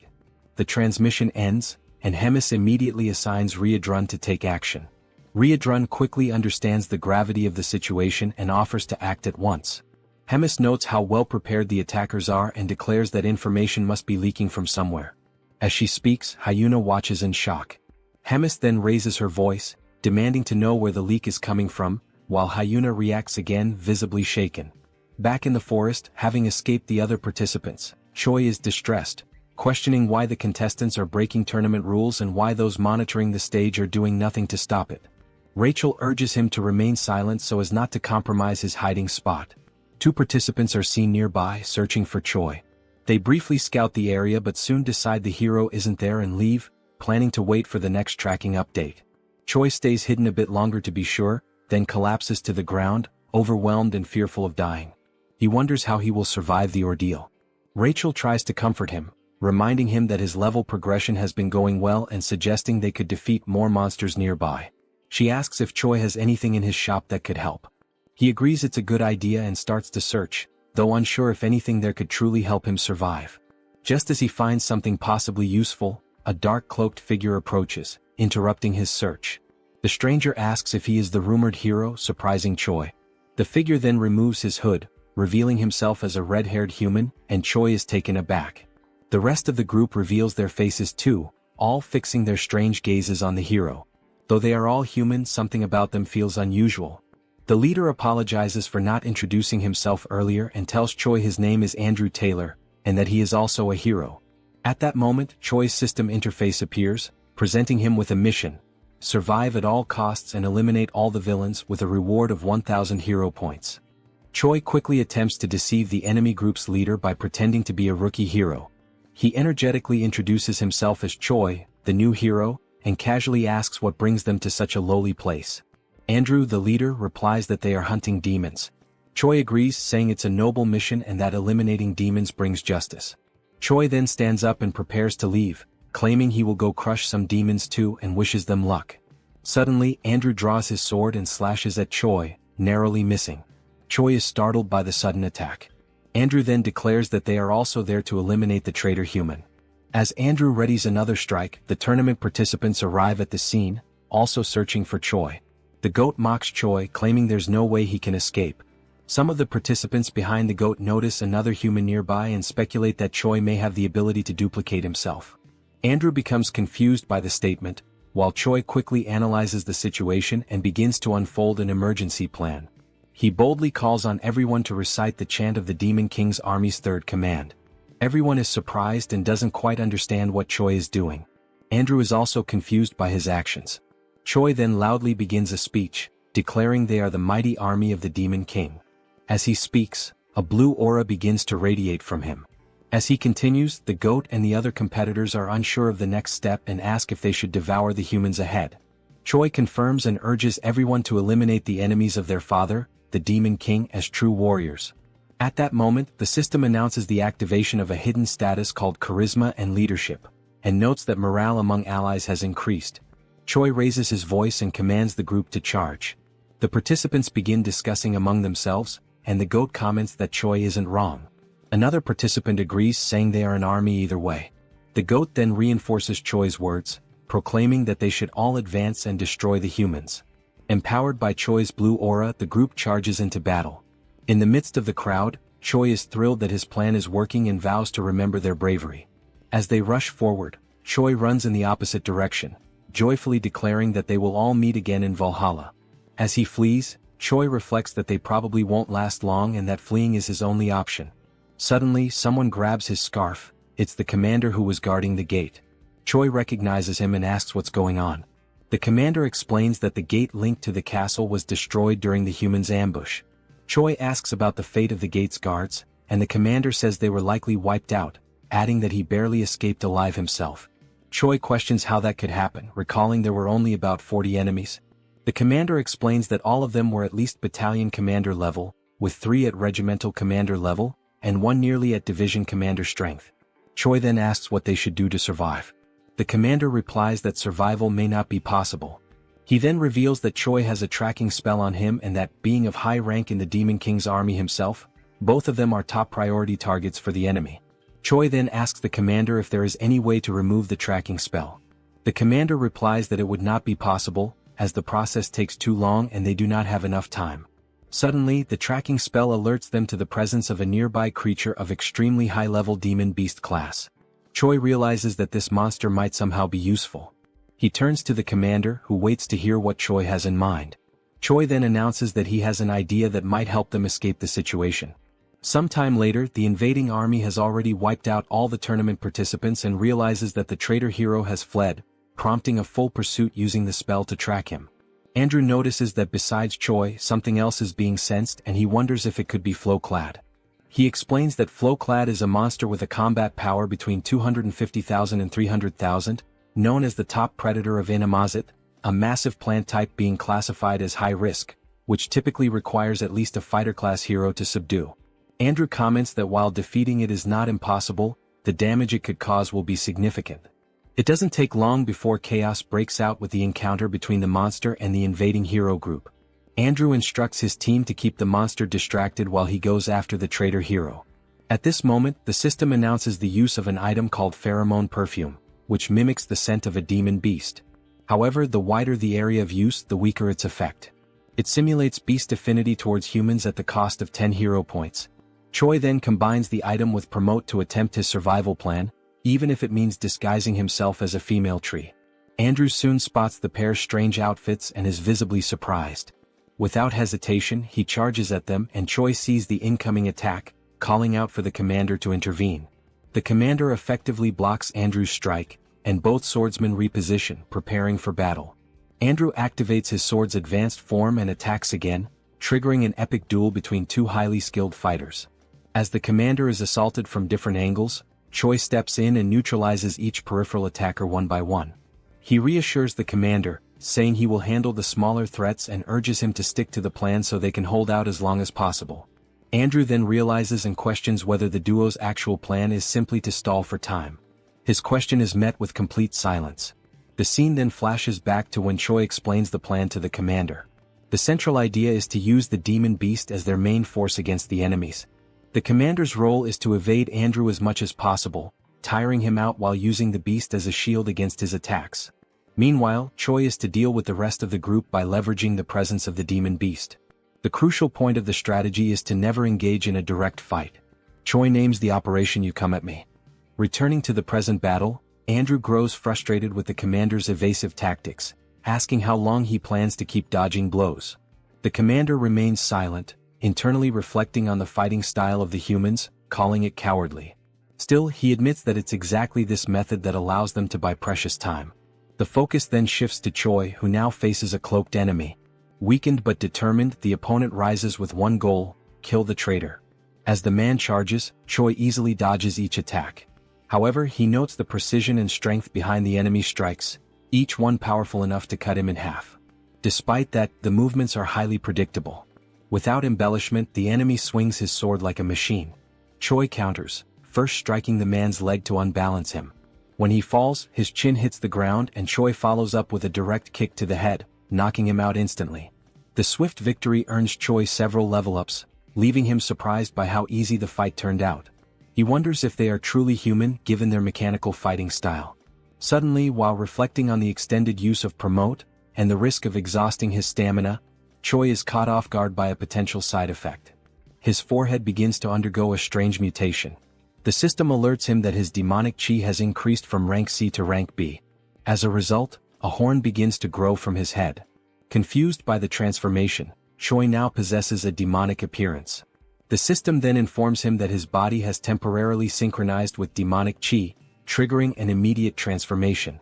The commander, covered in armor made of intertwined plants and vines, watched his opponent from a safe distance. His eyes were fixed on the hero Andrew, who held his sword with unwavering determination. The commander could feel his energy waning. He was already near his limit, and he looked at his opponent with growing concern. The demon beast he was using as a shield, a towering creature with alabaster skin and razor-sharp claws, bore several deep wounds across its body. Its breathing was labored, its legs trembling. Neither the beast nor the commander could hold on much longer. Andrew, steady with his sword in hand, broke the silence that had settled over the forest like a heavy fog. His voice was calm but laced with contempt. He said the commander had nothing special aside from his ability to run away, and even that would end right there and then. A dark smile curled on Andrew's lips as he boasted of his imminent victory, claiming that heroes like him grew stronger every time they killed a beast or demon. He concluded with a smug tone, pointing out that his current level was 983. Once he killed the beast shielding the commander, he would easily ascend to level 1000, a milestone few had ever reached. Without further warning, Andrew lunged forward, striking at the commander with deadly precision. The commander barely managed to defend himself, using the long whip coiled at his side to parry the attack. Concern was now etched into his face. He was clearly at a great disadvantage against this overwhelming force. He knew that unless he came up with a solid plan, he would be defeated right then and there. Without hesitation, the commander began touching strategic points along the massive white beast's body. His fingers moved swiftly with practiced accuracy, and from his hand, small red sparks erupted with each contact. These sparks flickered like embers, tracing cryptic markings along the beast's skin. He continued the sequence even as Andrew relentlessly pressed forward with fierce, calculated blows. The battle intensified, yet the commander stayed focused, gambling everything on the seal he was about to complete. Andrew, thirsty for victory, advanced on the commander, who kept blocking the transferred blows while clinging desperately to another part of the beast's massive body. The weight of each strike forced the commander to retreat little by little, his defense beginning to falter. After another powerful blow sent him tumbling backward, scraping against the forest floor, Andrew gripped his sword with both hands, raising it high above his head. His eyes burned with anticipation as he prepared to stab the weakened demon beast. He warned the commander, his voice dripping with arrogance, that once he killed the beast and gained a boost to his attributes, dealing with someone as weak and desperate as him would be nothing more than a formality. But before Andrew could deliver the final blow, the commander, still catching his breath, spoke firmly. He hadn't been running around for no reason. His words cut through the tension like a blade. At that moment, the intricate marks left by his hands on the beast's skin began to glow, igniting into beams of radiant red light. The symbols pulsed with energy, and from them, several thick metal chains erupted, snaking out in all directions. Red sparks danced in the air around the demon beast, crackling like fireflies caught in a storm. Then the scene revealed a new technique, an advanced movement restriction skill. The commander, ignoring his injuries, focused his energy and curled his fingers into a circle, completing the final gesture needed to activate the seal. The red glowing chains, now shimmering with intensity, surged forward and wrapped themselves around Andrew from behind, just as he was about to drive his sword into the beast once more. The narrative then shifts to a memory, showing the commander and Choi discussing the second part of their plan in a quiet moment before the battle. Choi, barely able to contain his excitement, suggested they name the plan Kill Steel. The commander raised an eyebrow and crossed his arms, clearly skeptical, and asked if that was some sort of code among the heroes. Choi grinned and continued with the plan's outline, explaining that he would first take care of the rest of the group before the demon beast fell. The commander, always cautious, asked what would happen after that. With a confident smirk, Choi concluded that the commander would keep buying time, just like he was doing now, and when the right moment came, Choi would return to help finish off the beast. The two shared a look that said they both understood the risks, even if they didn't speak them aloud. The commander scratches his head with an awkward laugh, accepting that they had no other options anyway, but he points out that Choi's plan has two glaring flaws. 1. Would he really be able to come back in time? 2. Even if he did, could he actually defeat that guy after leveling up? Choi, with his usual blunt honesty, admits that the chances of everything going according to plan are less than 1%. But, he adds with a sharp glint in his eyes, if they gave up now, the chances would be exactly 0. Choi clenches his fist with resolve. If those were his only options, he'd bet everything on that 1%. There was no room left for fear, only for action. The scene jumps forward to the battle's turning point, where Andrew is suddenly restrained by several glowing chains wrapping tightly around his legs, wrists, and even the sword he had just raised, now frozen mid-air. His expression twists in frustration, eyes burning with rage. He demands to know what the commander was thinking, using such a cheap trick to restrict his movement. His voice echoes through the battlefield like a growl.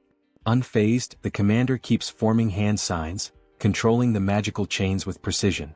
His face remains calm, his gaze steady. He simply advises Andrew to wait and see, because they also have a hero who can level up. Suddenly, Choi appears on the scene in his awakened demonic form.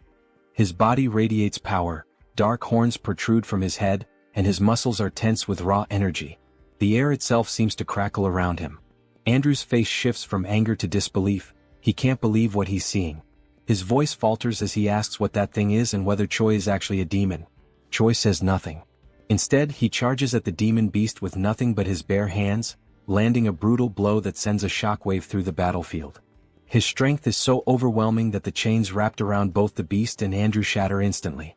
The hero's system interface lights up, confirming that Choi has successfully leveled up, just as the demon beast lets out its final breath and collapses with a thunderous crash. The commander, kneeling with one fist on the ground and catching his breath, lets out a tired laugh.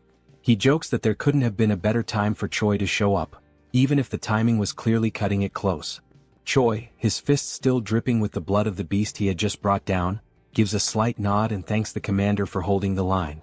His tone is firm, but there's a flicker of genuine respect in his voice. Without wasting another second, Choi turns sharply and raises his arm, pointing straight at Andrew. Now, he declares with unwavering confidence, the hero will be defeated by me. Andrew lifts his sword, his expression darkening. He scoffs at Choi's boldness, dismissing his claim as nothing more than overconfidence.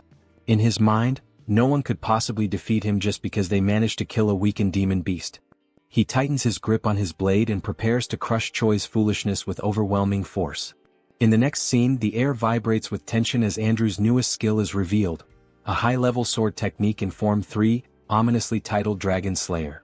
Energy flares around the blade, forming arcs of blue light as the hero steps forward, each movement heavy with the confidence of someone who has never lost a battle. Then with a roar he strikes. Choi doesn't flinch. He braces himself, raising his arms and crossing his wrists above his head. The massive blade crashes down, but he holds firm, stopping the strike with raw power. The ground cracks beneath him from the impact, yet he remains standing. Andrew's eyes narrow. In that instant he understands, this wasn't just a brute. Choi is a close-range combatant with terrifying physical strength. If he lets him close the distance again, his sword advantage might not be enough.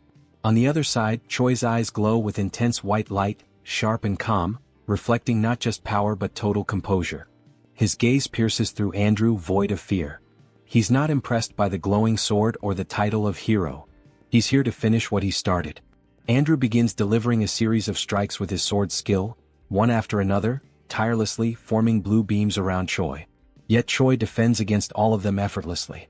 Worried that level 3 won't be enough, Andrew pushes the skill to level 7. He charges again to land another blow, but before he can finish, Choi retaliates with absurd force, releasing violet lightning that sends Andrew flying. He crashes down from atop the demon beast, stopped only by a wall of rocks that cracks under the impact.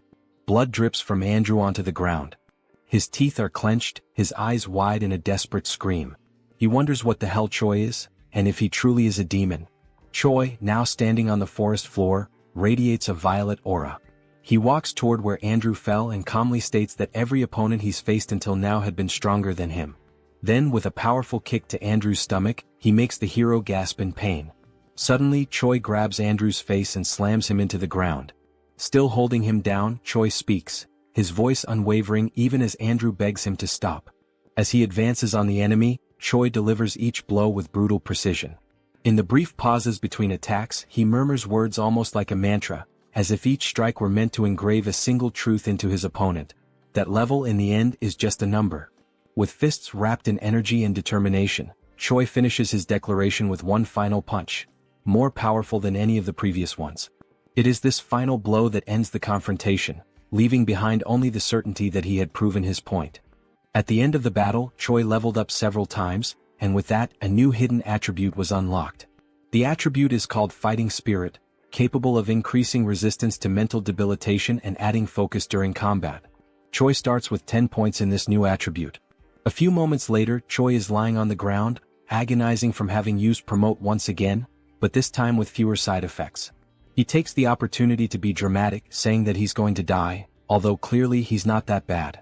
While Choi cried in his exaggerated reaction, the commander approached, asking if the hero was still alive. Choi replied that no, he was dead. Suddenly, the commander poured a red liquid over Choi's face, catching him by surprise and ordering him to drink it. Choi reacted by sitting up and complaining about the terrible taste of the potion, asking where it came from. The commander then replied that Rachel was the one who had brought a bunch of those potions. Rachel then appeared, explaining that it was a high-level potion while holding another potion bottle. She offered more of the potion, and the system informed that the potion, in addition to healing, also restores a bit of mana. Choi then turned directly to Rachel, asking where she got so many potions from. Rachel replied that she obtained them from defeated heroes, saying they drop everything they have when they die. Choi was surprised to hear this detail. Choi then looked at Andrew and declared that heroes in this world are far too strange. Rachel didn't understand the meaning behind Choi's words. He then explained that heroes are supposed to be righteous people. They should face evil and save the world. However, in this world there is no punishment for taking down another hero. On the contrary, by doing so you can gain XP and items. Choi reflected that even though he is a hero, he's been acting like a villain for some time. He does exactly what a villain would do, but suffers no kind of retaliation. The commander, after hearing Choi's words, responded. He said that this concern makes sense from a human's point of view. However, as an ally, Choi's actions are analogous to those of a good hero. After all, he saved him. Finally, the commander said that it's not worth getting too attached to human morality, as there are two sides to everything, and judging only between right and wrong doesn't work, because those points of view are not absolute. Choi carefully observes the commander's words. However, one detail catches his attention. Was the commander trying to comfort the hero? When Choi asks this, the commander responds with kicks, ordering Choi to shut up and go rest. Choi, still suffering from side effects, complains about the aggression, saying his bones hurt. The commander then stops and begins to explain that he requested help before the signal was lost due to the attack. So, it's likely that reinforcements are on the way. Choi smiles, relieved that the situation is over, but he remains defensive, bracing for more attacks from the commander. The scene then moves to the moment Riedrun appears. He is responsible for creating a portal that will be used by everyone to return. The commander gives Choi a hand to enter the portal, and it works perfectly. Everyone crosses through the portal and arrives at the dark fortress. Choi is delighted and announces his arrival. But as soon as he opens his eyes, he notices something catastrophic. The entire scene before him is one of destruction. The structures are in ruins, and Choi reacts with surprise upon realizing that his safe zone is no longer safe. His despair grows as he sees that his house is on fire. He becomes furious, trying to find out what caused all the destruction. Riedrun and the commander notice the calamity, and the three of them quickly realize the source of all the chaos. All the destruction came from Hemis herself, who was still there, driven by rage, her face expressionless. Hyun-na is desperate, she is the one under Hemis's wrath. The heroine tries to make Hemis see that continuing with the destruction isn't worth it, especially considering that the attack makes no sense. At this moment, it becomes clear that Hemis believes Hyun-na is the traitor, even though the heroine vehemently denies it. Hemis, at this point, no longer cares whether Hyun-na is a traitor or not. She is enraged, and that alone is enough to keep her going. Hemis is determined not to let anyone complicit with the Demon King live in peace. She smiles sadistically as she prepares another attack. Hyun-na, with no other option, prepares to defend herself. She is appalled that Hemis, even with all the evidence proving the heroine is not a traitor, still insists on destroying everything. Hemis's attack is brutal, but something strange happens, interfering with the trajectory of the attack. A massive curtain of smoke rises, and a creature slowly reveals itself amid the chaos, leaving everyone unsure of who it is. Someone with an appearance similar to Riedrun calls out to Hemis, wearing a serious and unyielding expression. He is Uzgaze, another commander of the Demon King's army. He brings a message from the king himself, ordering Hemis to stop the commotion immediately. Hemis reacts with curiosity as one detail stands out. How could Uzgaze have found out what was happening? It's nearly impossible that he had enough time to arrive at that moment, even if he had been alerted as soon as the attack began. In other words, the Demon King knew before everything started and sent Uzgaze. Hemis then realizes that Hyun-na was just a decoy, and that someone else was actually tasked with spying on the commander. When she says this, confronting Uzgaze, he replies that Hemis is being paranoid and giving exaggerated importance to something in her own head. That response is interpreted as mockery, and Hemis prepares to give Uzgaze the attention he deserves by directing her next attack at him. Hemis hesitates for a moment and lowers her guard, descending to the ground to speak with Uzgaze. She approaches him, recognizing that she may be overreacting. Then she begins to mention that she was unjustly punished for saving Rotak from the humans and was confined for 100 years in the Dark Fortress. With this, she reveals her interpretation of Uzgaze's words, asking if he truly thinks she is arrogant and paranoid. Hemis begins casting a spell that spreads across the ground. As the magic advances, Hemis declares that perhaps saving Rotak was a mistake. Uzgaze, sensing the threat, is surprised by Hemis's offensive move. As the dark aura surrounds Uzgaze, Hemis finishes her speech by asking if he agrees with that statement. He, in turn, remains still, standing, almost as if he knows that nothing bad could happen. Suddenly, a voice echoes through the scene. It's Riedrun who shouts, drawing Hemis' attention and asking her not to proceed with the attack. Uzgaze acknowledges Riedrun's presence, showing that the two share a certain familiarity. But before any concern can arise, Hemis calmly walks forward and touches Uzgaze's shoulder, telling him that he can relax because there's no more need for confusion. Hemis says she already got everything she wanted. She then tightens her grip on the commander's shoulder, warning him to thank his nephew. It becomes clear that Riedrun is Uzgaze's nephew. Sometime later, Choi is lying in bed, still processing everything that happened. He is surprised that there is so much disorder within the Demon King's army. Abelson is once again by his side, helping with his recovery. She takes the opportunity to ask if he plans to continue in the Demon King's army, considering he is about to be promoted to commander of a battalion. Choi replies that he probably will, since there is an official war declared between the Dark Fortress and the Gartran Empire. He also adds that even if he wanted to leave, it would be practically impossible to live among humans now. Choi now has horns growing from his head and is a user of demonic chi. Abelson laughs at the hero's situation. Choi soon remembers the events during the trial, especially the appearance of the heroes. Something seemed very strange about the heroes in that group with the exception of Andrew. They had a strange appearance. All of them looked dazed, and no matter how injured or even killed they were, their expressions never changed. When asked if she knows anything about those heroes, Abelson responds to Choi that she isn't sure. She recalls that she was expelled and therefore doesn't know the internal workings of the kingdom. However, she confirms that the empire has many strong heroes, and that most of the wars against demons are not fought by heroes of priestly rank. Amid this, it remains a mystery how the divided empire manages to gather so many strong heroes so quickly. However, there are rumors that inhumane methods are being used to make that possible. As soon as she finishes speaking, their conversation is interrupted by someone arriving. Riedrun apologizes for interrupting and ruining the mood between the two, but he informs them that Hemis wants to see them. The scene shifts to the meeting in Hemis' office. There they are warmly welcomed by the commander. She happily announces that they have a new mission. There is a need to install a spatial interference magic shield. Choi is confused about what that is. Hemis then explains it simply, asking him to think of it like a barrier capable of preventing unauthorized teleportation. She argues that it's important so that he doesn't wake up with an assassin waiting in his room. Hemis explains that only the second corps can carry out such a task. Choi then understands where she is going with this, and Hemis continues by saying they will go on a work trip, under the cover of being a messenger and the messenger's personal medic. Hemis states that this is basically to protect them from humans so it won't be hard to fulfill a simple task. Moreover, she will send a trusted guide to lead the two. And that guide is, once again, Commander Roy, who reads the travel order with fire in his eyes, irritated at being dragged into another ridiculous task. The room where the group gathered was wide and imposing, bathed in the vibrant light of a flaming structure at the center, whose presence not only illuminated the space but also reinforced the grandeur of the place.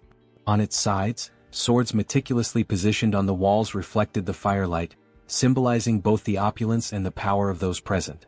In front of the flame, a long solid wooden table stretched out, with 7 chairs designated for the members present, although only 5 were occupied.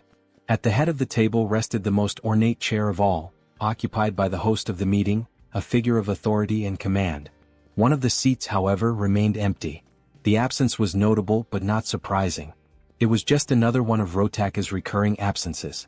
The 5th commander, named Uzgaze, who wore the head and hide of a bull, shrugged, knowing that Rotak never showed up to the meetings. Dorichigus, the 1st commander, dressed in purple armor, was irritated by Rotaka's absence, even though the meetings weren't mandatory. Hyuna, who until that point was comfortably lounging in one of the chairs, resting her arm over her bent leg, claimed carelessly that if Rotak had come, he would just be talking nonsense. Hemis, who was right in front of the 4th commander, observed the conversation without being able to add anything more to what the others were saying. Tigrid, the Supreme Demon King commander, had imposing, wavy horns that grew from his forehead.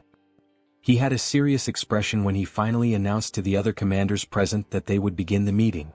The reason for the meeting was revealed. They had gathered to talk about Commander Hemis. She had carried out a major event without reporting it. Scenes are then shown of the battle between Choi in his demonic form and Andrew. Tigrid continued explaining that the border had been left exposed, and the humans had created an ambush that resulted in severe consequences. Uzgaze then interrupted the Demon King's speech to specify that the effects of that battle were 97 dead, 100 wounded, and an even greater number missing. Tigrid had his black claws resting on the armrests of his golden throne. His expression was calm as he continued speaking about Hemis attacking the 4th commander for no apparent reason and, according to the rules, battles between commanders require prior approval. Then, with a serious look, Tigrid announced the beginning of the discussion regarding the punishment that would fall upon Hemis, based on her actions. At the moment he opened the floor for objections, Hemis promptly interrupted, wishing to express her side. She raised her hand and requested attention to object. With no resistance from the others, Hemis began to speak, aiming to defend herself against the claim that she had acted without cause. She then explained that everything happened because there was someone acting as a spy against her. She explained that the attack on the 4th commander happened because she thought he was the spy, given the circumstances. With that, Hemis raised a question, suggesting that the ideal would be to find out who was trying to harm her, not try to punish her for defending herself from something so sneaky. Tigrid's expression changed. He was irritated by the question, seeing it as an affront. He then asked if such a proposal was a way of challenging his authority. Hemis simply replied that it was nothing more than a humble suggestion. She smiled, and her bold expression spoke louder than her words. Such an attitude only raised Tigrid's indignation, who was stunned by the commander's boldness and clenched his fists on the armrest of his throne. Some time later, Uzgaze, Dorichigus, and Hyuna gathered in the corridors, in front of the meeting room, discussing what had just happened. Uzgaze pointed out how terrible the emotional outburst of both commanders had been in front of them, rendering the meeting useless. Hyuna expressed her frustration, irritated by the possibility that Rems and the Demon King would never be friends again. Dorichigus commented that he thought it impossible for them to be as united as they once were, and Hyuna declared that she didn't like the direction things were taking. In the end, the group decided to put these events aside and not give them much importance, as situations like this would probably repeat themselves frequently from then on, and the only thing left to do was to choose a side to stand on. Meanwhile, in the magical tower of the Fourth Command, Shai's group approaches, and the hero is soon mesmerized by what he sees. They are then received by the Fourth Commander's bodyguards, who immediately request everyone's identification. Roger introduces himself as the commander of the 3rd Regiment and notes that he is accompanied by 2 humans. The guard receives the referral sent by Hemis, reads the contents of the paper, and greets everyone enthusiastically, declaring that the commander is waiting for them, and then guides the group to the meeting. Meanwhile, Rotak is in his office, relaxed in his chair, reflecting on the human who can use dark mana and who, furthermore, has a body in the process of transforming into a demon. Even though he finds the situation interesting after receiving warnings from Hemis, he ultimately reminds himself that the human is still just a human. Soon, the group arrives at the room and greets Commander Rotak, who receives them and immediately jumps toward Choi, who barely has time to greet him and is caught off guard. While analyzing Choi's body, he is surprised that he doesn't feel anything and then begins the infusion of energy into one of the hero's arms, warning that it will hurt a little, but that Choi needs to endure it. Choi doesn't understand the situation, and the only option is to endure the discomfort caused by the energy emitted by Rotak, flowing through his body without understanding what is happening. As soon as it ends, Abelson expresses her concern, asking if the hero is okay, while he is on his knees trying to recover from what just happened. The saint approaches Choi, ready to help him, while Rotak declares he is impressed with Choi's evolution. As the hero raises his head, Rotak asks if he knows about the future that awaits him, and only then informs him that if Choi continues at the pace he's going, he will be dead in about 3 months. This information leaves the hero stunned, surprised by such an unexpected future. Rotak then explains what is happening in the hero's body, and that, since he is rapidly transforming into a demon, he can consider himself fortunate, as only small parts of his body will undergo alteration. However, it won't be long before, sooner or later, his organs will be corrupted by dark mana, and the moment Choi's heart or lungs are corrupted, he will die instantly. Choi doubts it, claiming that he doesn't feel anything, and Rotak turns his back to retrieve something, while simply warning that if Choi doubts it, he just needs to wait and see. He then picks up one of the papers on his desk and presents it to Choi, informing him that it is something called the Demon Contract, whose function is merely to reveal the truth. This surprises Choi. The Demon Contract then confirms the conversation, stating that Rotak's certainty about Choi's death in 3 months is genuine, and outlining Rotak's intention to take care of the hero Choi, foreseeing that Choi will agree to participate in Rotak's experiments, which will also be conducted using methods that will not result in Choi's death, and that the hero will not contest possible deformations during the treatment. Also, if his intelligence or ego fades during this treatment. Choi realizes the commander's intentions, and Abelson is surprised by the presentation of the contract, asking Choi not to agree, since she will take responsibility for caring for him.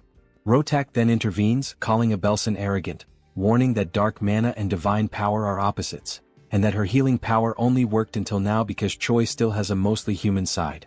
However, in the future he will become a complete demon, and that will completely nullify the effect of divine powers on him. Abelson and Choi are surprised by Rotak's statement, and he, aiming for urgency in the contract signing, reminds them that 3 months is an optimistic estimate, urging Choi to decide quickly what he wants to do. The group then takes some time to reflect on the situation, and Rachel worries about what might happen to the hero, who apparently has a terminal illness, whose doctor capable of treating him demands that the hero give up his body to undergo psychopathic experiments. Choi explains that he is trying to buy some time before training the battalion, wondering if there is another way to get treatment without needing to be part of some kind of experiment. Rogers then questions why Choi doesn't try to seek an answer from Hemis. Choi is surprised by the suggestion, and the commander then replies that there is an unofficial ranking among the commanders, where Hemis is at the top of the hierarchy, while Rotak is at the bottom, and that she can easily exert some pressure and make the second commander yield on the conditions. The group then knocks on the door to return, requesting authorization, and Rotak promptly allows everyone to enter. Thus, Choi presents himself again, holding something covered by a cloth in his hand, asking permission and entering the room. Rotak then notices the artifact and asks what the hero is holding. Commander Rogers places the object on the table, revealing it to be a glowing purple orb, already known by everyone there, and then he begins to cast the spell to contact Hemis. Rotak becomes slightly startled and concerned by the presence of the communication orb, and it doesn't take long for Hemis to initiate contact, greeting Rotak and asking how he has been. Rotak, with a trembling voice, greets Hemis, highlighting how long it's been since they last saw each other. Hemis recalls that the last time they met was at one of the meetings with the Demon King, and Rotak, even more nervous, repeats and confirms that it is indeed true. Hemis then goes straight to the point, stating that she is there only to ask for a favor. In a threatening tone, she asks him to write a few things into the contract, starting with a demand that Rotak do his best to treat Choi. Secondly, that the hero will not suffer any harm. Rotak realizes the direction of the requests and is stunned, unable to argue. Hemis wastes no time and adds the third point, requesting that he include in the contract that nothing in Choi's body can be altered without permission, and that the hero must not die before the contract is finalized. Rotak becomes enraged with the list of changes to the contract, questioning why Hemis would care so much and why he should follow that for a human. Hemis, with a neutral expression, calmly calls Rotak's attention, and he straightens up in submission upon hearing Hemis recall the moment when she took him in and fed him after he had been abandoned by his people 350 years ago, that she also helped him win the commander selection tournament 200 years ago, and that she also saved him from being killed by humans 100 years ago. And with each reminder, Rotak's pride sank further. Hemis finishes by saying that, lastly, she ended up paying the price for having interceded for Rotak, and gives him the ultimatum. If he remembers all that, there is no other choice but to sign everything, leaving Rotak with no alternative but to obey. Sometime later, he expresses his anger, cursing the humans and Hemis, and then calls one of his subordinates to bring him a communication device, as he has something to do in retaliation for the humiliation he suffered. Time passes, and the next day Rotak receives Choi again in his laboratory, which he also uses as an office, and informs the hero that there is quite a lot to talk about. He decides to go straight to the point without much beating around the bush. Choi simply observes the seriousness in Rotak's gaze. But with a calm look, the scientist commander asks if Choi knows why demonic chi is altering his body. The question, combined with Rotak's posture, surprises Choi, considering that this indicates that for him, something like that happening is perfectly fine. Confident that they are both aligned in the goal of preparing him, he feels free to respond to the question sincerely. And, as an answer, he says that the transformations in his body happen because it is an outrage for a human to use demonic chi.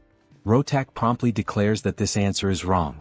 Then he explains that, just as Choi says, humans cannot handle demonic chi, and a normal human should explode and die as soon as demonic chi is imbued in their bodies.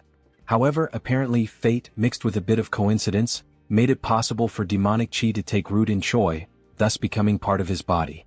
And this allowed the evolution of the demonic Shin, to the point where it is causing alterations in Choi's body. It is remolding him not just physically but in his being as a whole, making him something more flexible for the demonic Shin, allowing it to root itself even deeper. Choi is surprised by the explanation and asks Rotak if there is any way to stop the changes that are happening in his body.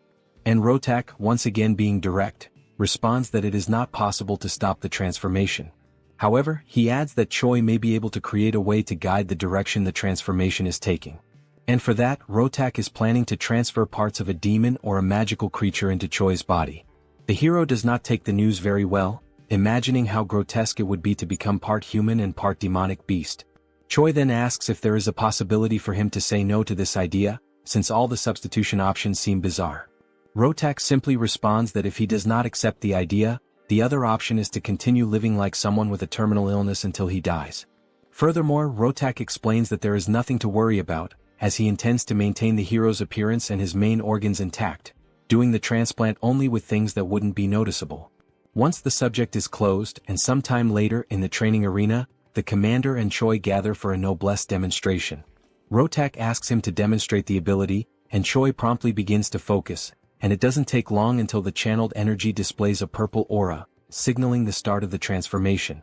Rotak watches Choi's preparation attentively. He notices that the hero is producing an incredibly efficient output through the combined use of demonic chi and mana. Above all, he notices that Choi has obtained enough physical strength and mental sanity to overcome the result.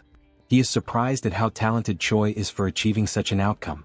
At the end of the noblesse preparation, Rotak quickly asks Choi to activate Promote, and it doesn't take long before the horns grow again on the hero's head. Rotak notes that this is the only major physical difference between Choi's noblesse and Promote characteristics. Rotak then reflects that Choi was perhaps lucky and confirms that this transformation was efficient in the sense that it protects his internal organs. Internally, Rotak despairs at the desire to study more about this and replicate it in his test subjects and future research. He laments that if it weren't for Hemis, he could dissect the hero to better analyze these results. He also regrets not being able to mass-produce the abilities in chimeras, which would make him an unreachable target for his enemies. But the only chance he has to make that possible is through a scroll pact. Choi notices that Rotak has entered a spiral of thoughts and brings the commander's attention back. Shortly after, he asks what he should do after using Promote. Rotak refocuses and informs him that there's no need for further demonstrations today and internally, reflects that he already has all the information he wanted. Then he tells Choi that starting tomorrow he will begin working on fixing the hero's body and abilities one by one, and advises that it's best for him to get some rest. After that, the hero performed more Promote demonstrations and also engaged in some physical training, pushing himself to the point of exhaustion. Once he reached that limit, he was subjected to physical interventions by Commander Rotak, causing changes and pushing him to surpass new limits with his altered body, which in turn generated more and more needs and modifications. He was always accompanied by Commander Rogers and Abelson, who monitored everything at all times. The scene then shifts back to a conversation between the hero and Rotak, and it's noticeable that Rachel is also in the room, enjoying some cookies. The system shows some improvements in the hero's status, who in turn, is so tired that he wishes for death, until he realizes he feels so bad that it's very likely he's already dead. Rotak observes the hero's drama and says that unlike someone dead, Choi's aura and body are much more stable than before, thus declaring the end of another day. The hero thanks him and leaves, his exhaustion evident. As soon as he leaves, Rotak once again activates his communication orb and starts a conversation with someone, asking that person if they can talk now. On the other end, the person asks what's going on for Rotak to suddenly open a call like that. He then asks, with a sense of urgency, what the answer is to a proposal he made earlier. The person on the other side asks which proposal, but quickly remembers something mentioned earlier. It's then revealed that Reuna is the person on the other end who brings up the proposal made by Rotak, an alliance between the two of them to overthrow the third command of Hemis. Reuna smiles, given the situation, but replies with some doubt, wondering if she really understands what all of that means, since even though she has disagreements with Hemis, she doesn't understand why Rotak would want war against the commander, given that she was the one who raised him from childhood and supported his growth to the point of making him one of King Amon's commanders, carrying him on her back. Rotak apparently responds that that time has passed and that their paths have been separate for a long while now. His tone is sharp, distant. We then see a moment in which Rotak and Hemis talk, where he expresses a desire to proceed with his chimera research, claiming that it is undoubtedly a powerful technique. Hemis scorns Rotak's project, asking how long he intends to keep clinging to cheap tricks. She says that no matter how strong his chimeras become, it's all meaningless if he, their controller, remains weak. Her words cut deep, reinforcing how individually unremarkable Rotak is without his creations. Back in the conversation, Rotak asks Reuna to answer whether or not she will ally with him. The commander pauses, considering whether it might be better for him to just keep ignoring Hemis, just as Hemis ignores him, rather than insist on dragging her down. Rotak says he wouldn't mind continuing that way. However, there's an individual in Hemis's hands who changes everything. Someone too valuable to overlook. If he could replicate that individual's abilities in others, their alliance could become something much greater than revenge. It could reshape their position entirely. Reuna quickly realizes that he's referring to Choi, but asks if it might be someone else, still questioning whether he's really worth the fall of Commander Hemis. Rotak confirms that he is. As an argument, he states that no matter how powerful Hemis is, she won't be able to handle two commanders coming at her at once. If the two of them join forces, her downfall won't just be possible, it will be certain. Reuna reflects for a moment, her expression unreadable. Then, she agrees to the proposal and tells him to contact her as soon as a plan is in place. The call ends with Rotak calmly saying that he'll reach out again in a few days. Rachel, who was still enjoying her cookies, overheard the entire conversation and is shocked by Rotaka's plans. It doesn't take long before the team contacts Hemis to talk about the plot forming against her, but to everyone's surprise, Hemis already suspected everything. Choi asks why she isn't surprised. Hemis then asks back why she would be, since everything was already out in the open. She then questions if that was the reason the team used the communication orb. Choi replies that it wasn't, because he has something else to report. He wants to know what he should do in this situation, considering that he is just a small shrimp in the middle of a battle fought by great whales. Hemis reflects for a moment, her gaze turning distant as if measuring the weight of her next words. Then she looks back at them and asks for their opinion on an idea she just came up with. But this idea, while clever, would put Rotaka in a very tight spot. Sometime later, in front of Rotaka's laboratory, we see Rogers and Choi knocking out one of the guards, with Commander Rogers leading the way and locating the room where the final objective of the mission is. Choi asks if all those vials are the treasure guarded by Commander Rotaka, previously mentioned by Hemis. Rogers replies that yes, they are vials of demonic chi extracted from ancient beasts, all of them extinct, which can no longer be obtained no matter what someone does. He adds that some of these were collected over centuries and stored under tight protection for a reason. And one in particular is theoretically the most powerful of all. While holding a vial with a red liquid in his hand, Rogers asks Choi to wait a bit before taking any action, and warns that if something goes wrong, he'll make sure to arrange a good funeral for the hero. Choi reacts with unpleasant surprise, saying that he's very moved, and sarcastically thanks the commander. Then, without much hesitation, the hero takes the vial from Rogers and asks if it's the right time to drink it, as he begins to consume the potion. Moments earlier, still during the call between Choi and Hemis, the detailing of the plan that would follow began, an unexpected strategy meant to help Choi take better advantage of his encounters with Commander Rotaka. The instruction was short and clear, yet jarring. Hemis told Choi to hurt himself. The simplicity of the order contrasted sharply with its implications. Naturally, the plan left the hero stunned, confused, and hesitant. He couldn't help but wonder why he would do such a thing to himself, especially considering that Hemis had previously gone out of her way to force Rotaka to include strict rules in their pact, rules that ensured Choi's physical integrity at all times. The contradiction unsettled him. Hemis, noticing the hesitation and fear building in Choi's expression, softened her tone slightly. She clarified, with calm but firm seriousness, that this wasn't a joke or some kind of twisted training exercise. It was a direct order. A strategic one. She had learned through her own sources that Rotaka had been lazy and half-hearted with Choi's treatment. From what she gathered, he was doing nothing more than the bare minimum, just enough to satisfy the conditions of their pact. Once that obligation ended, so would his efforts to keep Choi alive. Still unable to grasp how this related to harming himself, Choi asked what any of that had to do with self-inflicted injury. The very idea clashed with everything that had been set to protect him. Hemis then elaborated, informing the hero about the collection of rare and dangerous demon essences that Rotaka had gathered over the years. These weren't mere specimens. They were remnants of power from ancient beings, each carrying immense, raw potential. The plan now hinged entirely on those essences.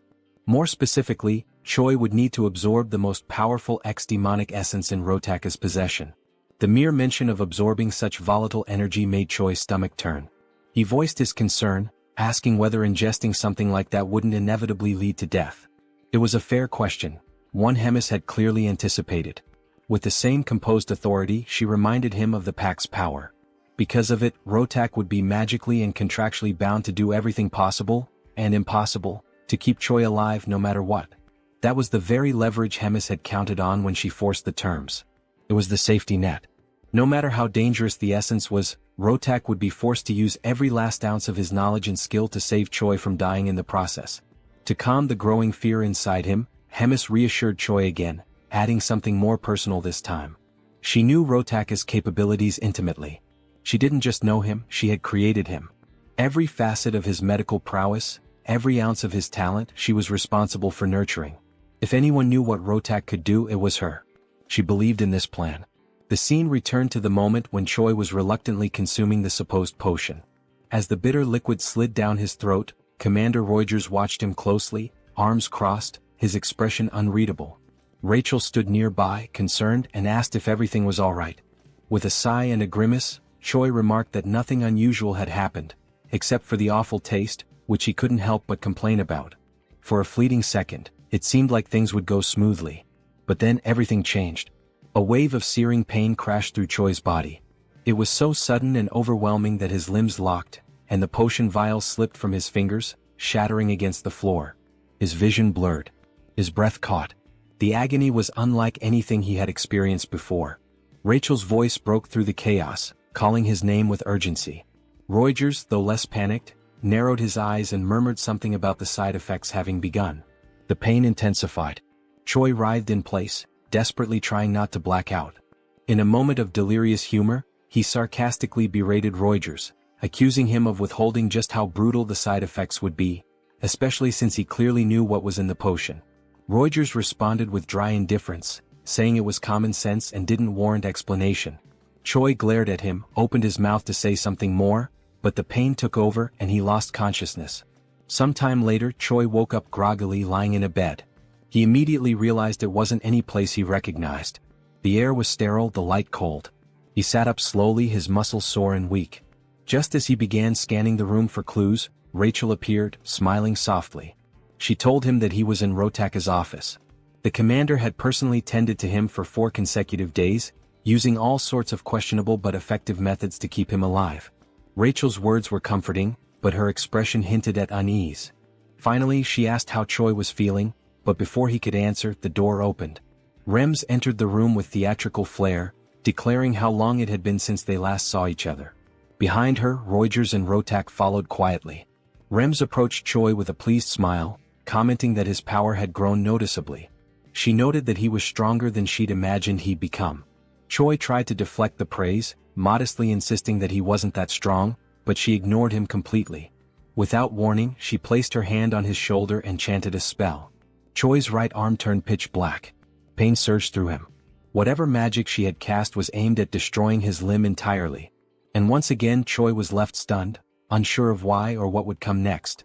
Rotak then explains that the demonic essence of the beast Choi ingested is slowly but surely establishing itself within his body.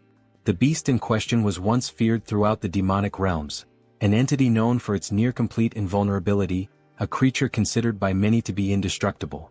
Now, that same property was beginning to manifest within Choi's body, granting him the terrifying durability of that ancient being. His cells, muscles, and internal structure were starting to reflect the changes brought by the ex-demonic infusion. However, even with such a remarkable result, one fact remained unaltered. The testing process had been excruciating. What Choi endured to reach this state was nothing short of brutal. The pain had been relentless. The transformation violent. His body had teetered between survival and collapse, and it had taken all of Rotaka's knowledge, along with the pack's forced intervention, to keep the hero alive through the ordeal. Still, the results were undeniable. Standing nearby, Rems took it all in. With a faint smile and an arched brow, she admitted she felt a hint of jealousy, though her tone was half playful, half serious. She questioned aloud whether this entire plan had been intentionally kept from her. Perhaps as some personal project Rotak didn't want interfered with. Rotak, for his part, didn't dignify the accusation with a real answer. He merely brushed it aside, stating curtly that the hero's treatment was complete. Then, without any visible emotion, he asked whether it was time to destroy the pact. Rems gave no resistance. She calmly began the destruction ritual, acknowledging that the pact's purpose, to ensure the completion of Choi's treatment, had now been fulfilled. As the last glyph of the contract faded into magical dust, the pact dissolved entirely. The invisible leash that had bound Rotak to his obligations was gone. With nothing holding him back, Rotak didn't waste a moment. He turned to Rems and, in a voice laced with bitterness, made it clear he hadn't forgotten her interference. In a tone more threatening than professional, he promised she would regret everything. His eyes, cold and unblinking, burned with silent fury. Rems, unfazed, merely smiled. Her voice carried a touch of amusement as she questioned if she truly would be the one to regret anything. Her answer was cryptic, a layered warning rather than a rebuttal. She suggested that regardless of how things unfolded, perhaps regret would fall on someone else entirely, and that in the end she would be waiting eagerly to see how Rotaka's threat unraveled. The scene shifted to the training grounds, where Choi and Riadrun stood amid the dust and sweat of daily drills. The sun hung high in the sky as their sparring session intensified. From the very first strike, Riadrun noticed a difference. Choi's posture, his timing, the pressure behind each attack, it had all improved. The young hero had indeed become stronger. Choi launched a fierce punch, one that Riadrun blocked with minimal effort. But the hero didn't stop there. He pressed on with a series of rapid strikes, chaining his movements together with surprising precision. Riadrun watched carefully, analyzing each blow, studying the trajectory of Choi's fists, the positioning of his feet, the way he adjusted his breathing to manage exertion. There was real progress here. And then, a breakthrough, Choi landed a solid punch to his mentor's abdomen. Riadrun didn't even try to block it. He took the blow, let it connect. The smile that flickered on Choi's face afterward said everything. For the first time, he had struck his teacher cleanly. All his pain and effort were beginning to bear fruit. But the celebration was short-lived. In a sudden motion, Riadrun brought his massive elbow down on Choi's head, knocking him flat onto the dirt with a dull thud. The world spun for a moment. Choi lay there dazed, his skull pounding, once again reminded that there were levels to power, and he still had a long way to go. Lying on his back, he reflected on what everyone had been saying. That he had grown. That he had improved. And yet, here he was, laid out once again by Riadrun's sheer strength. He sighed. Maybe progress wasn't enough. Riadrun, ever the calm and supportive mentor, knelt beside him. He said that there was no need for discouragement. Choi was unlike anyone he'd ever trained. His rate of improvement was staggering. He didn't seem to have any plateaus in his development, just an unrelenting climb. His body hadn't fully adjusted yet, but once it did, the results would be extraordinary. Choi, still skeptical, rose to his feet. He muttered that he didn't believe it. He remembered how he'd barely survived the last real fight, and that was only because others had stepped in to help. Riadrun said nothing at first, just smiled at his student's humility. At the end of the session, he extended a hand and pulled Choi back up again. With a reassuring nod, he told him not to be so impatient. The real test would come, and when it did, Choi would be ready. Encouraged by that vote of confidence, Choi promised with quiet determination that he would prove his worth. Meanwhile, back in Rotaka's domain, the atmosphere shifted. Soldiers moved with urgency, preparing for something serious. Weapons were handed out, orders were issued. In another room, cages were being locked, each one containing a chimera ready for deployment. The air was tense. In his office, Rotak received confirmation. Everything was prepared. Without hesitation, he rose. His goal was clear. They were going to retrieve the human from the dark fortress, the one Rems had stolen. With fury burning in his voice, Rotak swore that she would pay. That human wasn't hers to take. He was his experiment, and he wanted him back. Back to the moment when Hydrun and Choi finished their training, and Hydrun speaks words of encouragement to Choi, asking him not to be impatient, as the moment to prove himself is yet to come, leaving the hero with renewed confidence. A great explosion occurs, causing massive damage to the wooden structure surrounding the training grounds. The explosion catches the hero by surprise, leaving him and Hydrun alert for what is to come. The Sentinel team quickly sounds the attack alarm, informing that the Skeben tribe is attacking them. Hydrun immediately realizes it is the troops of the second commander, and with that, both are left stunned. The Skeben tribe, commanded by Rotak, are, as previously seen, rat-like beings about 1.5 meters tall, who are physically weak due to their size and physical characteristics, but are extremely cunning beings. Outside the fortress, the commanders of the Skebens order more firepower, and cannon projectiles are launched toward the fortification that protects the fortress. The scene then focuses on Ryan, who praises Rotaka's firepower and had not imagined how confident he and his tribe would be, before Rotak could respond to one of his subordinates. He arrives at the location warning that the wall that was being attacked has fallen, and the speed at which they achieved this goal was thanks to the previous attack that caused delays in the repair of those walls, information that had been passed on by Ryan to Rotaka's subordinates. The second commander then orders the teams to attack with the chimeras on the front line and informs Galdeo to capture Choi. Rotak, in turn, states that he will go along with Hyuna to deal with Hemis personally and thus carry out his revenge plan. The scene then focuses on Hydrun and Choi again, who are moving as the hero claims he had already imagined Rotak might pull off some scheme like this someday, but with Tom declaring he didn't expect it to happen so soon. Hydrun, noticing Choi's agitation, asks him to calm down and adds that in moments like this, more than ever, he needs to act calmly. In contrast, Choi reacts hysterically, asking what they are supposed to do now in a situation like this and also asking what he himself should do. Hydrun, with a serious expression, declares that he will gather all the troops and assigns Choi a particular mission. Choi attentively observes the instructions, which are, first, to eliminate Commander Galdeo, which leaves Choi completely stunned, as he is being assigned to deal directly with a commander. Hydrun gives more details about this commander, explaining that he is a very close confidant of Rotak and adds that in other situations he himself would take care of fighting Galdeo. However, Hydrun declares he has full confidence in Choi's strength, and this vote of confidence makes the hero even happier, feeling ready to accept the mission. Secondly comes the mission that is quickly brought into the scene, where Choi is carrying Abelson by the arm while they run through the corridors. The saint questions whether Hydrun sent Choi directly to get her out of there, and Choi confirms that indeed that is what happened. The justification for taking care of Abelson was rooted in a simple but strategic reasoning. If she were allowed to simply wander freely, sharing her divine power without restriction, she would quickly become a significant threat to the demonic forces. Her presence alone, radiating sacred energy, would be enough to destabilize entire squads. And if such power fell into the wrong hands, or even just wandered unchecked through the battlefield, it could shift the tide in unpredictable ways. This explanation, while grave in tone, was met with a soft chuckle from the saint, who found some amusement in how seriously her power was being regarded. Choi, standing beside her with a focused gaze and unwavering seriousness, declared his intention clearly. He needed to find Galdeo. The air around him seemed to tighten with tension. But even before he could consider which path to take, the very commander he sought emerged from the shadows, appearing without warning and commanding immediate attention. The suddenness of his arrival caught both Choi and Abelson off guard. The imposing figure stepped forward, introducing himself with confidence and a hint of arrogance. This was Galdeo, the one Choi had been preparing to face. As soon as the hero caught a glimpse of Galdeo's stats, an imposing power level of 162,730, he found himself stunned. The sheer magnitude of strength displayed before him far exceeded his expectations. This wasn't just a strong opponent, this was a genuine powerhouse. The realization drew a comparison in Choi's mind. He couldn't help but recall Taylor, the enemy hero whose raw power had proven incredibly difficult for both him and Rogers in a previous battle. It was a grueling confrontation, one that tested their limits. Now, standing before Galdeo, Choi couldn't help but question whether he had the strength to emerge victorious on his own.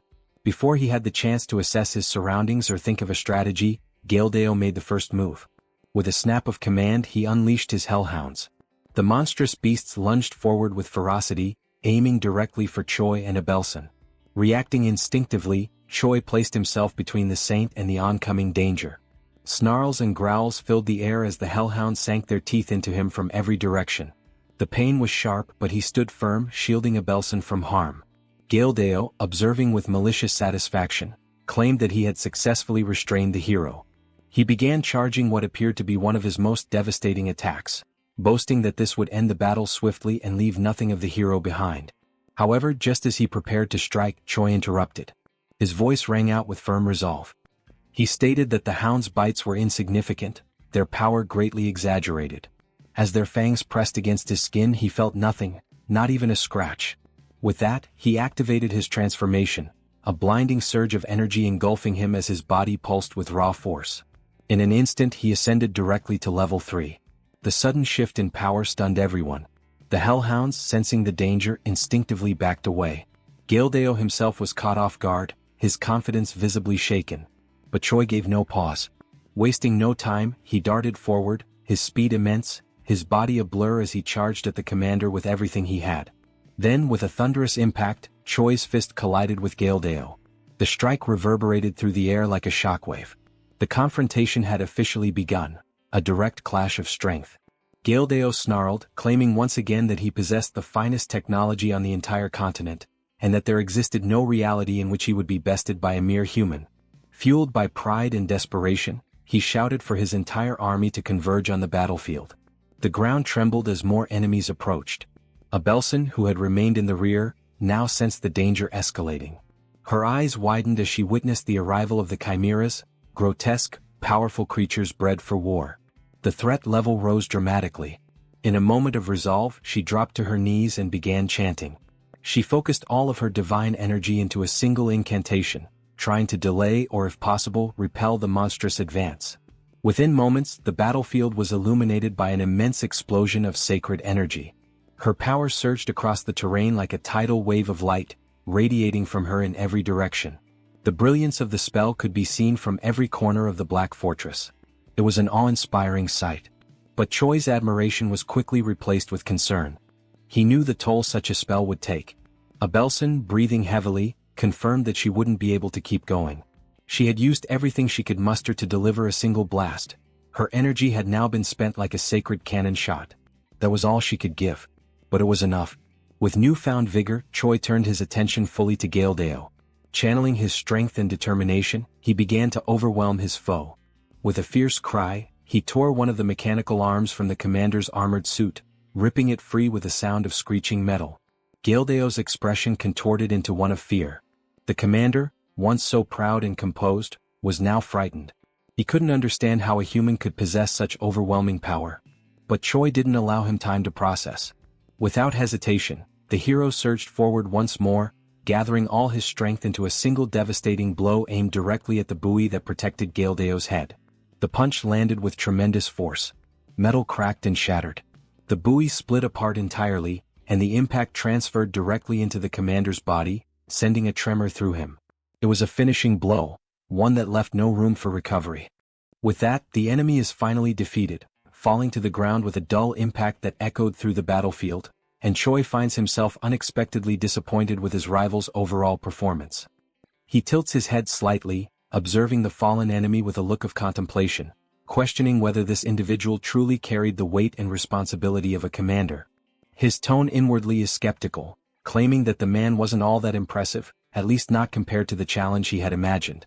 However, as the adrenaline begins to settle, he starts to reconsider his initial conclusion. Perhaps Galdeo wasn't necessarily weak. Maybe, just maybe, the reason this fight felt underwhelming was because Choi himself had grown far too powerful. He reflects on his journey up until this point, training alongside warriors of immense strength, facing trials that demanded the absolute peak of his endurance. For so long he had measured himself against titans, against legends. And perhaps, being among such overwhelming figures had created a distorted image of himself in his own mind, making him feel small when in truth, he had evolved beyond what he once imagined possible. This line of thought is broken as Abelson, still visibly shaken from the recent skirmish, speaks up with a tone of concern, her eyes full of worry as she asks whether the hero is all right. Choi then turns his attention toward her, his expression softening. He answers calmly that he feels fine, still cloaked in the glowing aura of his transformation. Just as he begins to relax, the hero catches a subtle shift. Something about Abelson's posture, or perhaps her aura, catches his attention and fills him with unease. His brows furrow slightly, but before he can dwell on it, the scene transitions, cutting away to another battlefield, a different clash entirely. Now we find Hemis standing tall and firm in her own confrontation. Her eyes are locked forward, facing not one but two enemies. Before her stand Rotak and Hyuna, both exuding menace and confidence. The second commander, with a twisted smirk, asks whether Hemis is ready to face her end. His voice is laced with mockery, echoing across the scorched terrain. Hemis responds not with fear but with biting sarcasm. Her words drip with irony as she mocks their excessive preparation, noting with theatrical dread that they even saw fit to bring the fourth commander just to take her down. The absurdity of it almost amuses her, and she scoffs at what she calls cowardice taken to an entirely new level. But Rotak remains unfazed, dismissing her words with cold indifference. He makes it clear that he doesn't care what Hemis calls him, coward, weakling, dishonorable, it makes no difference. What matters is the result. And for him there is only one conclusion to this battle, her destruction. Not only that, but surpassing her as a warrior and burying her legacy in the ruins of this battlefield. With unwavering resolve, Rotak steps forward, his presence growing more intense, and prepares himself for the clash that is about to begin. Rotak then turns to Hyuna and asks if she is fully prepared and truly ready to begin the decisive battle that will at last bring an end to Hemis's reign. Hyuna reacts to his question with a sinister, almost mocking smile and a sharp, scornful gaze, as if she cannot fathom how naive and foolish Rotak has been all this time. She tilts her head slightly, her eyes glinting with mischief, and then, dripping with heavy sarcasm, she slowly and deliberately responds that she won't be able to join in because, all of a sudden, she felt an overwhelming, uncontrollable hunger deep in her core. She repeats this ironically several times, emphasizing the absurdity of her excuse, which only leaves Rotak utterly baffled and thrown off balance. Rotak, unable to contain his irritation, demands to know exactly what kind of nonsense and ridiculous excuses Hyuna is babbling about at such a critical moment. But Hyuna remains calm and composed, lightly waving her hand as she casually replies that Rotak and Hemis can go ahead and have all the fun and excitement on their own. She declares that she will be heading home instead to prepare and savor a delicious bowl of steaming hot ramen, almost as if nothing important were happening at all. Before finally turning to leave, Hyuna dramatically points her finger at Hemis and states that she has one final thing to announce before she makes her exit. It is then revealed that from the very moment Rotak first reached out to Hyuna with his plan, she had already secretly decided to betray the Demon King's army and side with Hemis instead, merely pretending and acting as if she were joining Rotaka's orchestrated attack. In exchange for taking Hemis's side, Hyuna asked for one favor in return: that all the endless disputes and conflicts between her and Hemis come to a final conclusion. With that agreement in place, Hyuna bids a rather casual and carefree farewell and walks away, leaving Hemis to focus entirely on Rotak. As Hemis turns her full attention to Rotak, she mocks him mercilessly, sarcastically asking if perhaps he has been abandoned and left behind by his strongest and most trusted ally, which stings Rotak deeply and fills him with rage. At that moment, Rotak finally begins to understand what had been obvious from the very start and demands that Hemis confirm the truth directly, whether she and Hyuna had truly conspired together to deceive and betray him. Hemis, calm and serene, gently affirms that Rotaka's guess is indeed correct. Hyuna had switched sides the very instant she learned of Rotaka's true plan, and because of this betrayal, Hemis had known every intricate detail of his schemes from the start. At last, Hemis, wearing a more peaceful expression on her face, decides to ask Rotak if even after everything that has happened, he still insists on moving forward with his foolish plan. Despite the shocking situation and betrayal, Rotak, seething with anger at what he perceives as Hemis's pity and condescension, activates a strange, hidden device embedded deep in his chest. While doing so, he fiercely declares that nothing else matters anymore and that he will finish this no matter the cost. By activating the device, he begins to generate a strange, complex technological armor that wraps and twists tightly around his arm, emitting a dark, ominous crimson energy that fully envelopes him and finalizes his transformation. Now fully armored and brimming with murderous intent, Rotak stands prepared for battle, clearly determined to demonstrate in the most brutal way possible everything he has learned and all the skills and experience he has gathered through the hundreds of years he spent living and training in Hemis's shadow, always yearning to surpass her. Meanwhile, back with Choi, it is revealed that the moment he noticed a figure was actually the moment Hyuna approached him, leaving him shocked and completely caught off guard to see her there. Hyuna calmly explains that she was merely passing by and happened to become concerned that Choi might get caught up and hurt in all the surrounding chaos. However, she quickly adds that she is relieved to see that he has obviously become much stronger, admitting that she worried for nothing and had overthought the situation. This unexpected revelation leaves Choi utterly puzzled and speechless, since she had originally been his enemy. Yet here she stands now, completely calm, asking casual questions and even showing genuine concern for his well-being. Choi then decides to ask directly if she wasn't supposed to be preparing to fight on the battlefield. Hyuna answers without hesitation that she was sent by Hemis under strict orders to stay out of any combat or direct confrontation, so she decided to simply watch from a safe distance instead. Realizing that Hyuna was faithfully following Hemis's instructions, Choi then decides to ask who she believes will emerge victorious in this critical fight. Hyuna, looking thoughtful, declares that she is truly impressed by how well-prepared and determined Rotak is for this battle. However, she calmly adds that she knows with complete certainty that Hemis is infinitely superior to any power or strategy Rotak could have possibly brought with him into the fight.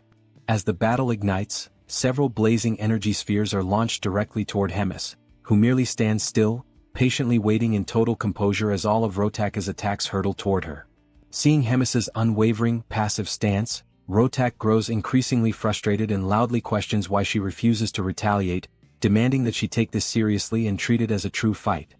He reminds her that he, too, is one of the proud commanders of the Demon King's army and beyond that, the leader of an entire tribe of his people who are depending on him.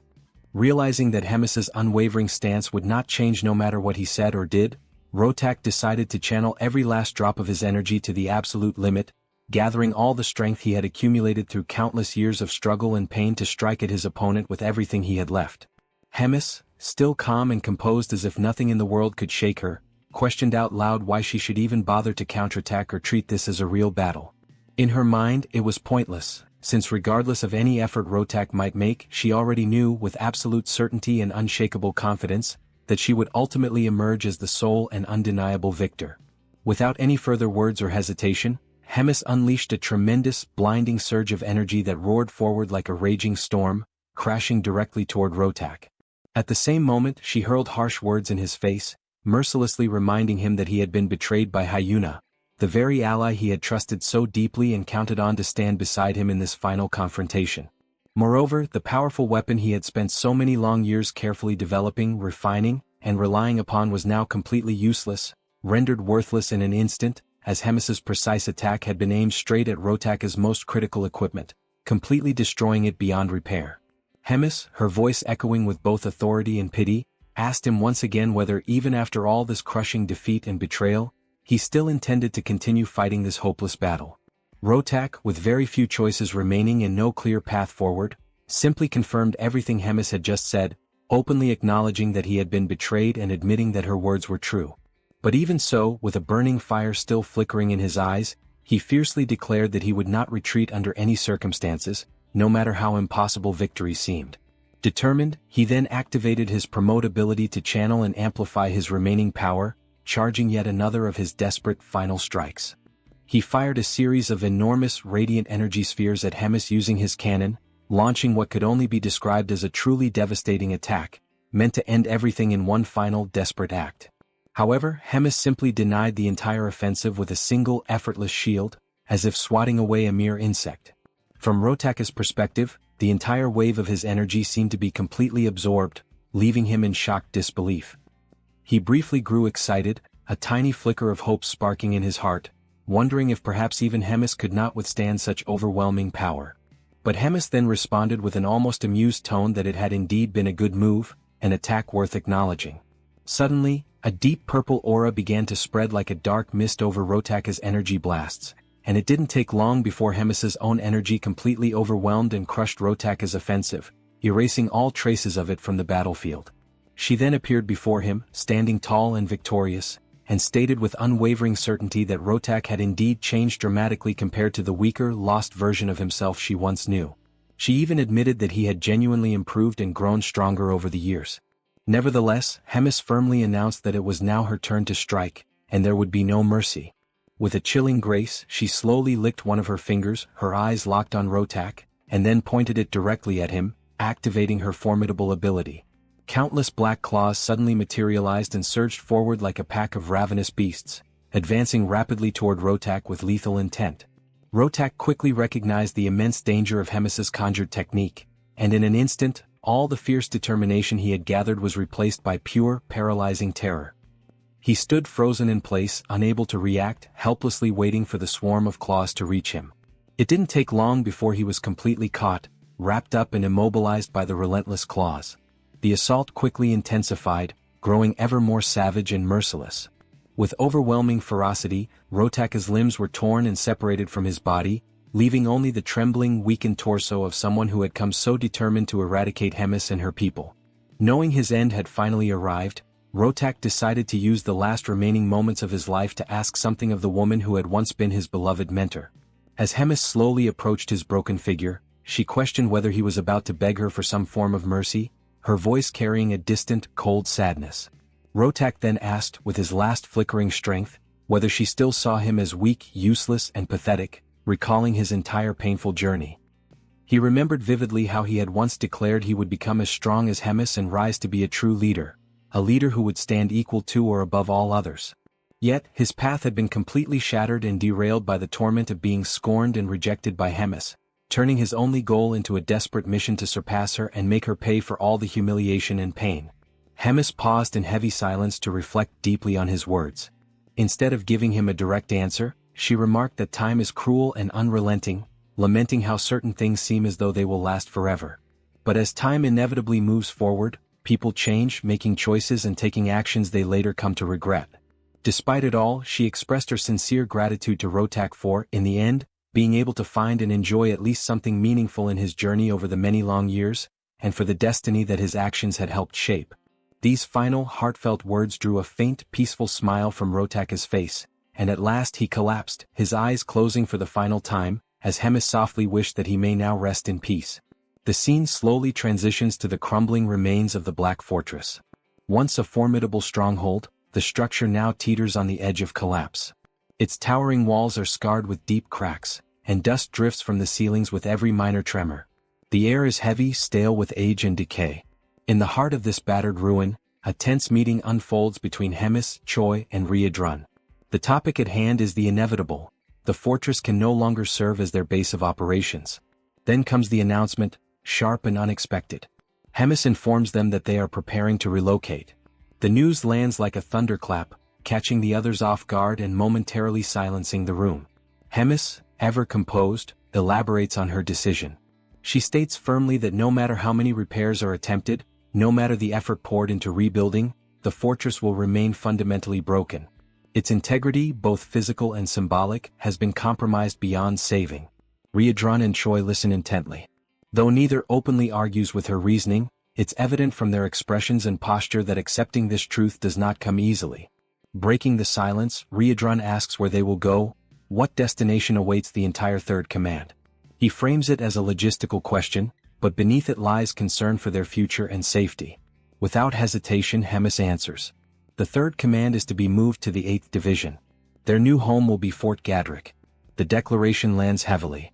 Riadrun begins to object, perhaps to voice doubts or propose alternatives, but Hemis immediately shuts him down. Her tone is sharp but resolute. Her mind is already made up. She orders him to write a letter demanding the evacuation of the current commander of Fort Gadrick, making it clear the fort will now belong to them. With no room left for discussion, Choi and Riadrun exit the chamber. As they walk through the deteriorating corridors of the fortress, Riadrun falls into uneasy silence. In his mind, questions swirl. Of all the divisions, of all the fortresses available, why had she chosen the 8th? What could possibly be going through Hemis's mind? Noticing his companion's troubled expression, Choi finally speaks. He asks what it is about the 8th Division that's causing such worry. Riadrun responds after a pause. He explains that Fort Gadrick isn't just any fortress, it is the one closest to the forward outposts maintained by the human forces. In short, it is the closest thing they have to a frontline base. A dangerous, volatile position.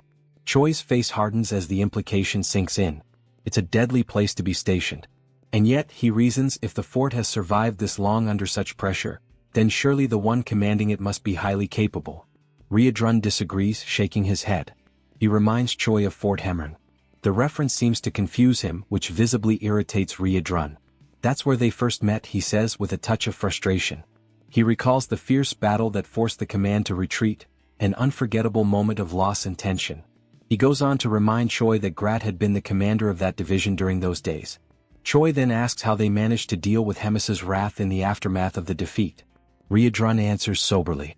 Amid the chaos, Grat had somehow managed to protect Fort Gadrick, his personal base of operations. Choi gives a brief nod, commenting that Grat must be someone who knows how to protect what's his. But Riadrun doesn't agree outright. Instead, he responds carefully. Perhaps Grat truly defended it with skill, or perhaps he resorted to some other method. It's impossible to say for certain. The scene shifts to Fort Gadrick itself. Grat, seated in a dimly lit office, finishes reading Riadrun's letter. The veins on his temple twitch as his hand curls into a fist. Without warning, he slams it onto the table with a loud crack, shouting Riadrun's name in fury. The arrogance of the message enrages him. The order is clear. He is to evacuate the fort so that it can be claimed by Hemis's Third Command. The insult stings. He mutters bitterly under his breath, calling Hemis an old witch, and questioning what her true intentions could possibly be. Despite his outrage, Grat knows there is no escaping this order. Still, something in his expression suggests he is not finished. He stalls briefly, then reaches toward a communication orb nearby. With practiced hands, he activates it, initiating a magical connection. Once it stabilizes, he announces himself. Grat, commander of the 8th Division under the Demon King's army. A voice on the other end responds with dry amusement, remarking how long it's been since Grat last reached out, and asking what he wants this time. Grat doesn't waste time.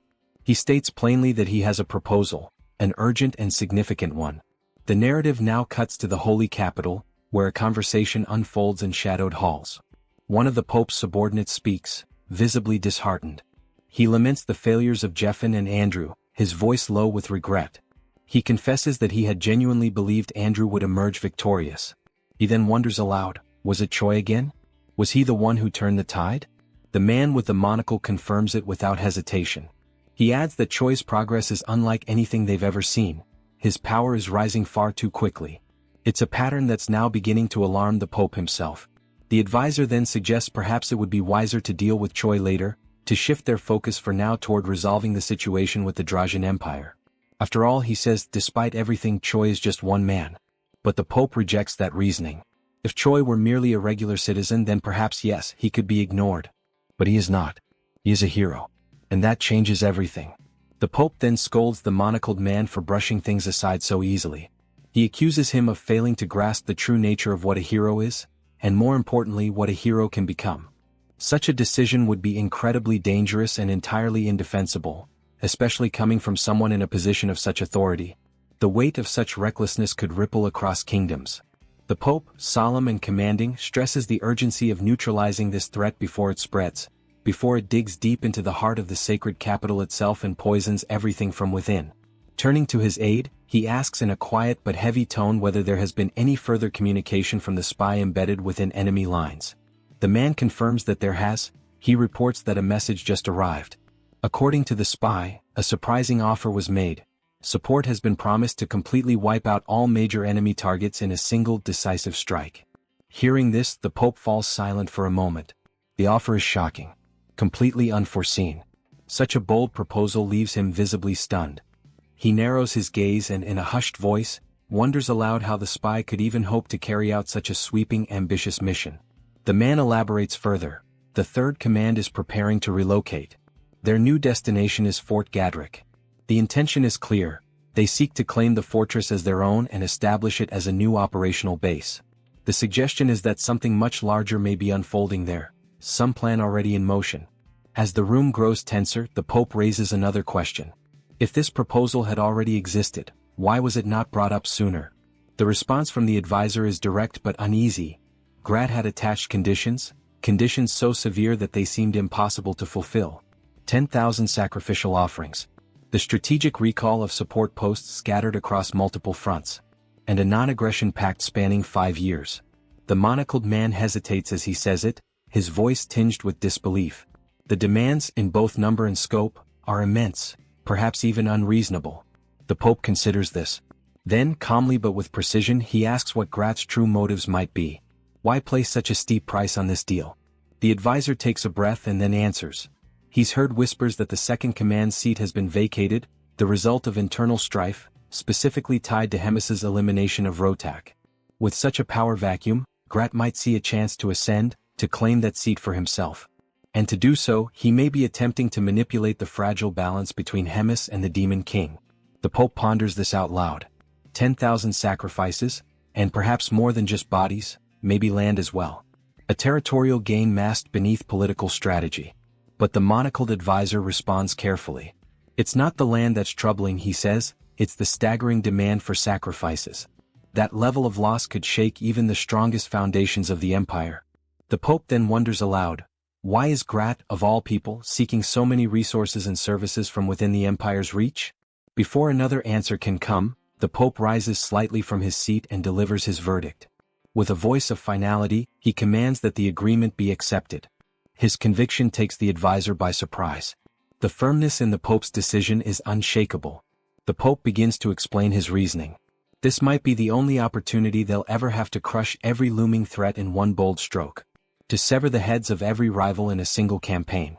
Even more crucially, this arrangement could elevate their spy into a vital, strategic position within the very core of the Demon King's army. And that, above all else, is an advantage they cannot afford to lose. No matter the cost.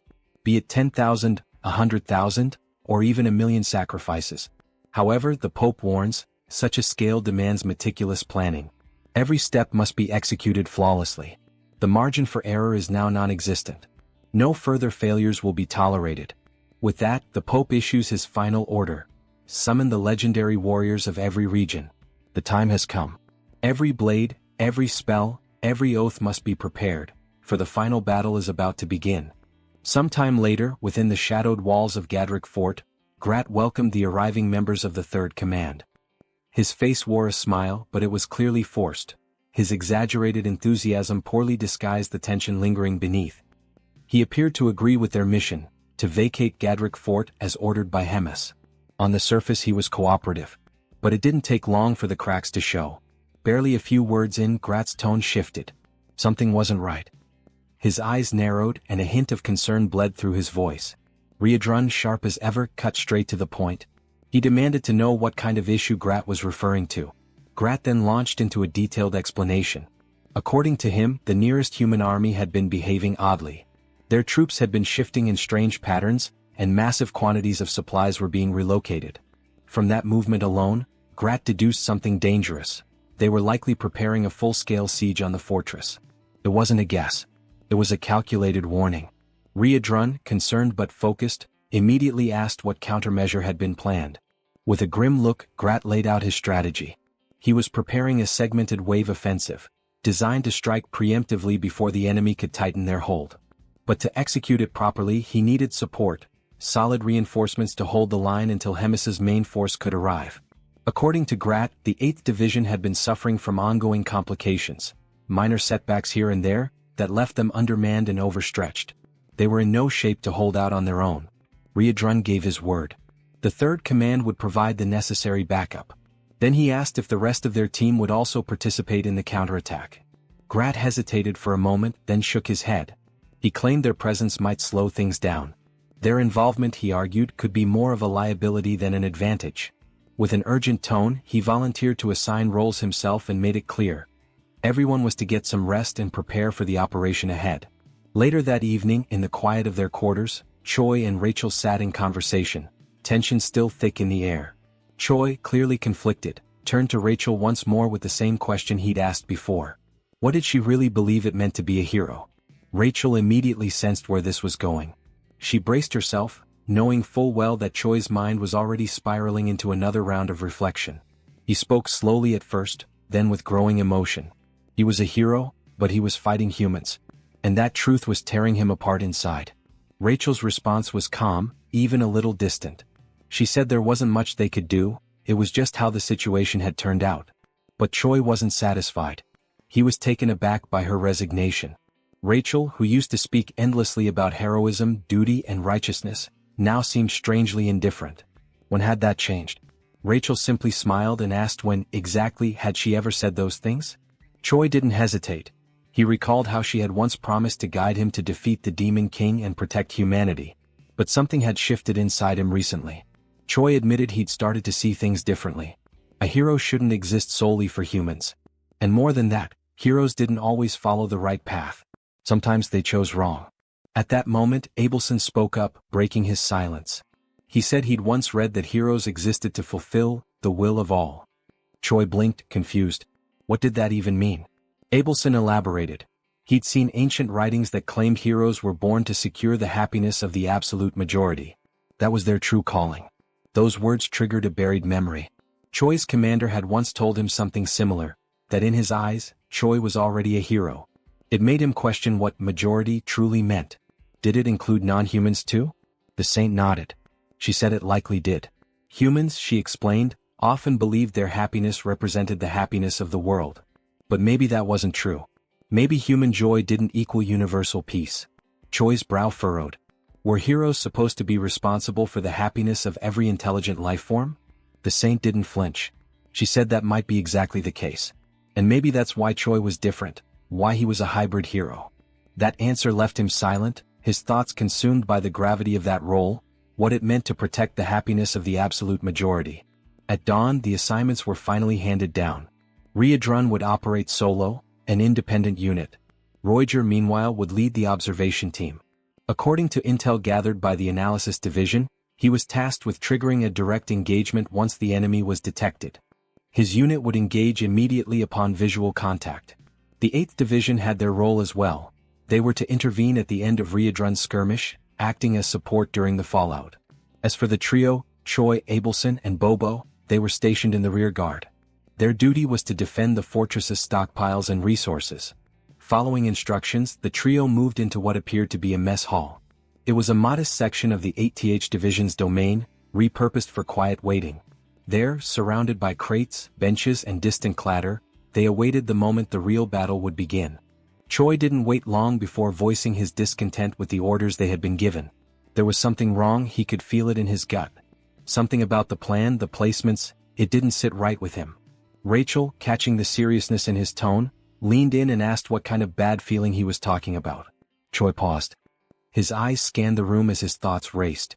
Then it clicked, he had noticed something strange about the group formations. When he compared them to the original setup that Rems had authorized, it became clear. Everyone had been split apart and sent in directions completely opposite from their intended formation. Rachel tilted her head, trying to wrap her head around the logic. Her face contorted with confusion, her usual confidence momentarily lost. She mumbled something, half thinking aloud, trying to figure out what it meant for them all to be positioned on opposite ends. But her puzzled expression said it all, she didn't get it. That's when Abelson stepped in, her voice calm but heavy with implication. She explained that Riedrun had been dispatched to a dangerously hostile region. Roiger, though not far behind in terms of risk, was placed in charge of the observation team, putting him right in harm's way. And yet, the three of them, Choi, Rachel and Abelson, were stationed somewhere completely secure, far from danger. Rachel frowned in disbelief. That couldn't be right. It had to be because they were guarding a saint, that had to be the reason, she insisted. Protecting a saint should be an honor, something positive. But her argument rang hollow as the logic unraveled. Choi slowly stood up, still processing.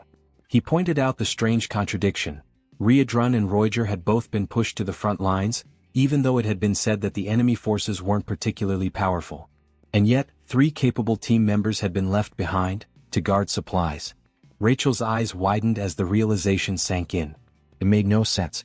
Why leave behind someone as strong as Choi? Anyone could have stayed back to protect Abelson. It didn't need to be all 3 of them. Choi nodded.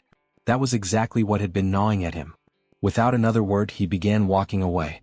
Rachel stood up abruptly, startled, and asked where he was going. Was he planning to disobey his assignment? Choi didn't stop. He said that Bobo was perfectly capable of handling things here alone. And as for him, he couldn't ignore the growing unease any longer. He had to see what was happening on the front for himself. Abelson hesitated for a heartbeat, then spoke up with determination. If Choi was going, then she would go with him, if he would allow it. Choi turned, his expression softer now. He told her he wouldn't object, but asked if she was truly sure. Staying with Bobo was still a solid plan. But the saint was firm. She said she could help him and she meant it. Choi reminded her that he could move faster using his transformation. He wouldn't just sit around and slow anyone down. That wasn't the issue. But something else, something deeper, was bothering him. Abelson looked confused by his words, but before she could press, Choi shook his head. He told her to forget what he said. As long as she felt well enough to keep up, then she could come along. And with that, he announced his intent to head toward the battlefield. But before he could take a single step further, armed guards stepped in his path. Their orders were clear. Choi was not allowed to leave the zone. Not without explicit authorization. Thinking fast, Choi cracked a half smile and claimed he just needed to use the bathroom. But then, sarcastically, he asked where it even was. He promised he'd be right back. The guards didn't budge. One of them repeated the directive firmly. Choi was not to leave under any circumstances. That shook Choi. The level of control, the extreme effort being made to keep him here, it felt too calculated. His anxiety intensified. Something was deeply wrong. And all he could do now was silently hope that Riedrun was okay, and not completely on his own. Meanwhile, far from the safety of the fort, Riedrun was already in the thick of it. He was breathing hard, his body marked by battle, facing off against a gray-haired hero wielding a blade. The clash had clearly begun, and it hadn't been an easy fight. Then another voice entered the fray. A red-haired warrior appeared, observing the fight with a smirk and calling Riedrun by his infamous nickname, the Red Nightmare. He praised Riedrun's performance. Even though Byron, the gray-haired one, was still just a rookie, the newcomer admitted he hadn't expected Riedrun to hold off 2 heroes. Byron scoffed. He said that if he hadn't let his guard down, he could have defeated Riedrun on his own. But the red-haired hero snapped at him, telling him not to get cocky. He reminded Byron that he was still green, and now wasn't the time for boasting. Then came the order, end the Red Nightmare. At once he called in the Holy Magic Unit. From the shadows, a wave of soldiers surged forward, taking formation with precision and discipline. Riedrun's eyes widened. It had been a setup from the beginning. All of it, a trap. And in that crushing moment of betrayal, the truth hit him like a blade to the back. Grat was the traitor. Back at Gadrick Fort, Choi and Abelson made their move. They slipped past the guards, pushing into the night at full speed. Soldiers tried to intervene, but the 2 were too fast. They left Bobo behind, not with worry but confidence. No one would dare harm him. Everyone knew that dog belonged to Rems. That knowledge gave them the freedom they needed. And as Choi surged forward, his breath quickened, not from exhaustion, but from the growing dread pulsing in his chest. He just hoped it wasn't already too late. Back to the siege against Riadrun, he realizes that beyond the two heroes, the other knights are armed with magical tools, and that is clearly excessive considering he is alone. The red-haired hero agrees with Riadrun's words, but they cannot let Hemis's most favored subordinate escape, and that statement makes Riadrun uneasy as he realizes she is the hero's true target. This gives Riadrun extra motivation to fight, and the red-haired hero notices Byron's agitation, ordering him to stay cautious, as the plan is to drain Riadrun's energy before taking advantage of a better opportunity. After that, he commands the 2nd Regiment of warriors to prepare for the assault. Riadrun, noticing all the organization, also becomes tense, ready to give them a proper battle. As soon as he activates his combat mode, which looks more like a Super Saiyan Level 3 transformation, the hero signals the 1st Regiment to attack. Now fully transformed into a Super Saiyan, Riadrun is immediately struck by a rain of arrows and braces himself to repel the overwhelming force launched at him. With a single punch, he manages to defend himself and even sends several of the arrows back toward the hero's army. The incredible strike is capable of using just the force of the wind to both shield Riadrun and turn the enemy's attack into one of his own. The hero then tells the remaining soldiers not to be afraid, as they still have the advantage in numbers while Riadrun stands alone. Several spear-wielding warriors then charge at Riadrun, who waits calmly for their approach. Riadrun then prepares to unleash one of his special attacks, called Destructive Explosion Wave, and with a single-hand motion he strikes the ground, causing massive devastation. He then leaps, letting the forming crater swallow the soldiers who had launched themselves at him. After jumping, he advances toward those who remained stranded among the crater's wreckage, neutralizing the warriors one by one. As he finishes off the last spearman by slamming his head into the ground, Byron becomes increasingly agitated from being forced to simply watch the battle. With Riadrun's chances of escape growing, Byron decides to break free from the red-haired hero's restraint and charges, attacking Riadrun directly. But he fails as the Red Nightmare easily dodges the hero's strike. Even so, Riadrun is surprised at how quickly the hero recovered and readied himself for battle, although it doesn't change much. From that point, Riadrun prepares to attack Byron, but the red-haired hero intervenes, pulling Byron away from Riadrun's strike and countering. Riadrun manages to stop the attack with the red-haired hero's sword by grabbing it and locking eyes with his enemies, taking the moment to strike both of them at once. He launches another destructive blow at the ground, causing a new crater. However, once the dust settles, the heroes are already far away, having escaped nearly unscathed from the attack but now stunned at how powerful Riadrun truly is, far beyond the expectations set by the intelligence divisions, leaving them frustrated. Meanwhile, Riadrun, still in his Super Saiyan form, begins to feel the effects of having used too much power. Having relied heavily on his demonic chi, he wonders how much further he can still go. But with little time to reflect, he is caught off guard by the heroes sounding the signal for the 2nd Regiment to strike, taking advantage of the opening caused by Riadrun's moment of reflection on his energy use. Along with the 2nd Regiment's attack, the heroes themselves now launch forward with the other warriors, and Byron stays behind, irritated at how the red-haired hero always takes command. Riadrun, realizing the massive assault, prepares to unleash his destructive attack once more.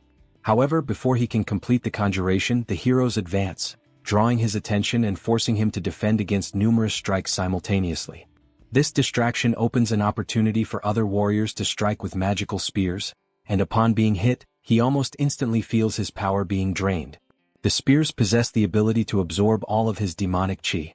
As his energy is siphoned away, Riadrun finally succumbs to the enemy siege. The red-haired hero then explains how the spears function, stating that the intensity with which they drain energy renders even the strongest demons unable to move or launch a single blow. The red-haired hero now stands in front of the subdued Red Nightmare, declaring that the battle is over. As a precautionary measure, he orders his subordinates to drive more spears into Riadrun to ensure he remains in that state, and that as soon as possible, they should finalize the capture and take him as a prisoner. Upon hearing this, the hero Baron steps forward and grabs one of the warrior's spears, claiming responsibility for stabbing Riadrun himself and seizing the moment as if it were personal revenge. As he approaches, mocking the Red Nightmare situation, comparing him to just any other demon, completely subdued and defenseless, he readies himself to strike. But Riadrun, with his head lowered and eyes darkened, mutters something inaudible while attempting to summon a bit more energy to respond. Baron becomes curious about what Riadrun said and demands he repeat it. Instead of mere words, Riadrun repeats that he is the Red Nightmare of the Demon King's army. With those words comes a tremendously powerful counterattack that shreds Baron to pieces, ending the arrogant hero. The force of the blow is so immense that it not only eliminates Baron but also strikes several other spear-wielding warriors, leaving only a small team and the red-haired hero still standing. The red-haired hero, now in disbelief, wonders how someone so foolish could have become a hero and been assigned to such a critical battle. He reflects on how the army is now nearly annihilated, but emphasizes that Baron's defeat is not something to celebrate, even if he proved to be useless. Though not entirely, since the attack he suffered from Riadrun allowed the continuation of the plan, as those were the Red Nightmare's final energies. The hero then commands all remaining survivors to raise their magical weapons and proceed with the encirclement, forming a ring around Riadrun. But before the army can reorganize, the hero is struck by a devastating punch to the face. The blow came from none other than Choi, now extremely enraged and already on the battlefield, transformed into a half-demon and fully prepared to annihilate all the fools who orchestrated this trap for Riadrun. The red-haired hero is struck with such force that he rolls a great distance across the ground. Riadrun then notices Choi's presence, feeling relieved by the help. Choi explains that he had a bad feeling, which was the reason he rushed toward the location assigned to Riadrun. Seeing his companion's condition, he asks if Riadrun can still manage on his own. Riadrun responds that he isn't sure if he can handle things alone but expresses his gratitude for Choi's arrival. The red-haired hero gets back on his feet, noticing Choi's presence and quickly associating him with the rumored hero said to serve the Demon King. Meanwhile, Choi lifts Riadrun, trying to hurry and get them out of that place. The red-haired hero then reflects once more on how the soldiers had been wiped out, leaving no one else to help execute the plan. With that, it becomes clear Riadrun will surely escape, and the only options left are either to give up and let him go or to fight to the death. The red-haired hero chooses the most drastic option. The duo, realizing the hero won't give up so easily, watches as he activates his kamikaze mode, offering his soul to his god and radiating a flaming aura. Choi realizes he has seen this kind of transformation before, during the battle inside the Black Fortress, where one of the heroes conjured an untouchable fire that burned everything, but also consumed the hero's life. The red-haired hero continues with his transformation, and the power he gains is immense, visible from far away as a streak of blinding light. Riadrun realizes that although it is the same technique, this hero's strength makes the outcome entirely different, on a level far beyond those who fought Choi previously. The technique is called Divine Summoning, an evolved version of the fire that burns all, and it can only be conjured by sacred warriors who reach a certain level, as it is an extremely difficult technique to withstand. The red-haired hero hears Riadrun's explanation and confirms it, signaling not to compare him with the weaklings sent before. He asserts his superiority over the weakened duo, claiming he possesses the true power of a god. Riadrun concludes that just as promote is to demons, divine summoning is to the sacred warriors. The immense power provided by this invocation also comes with a deadly risk, as anyone who uses it is doomed to die. The red-haired hero is surprised by all the details given by Riadrun and confirms that once the power fades, he will die, because life is traded in exchange for sacred strength. But with that, both Riadrun and Choi will also die, making it worth it to perish knowing they will fall too. The hero finishes his words and charges toward the duo, striking directly at Choi with his sword. However, Choi blocks the attack without much effort, reflecting on how he managed to stop the blow easily, though the impact caused something unusual. The red-haired hero then explains that sacred power and demonic chi are polar opposites, and apparently Choi is no longer human at this point, as he is almost entirely consumed by demonic chi. The battle continues as the hero attacks and the duo defends themselves as best they can. The moment arrives when the red-haired hero decides to intensify his assault and claims that Choi is nothing more than a walking corpse, with nothing left to defend himself. What follows is a devastating explosion that creates another massive crater in the battlefield, hurling Riadrun far away and leaving him severely injured, while Choi still manages to withstand the blast and remains standing after the strike. Even with difficulty, as he turned his head to the side, he noticed that Riadrun had been far more affected, and his condition was much worse than expected. He observed Riadrun gasping, trembling as his body began to collapse under the effects of the battle. He then compared the side effects of the transformation and the attacks, effects that were tremendous. However, considering he himself was half human, they were still less severe than what Riadrun, a pure demon, had to endure. This meant all effects on Riadrun were intensified, causing excruciating pain. Even so, Choi renewed his hopes, realizing he only needed to endure. Once the sacred power was exhausted, the red-haired warrior would be defeated. And if that opponent continued launching reckless strikes like before, he would burn out quickly. Still, Choi wasn't sure how long he himself could remain standing. He weighed between staying on his feet or provoking the enemy into unleashing more powerful attacks to burn through his remaining energy. In the end, fate was left in luck's hands, because no matter how much Choi could endure, there was no telling how long Riadrun would last. Just as Choi finished this internal reflection and refocused his gaze on the red-haired hero, he was surprised. His opponent was shaking, struggling against the effects of having already overused divine power. Going beyond expectations, side effects had already begun to manifest. Loss of vision, a ringing in the ears. Still, he wouldn't need those senses much, for he could feel the presence of demonic chi, making it possible to continue his attacks. Choi then caught the hero's attention, curious about something, and the hero asked what a walking corpse had to say. Choi questioned if the red-haired hero was having trouble seeing. The hero replied that he had wondered what Choi would ask, and confirmed it. Yes, he was going blind.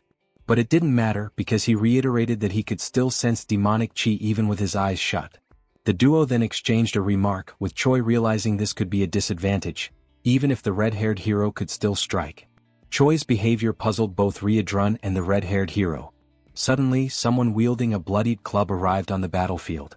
Choi prepared to deliver the finishing blow and declared that the red-haired hero was now nothing more than a random blind man, mocking him with an indifferent expression as he gave the command for Abelson to attack. She had approached from behind the red-haired warrior, gripping the club. We then flash back to a few minutes earlier. From atop a mountain, she had been watching the battle unfold, worried that the duo might die if things continued as they were. She wondered what she could do. Suddenly, someone grabbed the saint by the ankle, taking her by surprise. It was one of the heroes, pretending to be dead.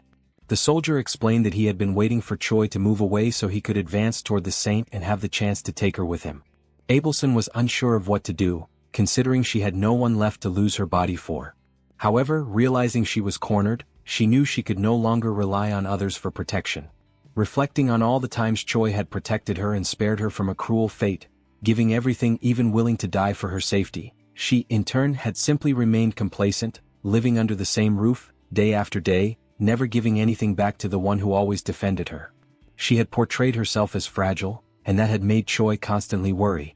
The saint then noticed the club nearby and decided that from now on, she would defend herself. She gathered courage and eliminated the soldier. The scene returned to the present moment, when she struck the red-haired hero in the head.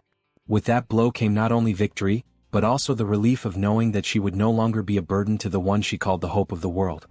The scene shifts to a tense meeting between Grat and the army of the Divine Empire. Grat finds himself surrounded on all sides, the sharp edges of countless weapons pointed his way, and the eyes of the soldiers filled with hostility. The atmosphere is heavy, every breath drawn feels like a challenge, and Grat's confusion grows with every passing second. He cannot understand why they are treating him as an enemy. After all, by his own reasoning, he had done exactly what had been agreed upon. He had managed to contain Riadrun, keeping the dangerous demon in check. That, in his mind, should have made him a trusted ally rather than a target. One of the stern-faced leaders of the Divine Army steps forward, his voice echoing across the field. He demands that Grat remain silent and punctuates his order by calling him a vile demon, his tone dripping with disdain. The words sting, and the accusation lingers in the air like a blade yet to strike. Without hesitation, the leader goes on to accuse Grat of orchestrating deceitful schemes that had led to disaster. According to him, the demon's tricks were the direct cause of the defeat of both heroes sent to the front. The outcome, he claims, was nothing short of catastrophic for the Divine Empire. Grat listens in disbelief, realizing that he had been completely unaware of such events. His mind races trying to piece together the chain of events. How could this have happened?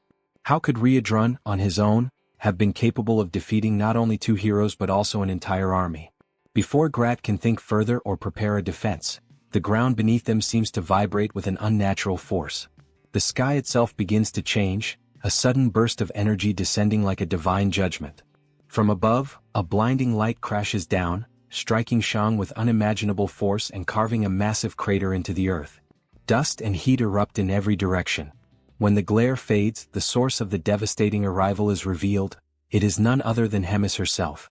Her presence commands immediate attention, and as she takes in the scene before her, the rows of Divine Empire soldiers and the lone figure of Grat, she pauses, her voice calm yet sharp as she questions what exactly is unfolding here.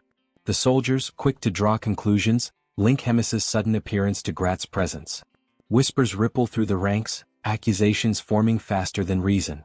They begin to suspect this is all part of an elaborate trap, one designed by Grat himself, in which every soldier here is nothing more than a sacrificial pawn. Grat, ever opportunistic, instantly seizes on their words. A sly smile creeps across his face as he steps forward, addressing Hemis directly. With exaggerated confidence, he declares that he had indeed lured every human here for her, calling it a grand offering. Not stopping there, he embellishes the lie, claiming these soldiers are the finest and most formidable force in the entire surrounding region of the human army. Hemis studies him for a long moment, her gaze unreadable. At length she acknowledges, almost reluctantly, that in one way or another he might have done something worthwhile for once in his life. Without further delay, she begins casting a skill, her voice ringing with authority.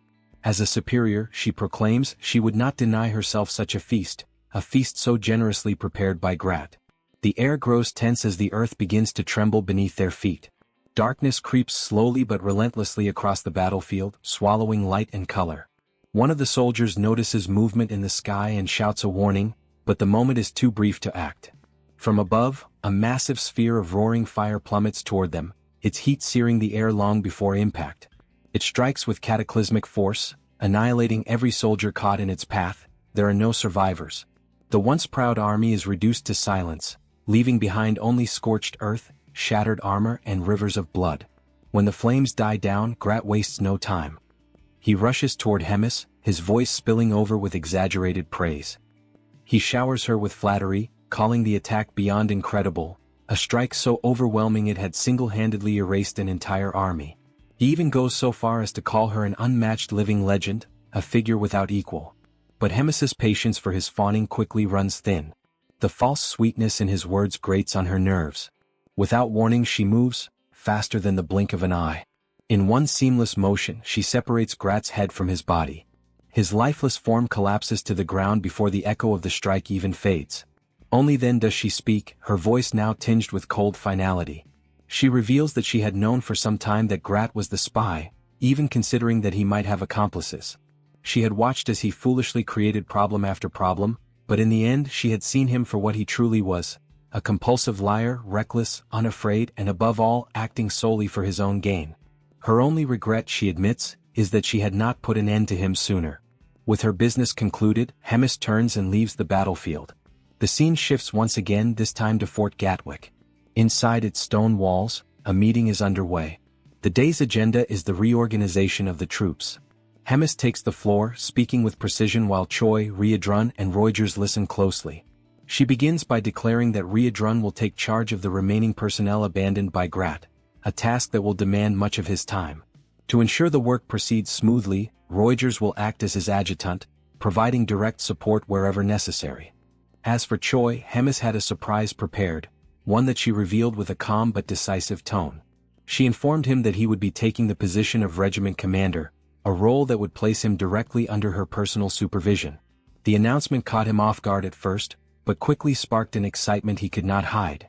Still, curiosity got the better of him, and he questioned why he had not been placed at a lower rank, such as a simple battalion commander.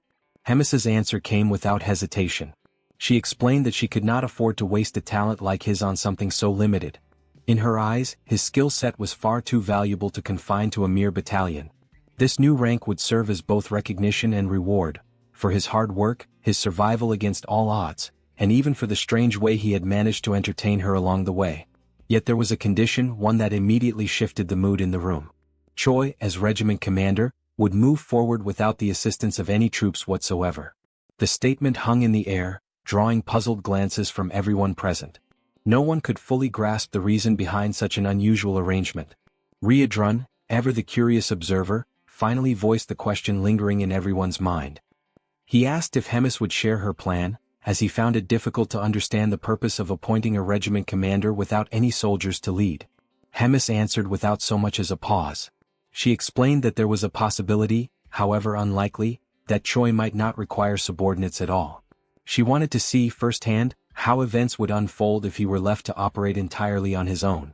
Before anyone could press further, a firm knock echoed against the heavy door. A voice announced a visitor's arrival, and the timing was almost deliberate. It came just as Hemis mentioned that Moten would serve as a proxy commander.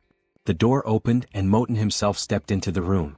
With a small but purposeful smile, Hemis concluded her statement by requesting that the two men get along well. The moment provided Moten with an opportunity to greet Choi warmly, clearly pleased to see him again. Choi, however, instantly recalled the less than pleasant memories of the time this same man had caused him trouble during one of the tournaments in the past. With the formalities concluded, Hemis dismissed herself from the meeting, explaining that there were other pressing matters demanding her attention. The scene shifted to the quiet interior of Abelson's room. Here the atmosphere was markedly different, less formal but filled with a quiet intensity. Choi spoke plainly, admitting that he had been genuinely surprised by the saint's recent actions. He asked what had given her the courage to crush that hero's head in such a decisive moment. Abelson's reply came first in the form of a gentle smile, and then in carefully chosen words. She explained that she had felt a strong urge to act after realizing that constantly being shielded by Choi had made her complacent, lazy even, and it had begun to bother her deeply. Choi noted the change in her demeanor, a more proactive energy replacing her earlier passivity. He asked whether this meant Abelson would now join him in battles going forward. She answered without hesitation, if he needed her, she would fight. She reminded him that she possessed the powers of a saint and could summon strength similar to a divine invocation. The drawback, however, was obvious. Her physical endurance could not match the demands of long battles and she would tire quickly. Choi was pleased by her determination, even if it came with limits. He remarked, half in jest and half in truth, that she might one day surpass him entirely. There was even a hint of jealousy in his tone, knowing that as a saint she now wielded the highest level of divine power attainable. Abelson, however, responded with humility, saying she was not certain such power alone mattered. Fighting, she said, was never simply about possessing the greatest strength. Her words carried the weight of experience, coming from someone who had often found eccentric, unconventional ways to win against brute force. It was at this point that Rachel joined the conversation, her voice carrying a teasing undertone. She commented that Abelson's words almost made it sound as though Choi relied solely on dishonorable tactics and dirty tricks to win. Then, with a shift toward a more factual tone, she explained something that caught Choi by surprise. The position of battalion commander, she said, was equivalent to the rank of hero in the human hierarchy.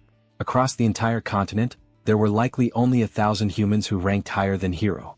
By that measure, Choi was already within the top fraction of the most powerful individuals in human society. The revelation left Choi momentarily stunned. He had known his strength had grown, but to be counted among the 1,000 strongest in the world was something else entirely. From here, the focus shifted again, leaving the personal discussion behind. The scene transported itself to one of the holy cities, Benedict. The sight was grim beyond words. The city streets were lined with devastation, collapsed buildings, shattered defenses, and the lifeless bodies of countless soldiers. A dark trail of blood wound its way through the main avenues, leading toward the grand silhouette of a towering church. In front of its massive doors stood only two figures, Hemis and a lone survivor trembling in her shadow. Hemis took a moment to absorb the scene, her expression unreadable. When she finally spoke, her voice was steady and commanding. She told the man she would spare his life, but not out of mercy. It was so he could carry her message far beyond these walls, across the land, to every ear in his people's domain. The man's trembling intensified as she continued, explaining that from this day forward, she would wipe every single village of the divine empire from the map, one by one, leaving no survivors. And in that moment, the only thing left for the man to do was to fall to his knees and beg for a mercy he knew would never come. 500 years ago, the continent was plunged into chaos by endless wars. The Great Drazen Empire sought to expand its territory, swallowing smaller kingdoms that resisted. The conflict grew fiercer day by day until suddenly, a new region appeared in the middle of nowhere, accompanied by a massive pillar of light. Speculation quickly spread. Could this be the legendary supercivilization of Valington? A civilization that had vanished into the ocean without a trace 1,000 years before the Great War, once hailed as the apex of magical arts.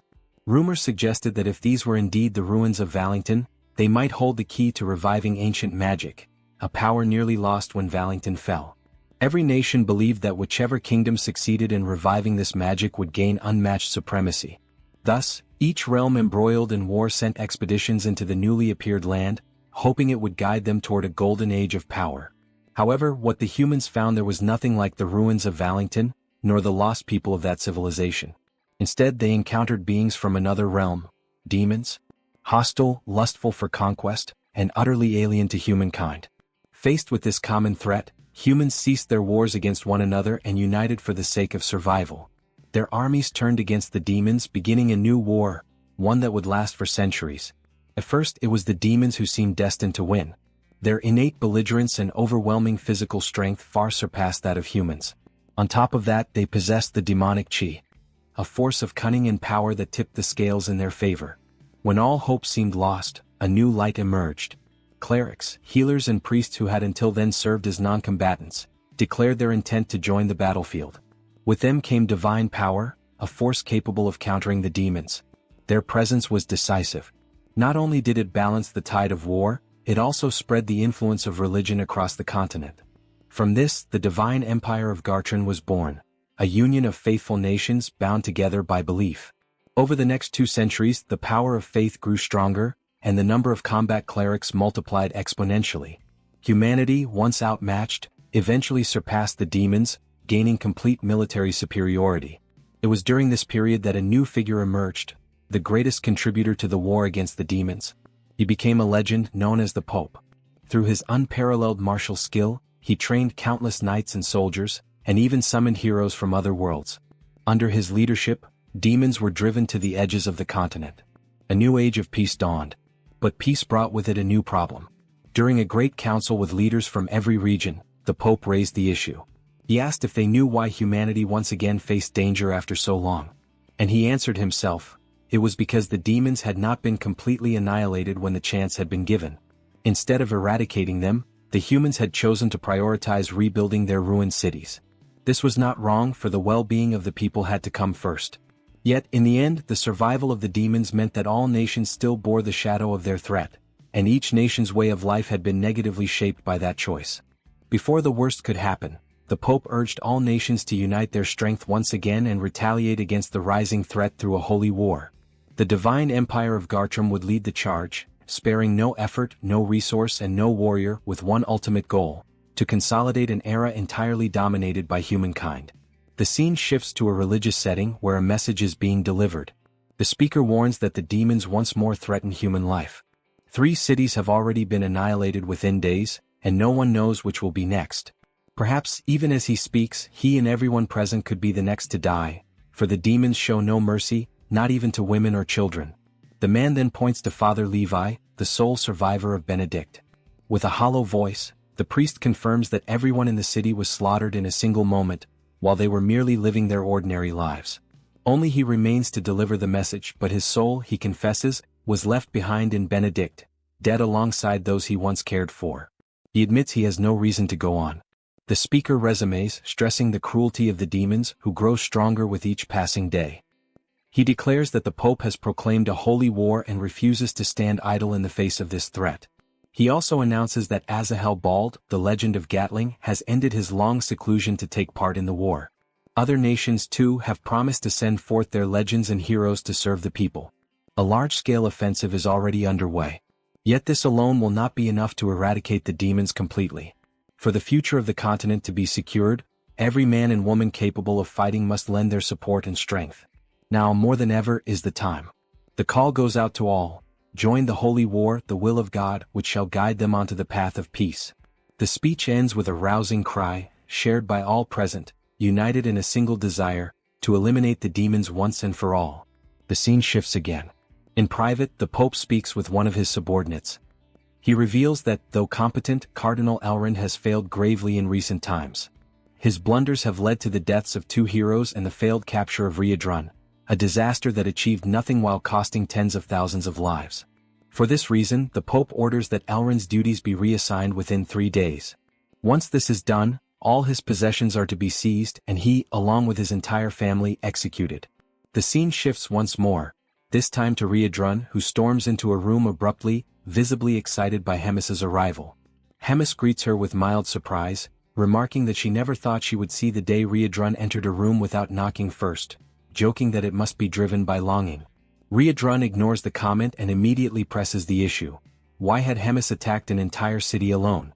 Hemis replies calmly. She had indeed acted alone, but her actions were part of a greater plan. One that, in the end, would benefit all demons. By acting as she did, she forced the humans to deploy their legends, for no ordinary warrior could stand against her. Hemis explains that the legends of each nation are the pinnacle of their strength, and by eliminating these figures the demons would gain more time. Riadrun, now both nervous and confused, demands to know what she means by gaining time. Rising calmly, Hemis answers, the time she seeks to win is so that the hope carried by these new winds may grow.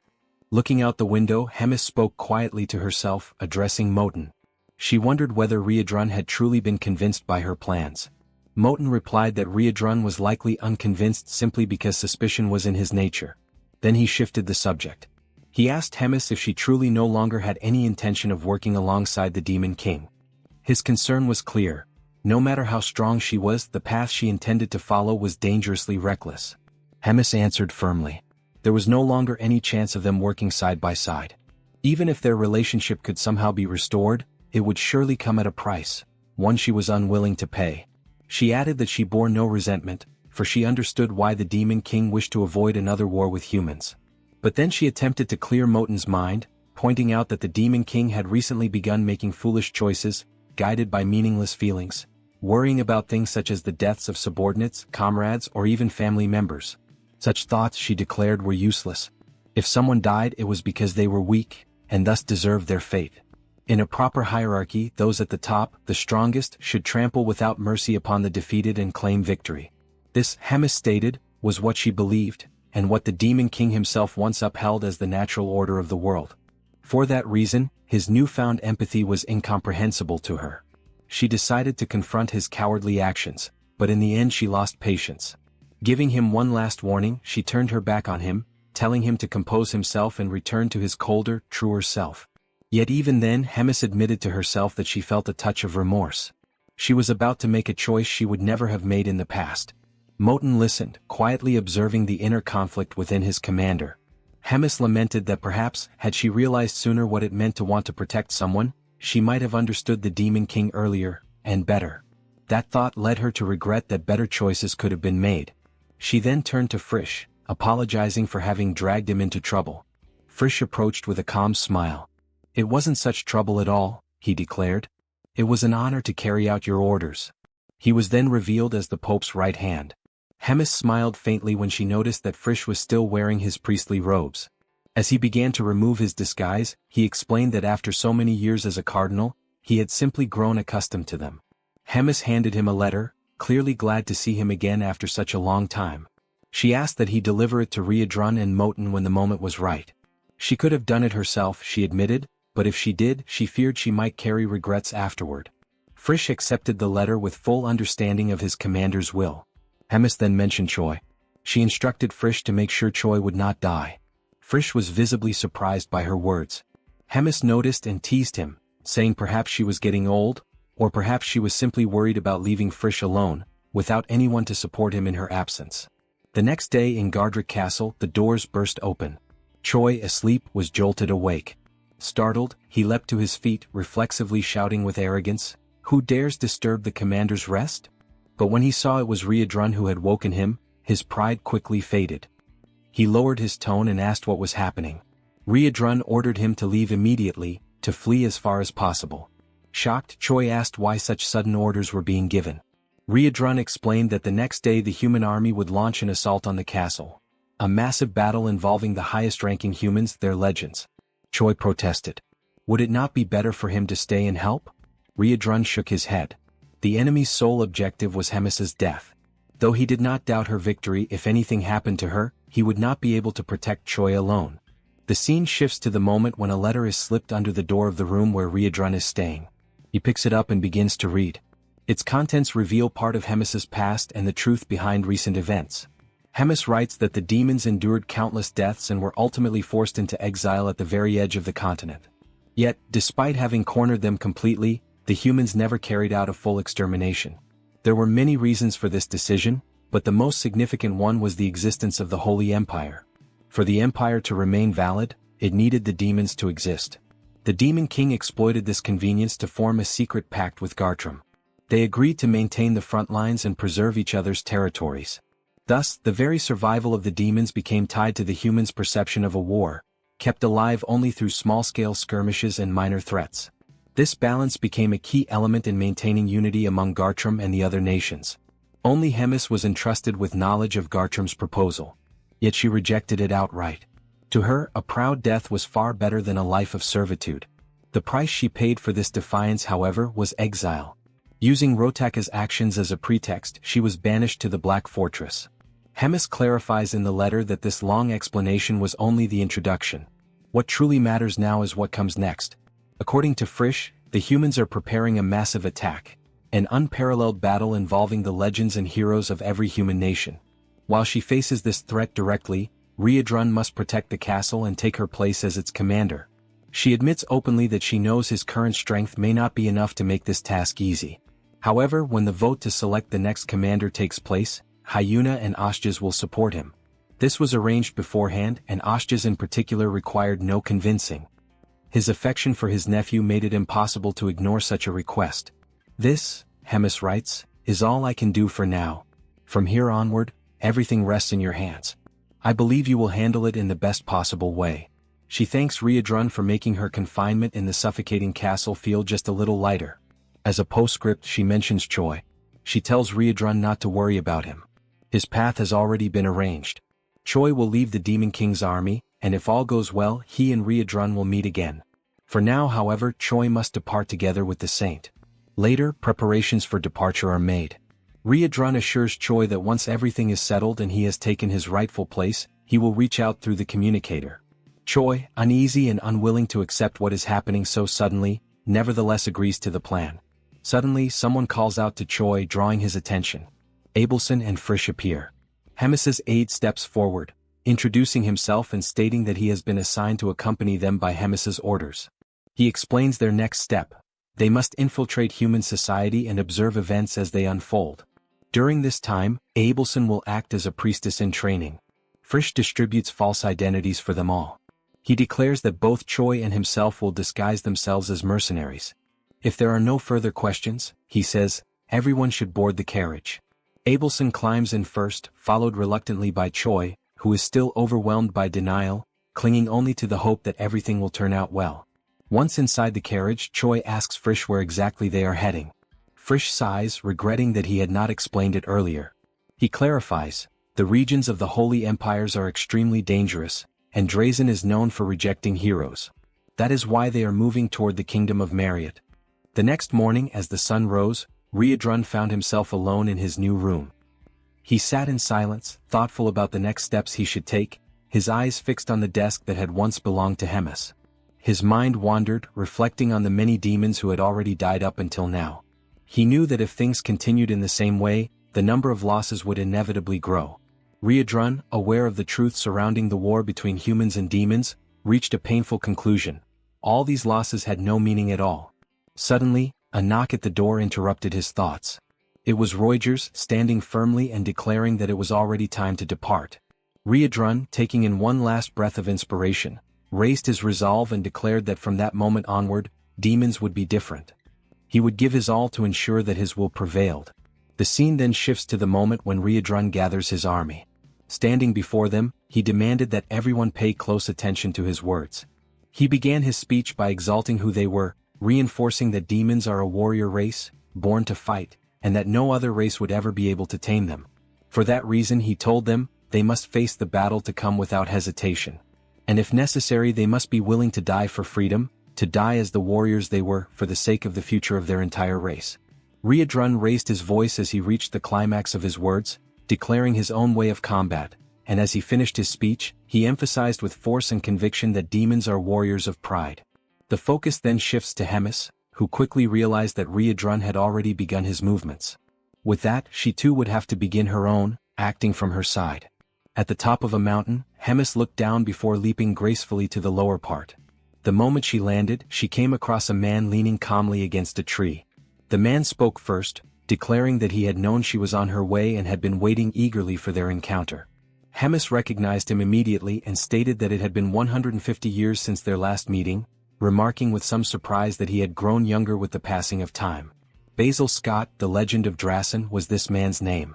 Upon hearing Hemis's words, he explained that his youthful appearance was the result of having reached the realm of legends. Hemis, however, replied that she had been expecting a different human in Scott's place. The one she was truly searching for, it seemed, had been cowardly enough to hide and conceal his magic. Scott, unfazed, declared that Gartram's command was positioned at the exact opposite location from where he and Hemis now stood. With that assurance, he drew his sword, announcing that their fight would happen here and now, without any interruptions. Hemis understood his intention but remained unconcerned about the battle about to unfold. She answered his challenge coldly, saying that he should choose his words more carefully when daring to confront her, for she remembered well how, in the past, while lesser soldiers blocked her path, Scott himself had fled cowardly in search of survival. She then acknowledged that his bravery now was driven by his desire to cleanse his stained name. With that, she activated a magic that created her personal domain, known as the Boundary of Lamentation.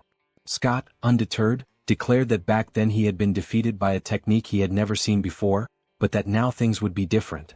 As soon as the words left his mouth, he charged toward Hemis with full force. Hemis immediately prepared her attack, the Stars of Loss. Yet the strike had no effect on the hero, for he deflected every blow and continued his advance. He pressed closer and closer until he was nearly upon the commander, his sword now channeling a strike of immense power. At that moment, Hemis reflected briefly on his words. Perhaps this time, it truly would be different.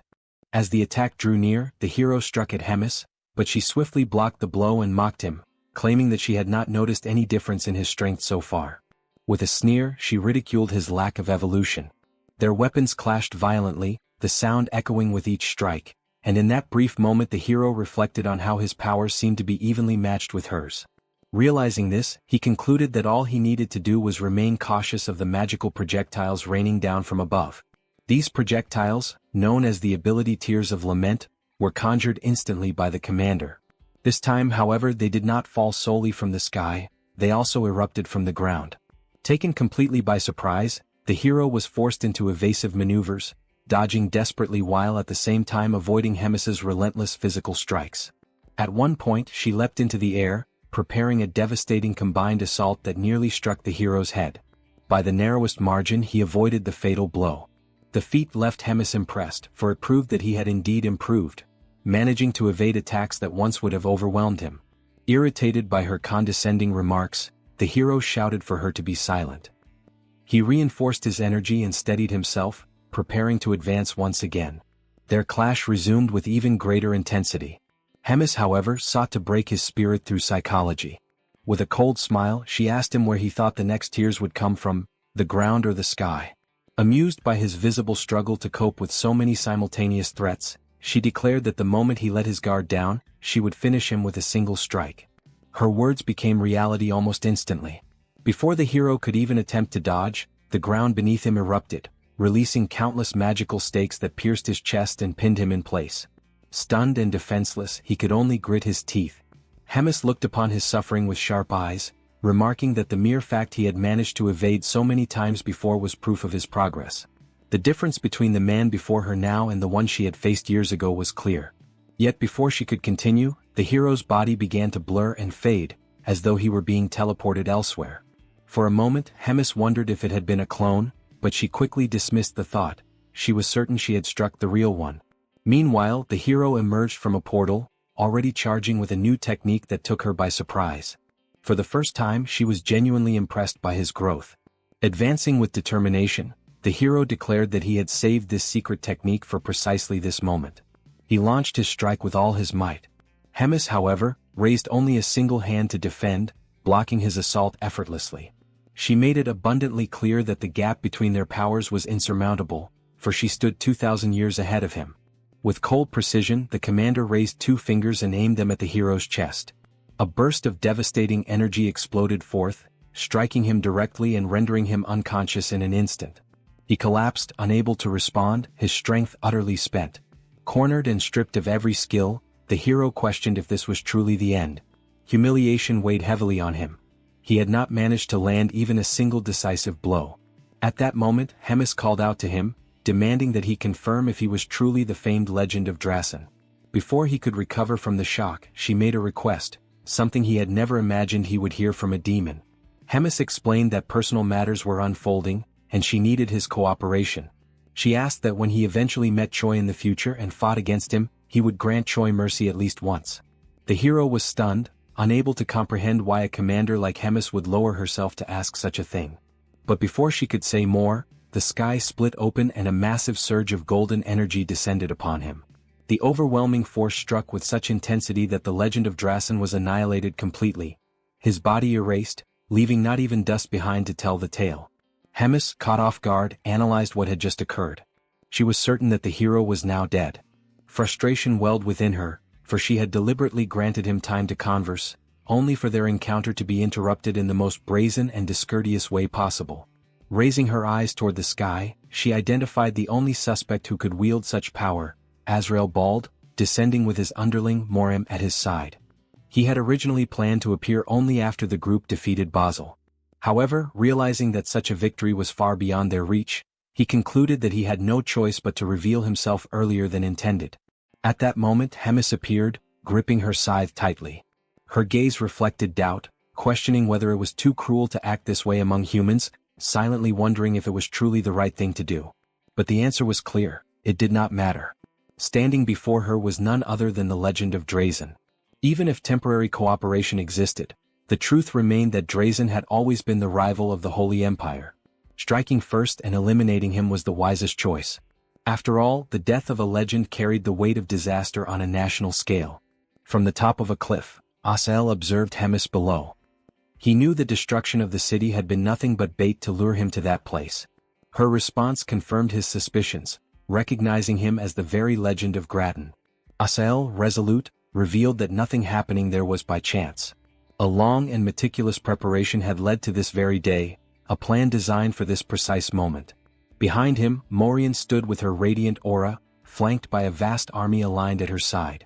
Morian brought her hands together before her lips, in a gesture resembling a solemn prayer. In her thoughts, the conviction was absolute. The second battle was about to begin. Hemis sensed something strange in the air. The pillar before her did not act as a simple defensive barrier. Instead of merely containing her energy, it repelled the field of power she attempted to expand, as though the very space rejected her influence.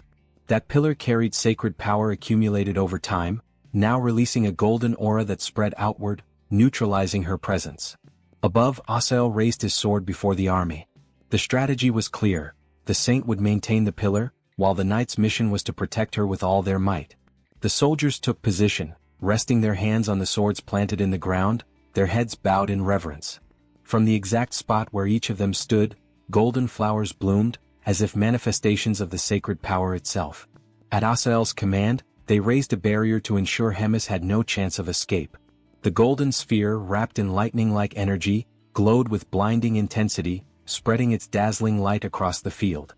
Hemis shielded her eyes with one hand, struggling against the glare radiating from both the pillar and the sphere. Before her, she recognized a barrier unlike anything she had ever seen. In her hands, her scythe dissolved into black smoke, with faint sparks scattering through the air. The force of repulsion was undeniably strong, and her domain began to collapse before the sacred power. Furthermore, the shield she managed to maintain at that moment was but a shadow of its former strength, offering no true protection. When her face emerged from the light once more, something had changed. With a decisive gesture, she ripped open the stitches that sealed two deep cuts stretching from each side of her mouth to the ends of her face. Between the slits, her sharp fangs were revealed. A macabre smile formed. Hemis taunted her opponents, making it clear that without the great handicap she had imposed upon herself, they would not have even dared to face her. Hemis took position, holding the cord made from the stitches of her mouth, and fixed her gaze on the enemies atop the cliff. With a swift motion, she rushed forward, lashing her whip toward Asael, who leapt from above to defend, raising his sword. She struck from one side, then the other, each whip crack swift and precise, while he continued to block with his blade. One strike came dangerously close to his face, slicing the air with a sharp snap. Seizing an opening, Asael advanced, attempting a counterattack. With a shout, he delivered a deadly command, thrusting his blade forward. Yet the strike never landed. At the moment of impact, Hemis had vanished. Asael's eyes widened in shock. Hemis had completely dispersed. From above, Morian called to him, urging him to look up. When he lifted his eyes, Asael saw Hemis hovering above, chanting an incantation. A searing red light wrapped around her figure. It was Hellflash, the evolved form of Hellflare. On the ground, Asael bent forward, frustrated, aware of the overwhelming power pressing down on him. High above, Hemis pressed her hands together and unleashed her might, sending a direct impact crashing down on Asael as if it descended from the heavens themselves. But the attack was halted. Asael gripped his sword with both hands before him, fully blocking the surge of energy. The force etched a deep V into the earth where it clashed against his defense. Hovering above, Hemis clenched her fists, observing the scene. She reflected on his strength. Even as a defensive authority wielder, she had not expected him to emerge without a single scratch. Asael, dripping with sweat, stood firm, his sword still raised as though his entire body channeled resistance against the colossal strike. Hemis immediately realized the effect manifesting before her. The sacred barrier was absorbing the demonic energy of her attacks, lessening their impact and preventing any true damage. A high-level defensive authority wielder, a saint, and a colossal shield powered by the sacred force of hundreds of warriors. Morian remained bowed, eyes closed, hands clasped in absolute concentration, channeling all surrounding energy into the barrier. For Hemis, the sight was infuriating, a battlefield prepared to perfection for a long, exhausting confrontation. In her right hand, violet sparks began to crackle, glowing with rising intensity. For a brief moment, she seemed to weigh her options, questioning what her next move should be against such an impenetrable defense. She felt the burden of the situation. The demonic energy spent against Basel had been heavier than expected, making each movement harder. With only half her strength, breaking that shield was impossible. As she stared at the white-haired man before her, she realized she had now taken Basil's place, facing the very trial he had endured. Suddenly, a flash of memory crossed her mind. The battle resumed at full force. After trading several blows, Asael pressed forward with determination, gripping his sword and declaring his intent to end it once and for all. With his full strength, he drove the blade into the ground, unleashing an immense power of divinity, sword of revelation. At the point of impact, golden light erupted, so intense that shards of stone tore from the ground and scattered into the air, clouds of dust rising around them. Before Hemis, a crimson sphere began to form, pulsing with condensed energy. She watched the technique with both recognition and defiance. Despite the display, she showed no fear. The maneuver was familiar, yet she was far from believing the battle was over. The sphere advanced slowly toward her, as if it had a will of its own. Her claws, sharp and golden, shimmered with a menacing gleam. Then, suddenly, blood gushed from the upper part of her body, forcing her to arch backward. The kneeling soldiers, their swords still planted in the ground, witnessed the scene in utter disbelief. Morian's eyes widened in shock as she exclaimed that he had struck down the glutton. Asael stood equally stunned. His sword still pierced the earth while before him Hemis lay bloodied, collapsed, unable to move. Trembling, he returned the blade to his waist, struggling to accept what had just occurred. A drop of sweat rolled down his face as he murmured to himself, questioning whether it had truly happened. His gaze fixed on Hemis's hand, adorned with golden claws, motionless upon the ground. Suddenly, before Asael could even realize that she was still alive, he found himself caught between the fangs of Hemis.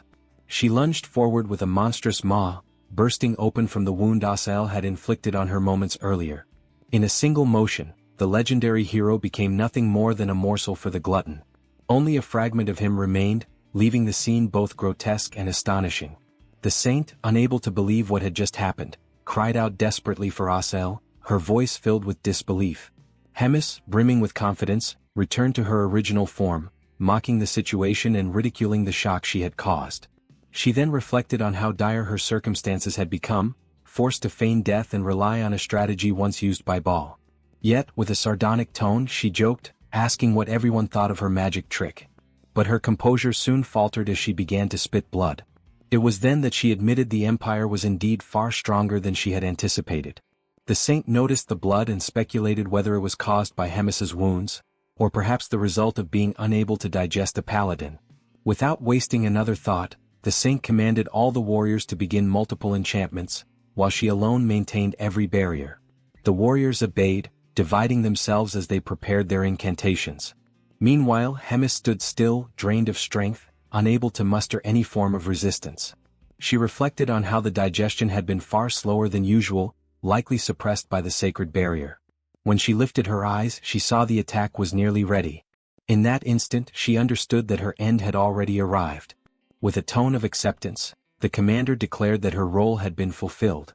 She entrusted the future to those in whom she had placed her faith. Unable to resolve everything on her own, her only hope now was that her allies would succeed.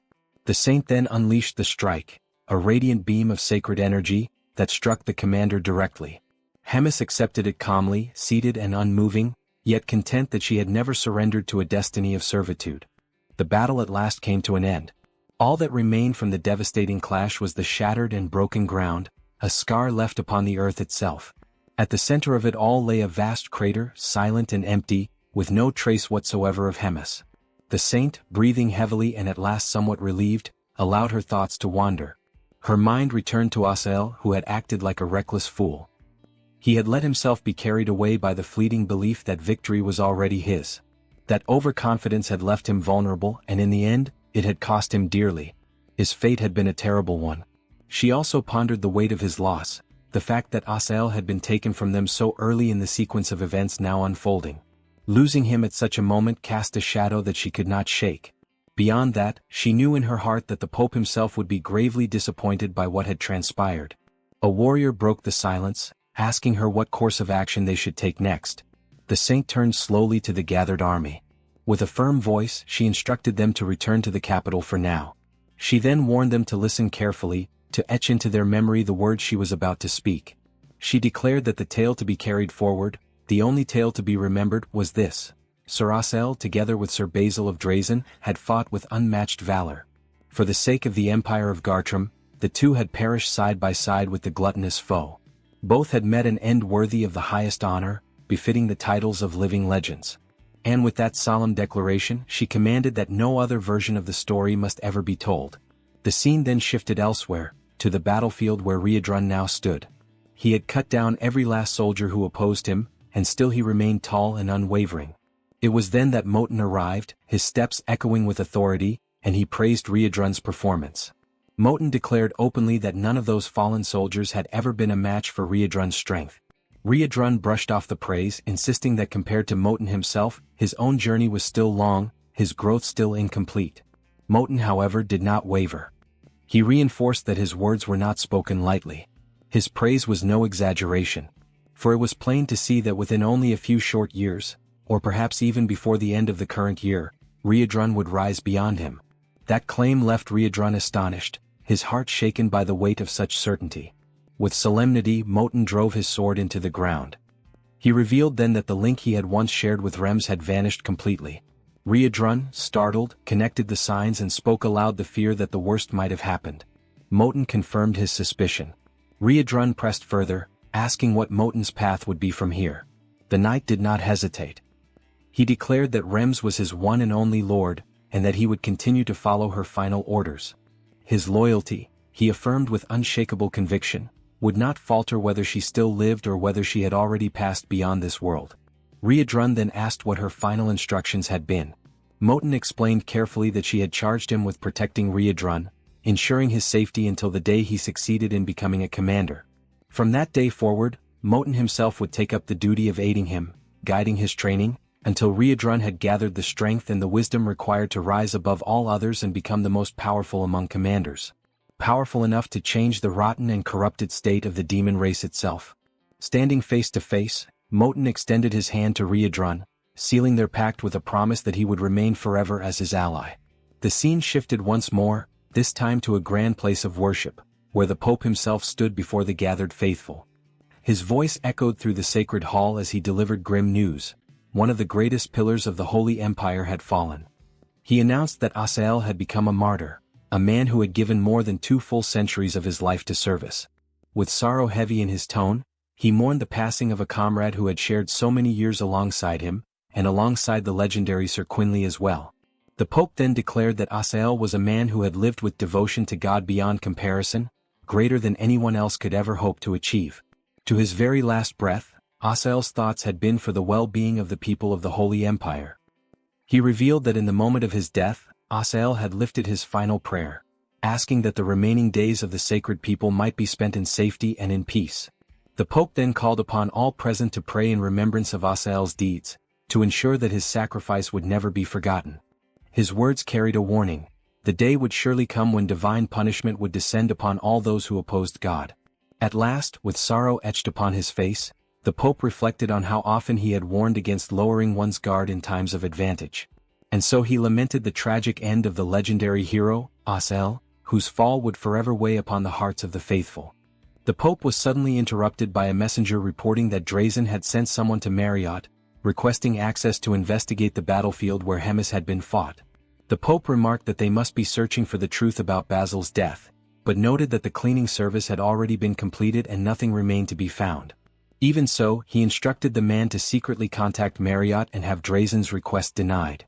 The man bowed for leave, having understood, but the Pope asked him to wait, for he had another question. He inquired about the whereabouts of Abelson and Choi. The man explained that neither of them had been sighted, not even during the recent battles.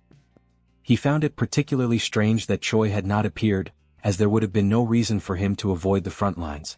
He suspected that Hemis had removed him from the Demon King's army. The Pope then faced the reality that even in the final moments, Choi remained a thorn in his side. Since Choi had not appeared during Hemis's moment of crisis, the Pope ordered the man to search the entire continent if necessary, but to find them both.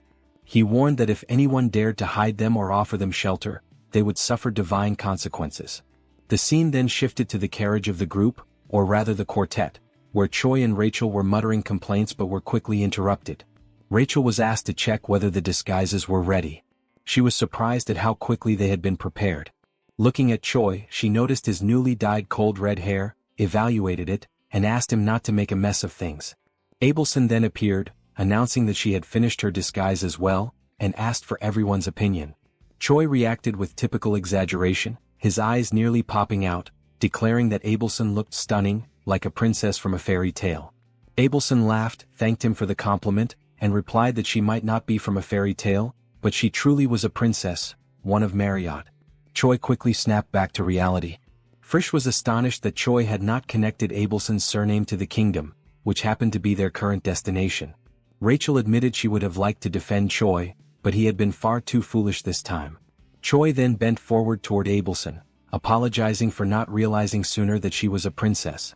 She assured him it did not matter and asked him to continue treating her as before.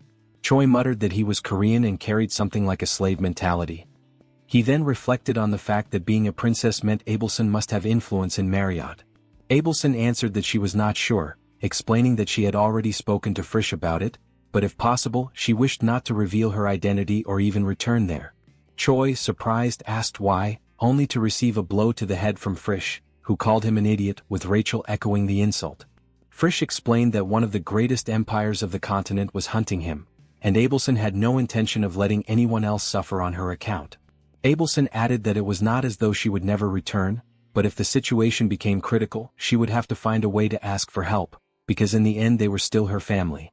The scene then shifted back to the battlefield where Hemis and the heroes had clashed. A sharp crack echoed among the stones, and from within the ruins a dark aura began to rise. Whether this was a good sign, or not, remained uncertain. Already within human territory, the trio continues their journey deeper into the forest. Choi, worried, checks his system once again, intrigued by the fact that it is not functioning. Rachel notices the hero's concern and asks what is going on. Choi then explains the situation, saying that, strangely, ever since they entered human territory, the hero system has stopped working.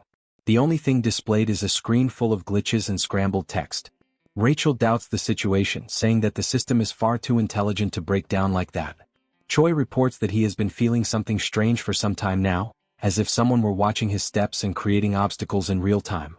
Rachel defends herself against Choi's remark by saying that, since she cannot see the system, she cannot be very sure. Perhaps the reason for the system bug is the fact that they are taking a completely different path compared to other heroes. Choi is such an irregular existence that the system simply could not withstand it. In other words, a depraved user of demonic energy who goes against humans. Choi focuses only on the word depraved, noticing that Rachel does not mince her words. Rachel concludes by saying that, despite everything, considering that she has not yet received any order to abandon Choi and return, this may mean that he is doing a good job. Frisch, overhearing the conversation, interrupts the chatterboxes, telling them to stop. He warns them that they are almost arriving at the village located closest to the borderlands, Khitan Village, Kingdom of Marriott, Viscount Andef.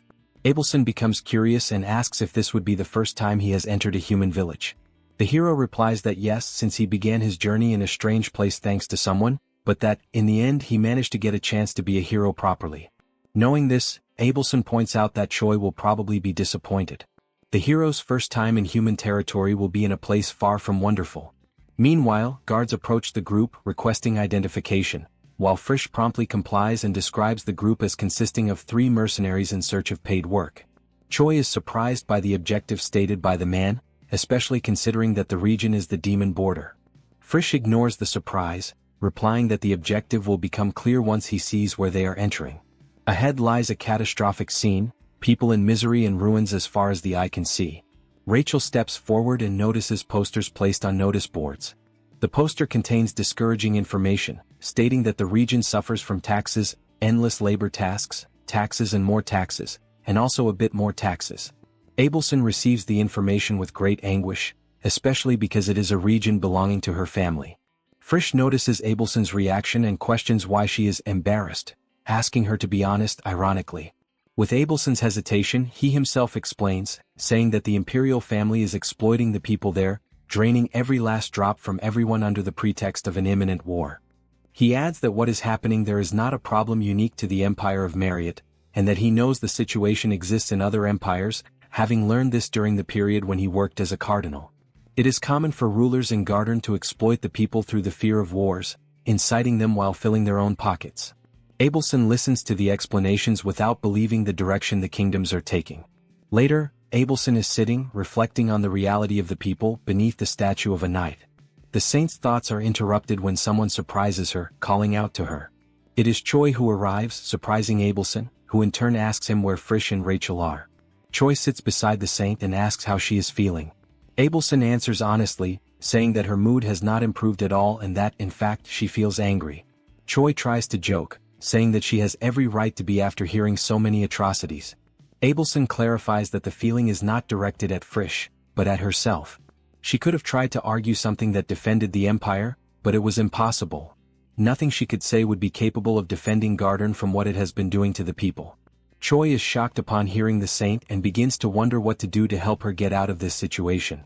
But the options that come to mind are not the best for the occasion. Before he could reach a decision, Abelson calls his attention. Trembling at the thought that he had said something wrong, he replies already apologizing, even though he had not said anything. This leaves Abelson confused. Choi realizes that it was not a sermon. Abelson is equally frozen by the confusion. The saint then, with a smile on her face, explains that she remembered an old story and thought it would be interesting to tell it to the hero. Abelson then begins the tale about a hero who was a legend of Khitan, which, although it seems like a humble village now, once lived through a time of glory. The hero's name was Lofer Dozer, whose legend dates back centuries, when warriors who fought bravely in the war against the demons began to be called heroes and legends. Lofer was the greatest of heroes during his era.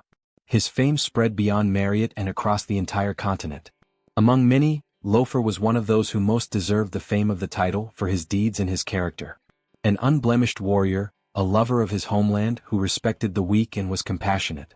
As all things come to an end, Lofer's did as well at the premature age of 37, to everyone's misfortune in Khitan. Choi asks if there is a reason why he died young and in Khitan. Abelson continues the story, telling that 1 year before the war ended, the demons' offensive suddenly intensified, probably as a final desperate move. The imperial family of Marriott ordered Lofer to abandon Khitan and retreat, something that was not well received by him. The result was that the hero, for the first time, set himself against an imperial order. He firmly upheld the premise that his people must be protected by the nation, and for that reason he would not allow Khitan to be abandoned. After his declarations, Lofer went into battle, repelling the demons' assault. Having done so alone, without any other warrior by his side, he left his story etched into the people of Marriott. Choi feels the weight of the story and carefully keeps the hero's name in his mind. Abelson continues, reflecting on what Lofer's reaction would be if he were still alive in the present day, witnessing the situation in which the people now find themselves. Moments later, night falls. The pair walk through the streets, with Abelson thanking Choi for his company, saying she feels relieved thanks to him. Choi says there is nothing to thank him for, as the only thing he did was listen to the story. Abelson explains that the mere fact that he was with her already brought enough comfort. Apparently, a certain mood was beginning to form. But suddenly, screams seize the pair's attention. Two men rush out of an alley in a panic, shouting desperately that there is a body there, a dead person, calling for the authorities. Choi immediately quickens his pace to check the situation and asks Abelson to stay on guard. It does not take him long to realize that what lay ahead was not something simple. It was not a mere corpse before them. The blood around it was arranged in a strange way. Abelson approaches worried. Choi reassures her and points out that the officials will arrive soon, since the danger has already passed.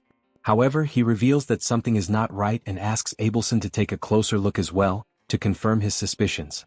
Abelson approaches, asking which part needs to be examined exactly. Choi notices a smell far too strong for a body that has just died, and there is a strange magical circle around the body.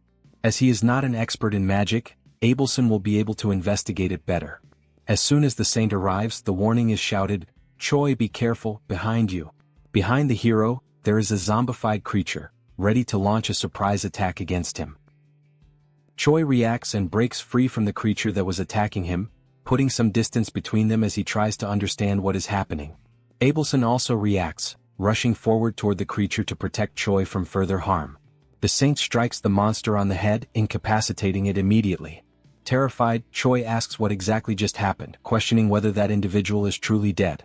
The saint explains that it was an undead created through necromancy, an esoteric form of magic used by demons to exploit the dead. It is said that some demons employed this magic during the war in the past, but this is the first time the saint has ever seen an undead in person. Choi then compares the situation to something out of an American movie or TV series and asks whether there is a risk of infection if those things bite someone. Abelson replies that she is not sure, as there are no records of anything like that. Even so, being bitten by an undead is certainly not a good thing, so caution is necessary. The conversation is interrupted when soldiers arrive to investigate the disturbance. Upon encountering Choi and Abelson, they notice that the two do not appear to belong to the village and ask what they are doing there. Abelson attempts to respond, but Choi steps forward and explains that they are mercenaries who came to the village in search of work. The guards then discuss among themselves the possibility that they are indeed mercenaries, with one of them commenting that the pair certainly carry themselves like ones. The guard then asks the hero to present his mercenary insignia, and Choi promptly complies. After examining it, the man confirms that they are telling the truth, understands why the pair are there, and asks them to follow him. Shortly afterward, once everything has been clarified, Choi explains to Frisch what happened, including the fact that he accepted requests as a mercenary. Frisch is immediately displeased with the way they have been acting in the streets, spreading rumors that they are mercenaries and accepting random jobs, remarking that at this rate Choi might actually become a mercenary for real. Not long after, Edmar arrives in search of the mercenaries that the guild described to him as incredible. The description leaves Choi and Abelson slightly perplexed, causing the man to doubt whether they truly deserve such praise. To maintain his superior demeanor, Choi responds that they are, in fact, legendary mercenaries, and that people are fortunate to live in the same era in which they were born. After boasting a little, he apologizes internally to the saint, believing it was the best way to prevent their true identities from being revealed. He then continues the introductions, explaining that the guild instructed them to deal with the matter as quickly as possible, though he complains that they truly must take care of it. The saint feels embarrassed before God and silently asks for forgiveness for her companion's lies. The man states that now that he has confirmed the mercenaries' identities, he will get straight to the point. Choi then summarizes that, according to the village chief, residents have been disappearing one by one over the course of several months. What is strange is that these are not simple disappearances caused by people leaving because life has become too difficult. Not long after each disappearance, some bodies are always found around the perimeter of the village. Some of those bodies are placed atop family graves, others are pierced with strange staffs, and others bear unknown letters and crude patterns carved into their bodies. Abelson adds to the explanation, emphasizing that this is the first time she has ever seen anything like it. Choi continues, saying that the villagers recently sent a letter to the Lord, asking him to resolve the issue. However, the response they received was merely an order to relocate to a neighboring settlement, most likely because the Lord did not want to waste his effort on poor villages that could not even pay their taxes. As a result, the residents pooled together whatever money they had and sent a request to the mercenary guild. Trish understands what Choi explains and asks whether that was the reason Choi made them be treated as actual mercenaries. Rachel calls everyone liars, complaining about being abandoned and claiming that this is why they are being punished. Frisch then turns to Abelson, saying that Choi lying might be acceptable, but a saint lying is going too far. Regardless, both of them understand the group's situation, and it would be best for them not to draw too much attention from now on. Since undead are involved, this could attract the Demon King's army, and interfering recklessly would be unwise. Abelson asks whether Frisch could do something, even if only for a single day. She explains that she wants to help the villagers as much as possible before leaving. Choi notices her empathy toward others and declares that he feels the same way and also wants to help. Frisch states that their stay will be limited to 1 week, and that if they do their best during that time and the situation is still not resolved, the order is to leave. Choi accepts this condition and reacts with happiness, as does Abelson, who now breathes a sigh of relief at being able to help the villagers. The group then devises a plan dividing the village into 2 zones. Rachel and the Saint are assigned to patrol one zone, while Choi and Frisch handle the other. Choi asks what Frisch will be doing in the meantime, and Frisch replies that he will keep watch at the village entrance in case outside mercenaries appear. 4 days later, Abelson returns to the room where they are gathered and is greeted by Choi, who remarks that she is late. She replies that she needed to check something beforehand and that she has something important to tell him. Choi grows curious and asks what it is. Abelson explains that it started during her patrol with Rachel earlier that day, and that she is now certain of something. The village has an unexpectedly high density of demonic energy in the air. There is always a small amount of human energy, demonic energy, and divine power depending on the land, and it is natural for one of these forces to be stronger or weaker. However, even if the guardian of a land is human, the demonic energy in such a place should be minimal. In this case that is not so, and it is unnatural. Frisch and Choi immediately mention that they have felt this energy before. Abelson adds that, regardless, this abnormal demonic energy is most likely the reason behind everything that has happened in the village. During the remaining days of their stay, they will investigate why this energy is accumulating there and report their findings to the village chief. Choi points out that even with this effort, it will not result in a complete solution and asks whether Abelson is fine with that. She replies that she recognizes she has already taken too much of the team's time and does not feel right asking to interfere any further. Frisch and Choi then conclude the meeting, stating that they will continue this effort for 2 more days, and that now that they have a clear direction, they should regroup and proceed with the plan. As night falls, the group decides to begin their work. Choi comments that Frisch also uses necromancy. Frisch replies that he does not, and that it is uncommon for necromancy to be used by members of the 3rd Legion. Choi is surprised by the mention of the 3rd Legion. Frisch then explains that Rems despises necromancy just as much as it despises chimeras, and that, honestly, necromancy itself is an extremely bizarre form of magic to use. Choi asks in what sense. Frisch then turns his gaze toward the Saint, asking whether she ever explained the use of necromancy to Choi. Ava simply replies that she did not, as she does not know many details about how the practice itself works. Frisch then mentions that only a small number of demons ever used this type of magic, and even then, it failed to produce satisfactory results. Because of that, necromancy left very few records among humans. He goes on to explain how it works in practice.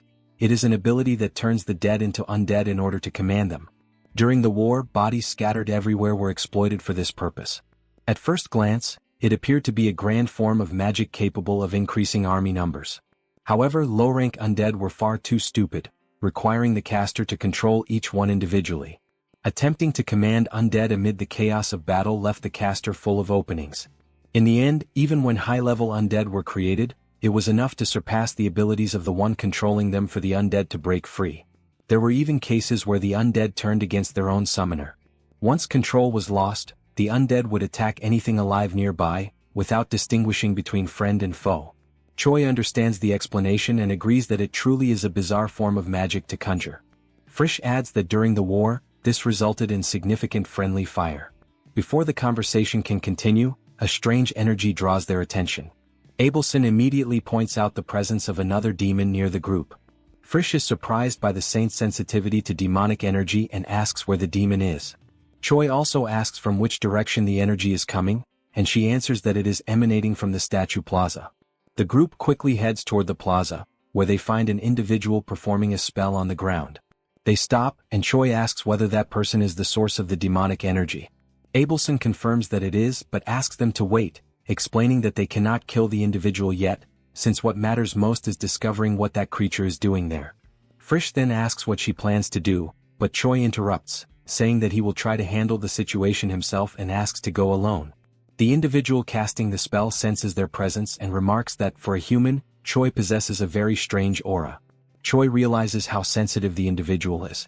The caster then stands up and announces that since they are not coming any closer, he will go to them instead. Choi is surprised by the man's reaction, but before he can take any further action, Choi initiates his plan and shouts for no one to attack the individual, declaring that he is an ally. This leaves his companions confused as it seemed Choi was about to start a fight. The individual is also confused and asks what the hell is going on. Choi then loudly declares that he is Ryansak, the regimental commander of the Demon King's army, 3rd Legion, and demands that the individual state his own name and rank as well.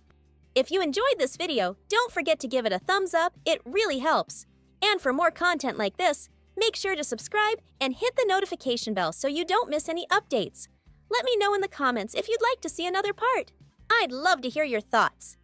See you next time. Bye-bye.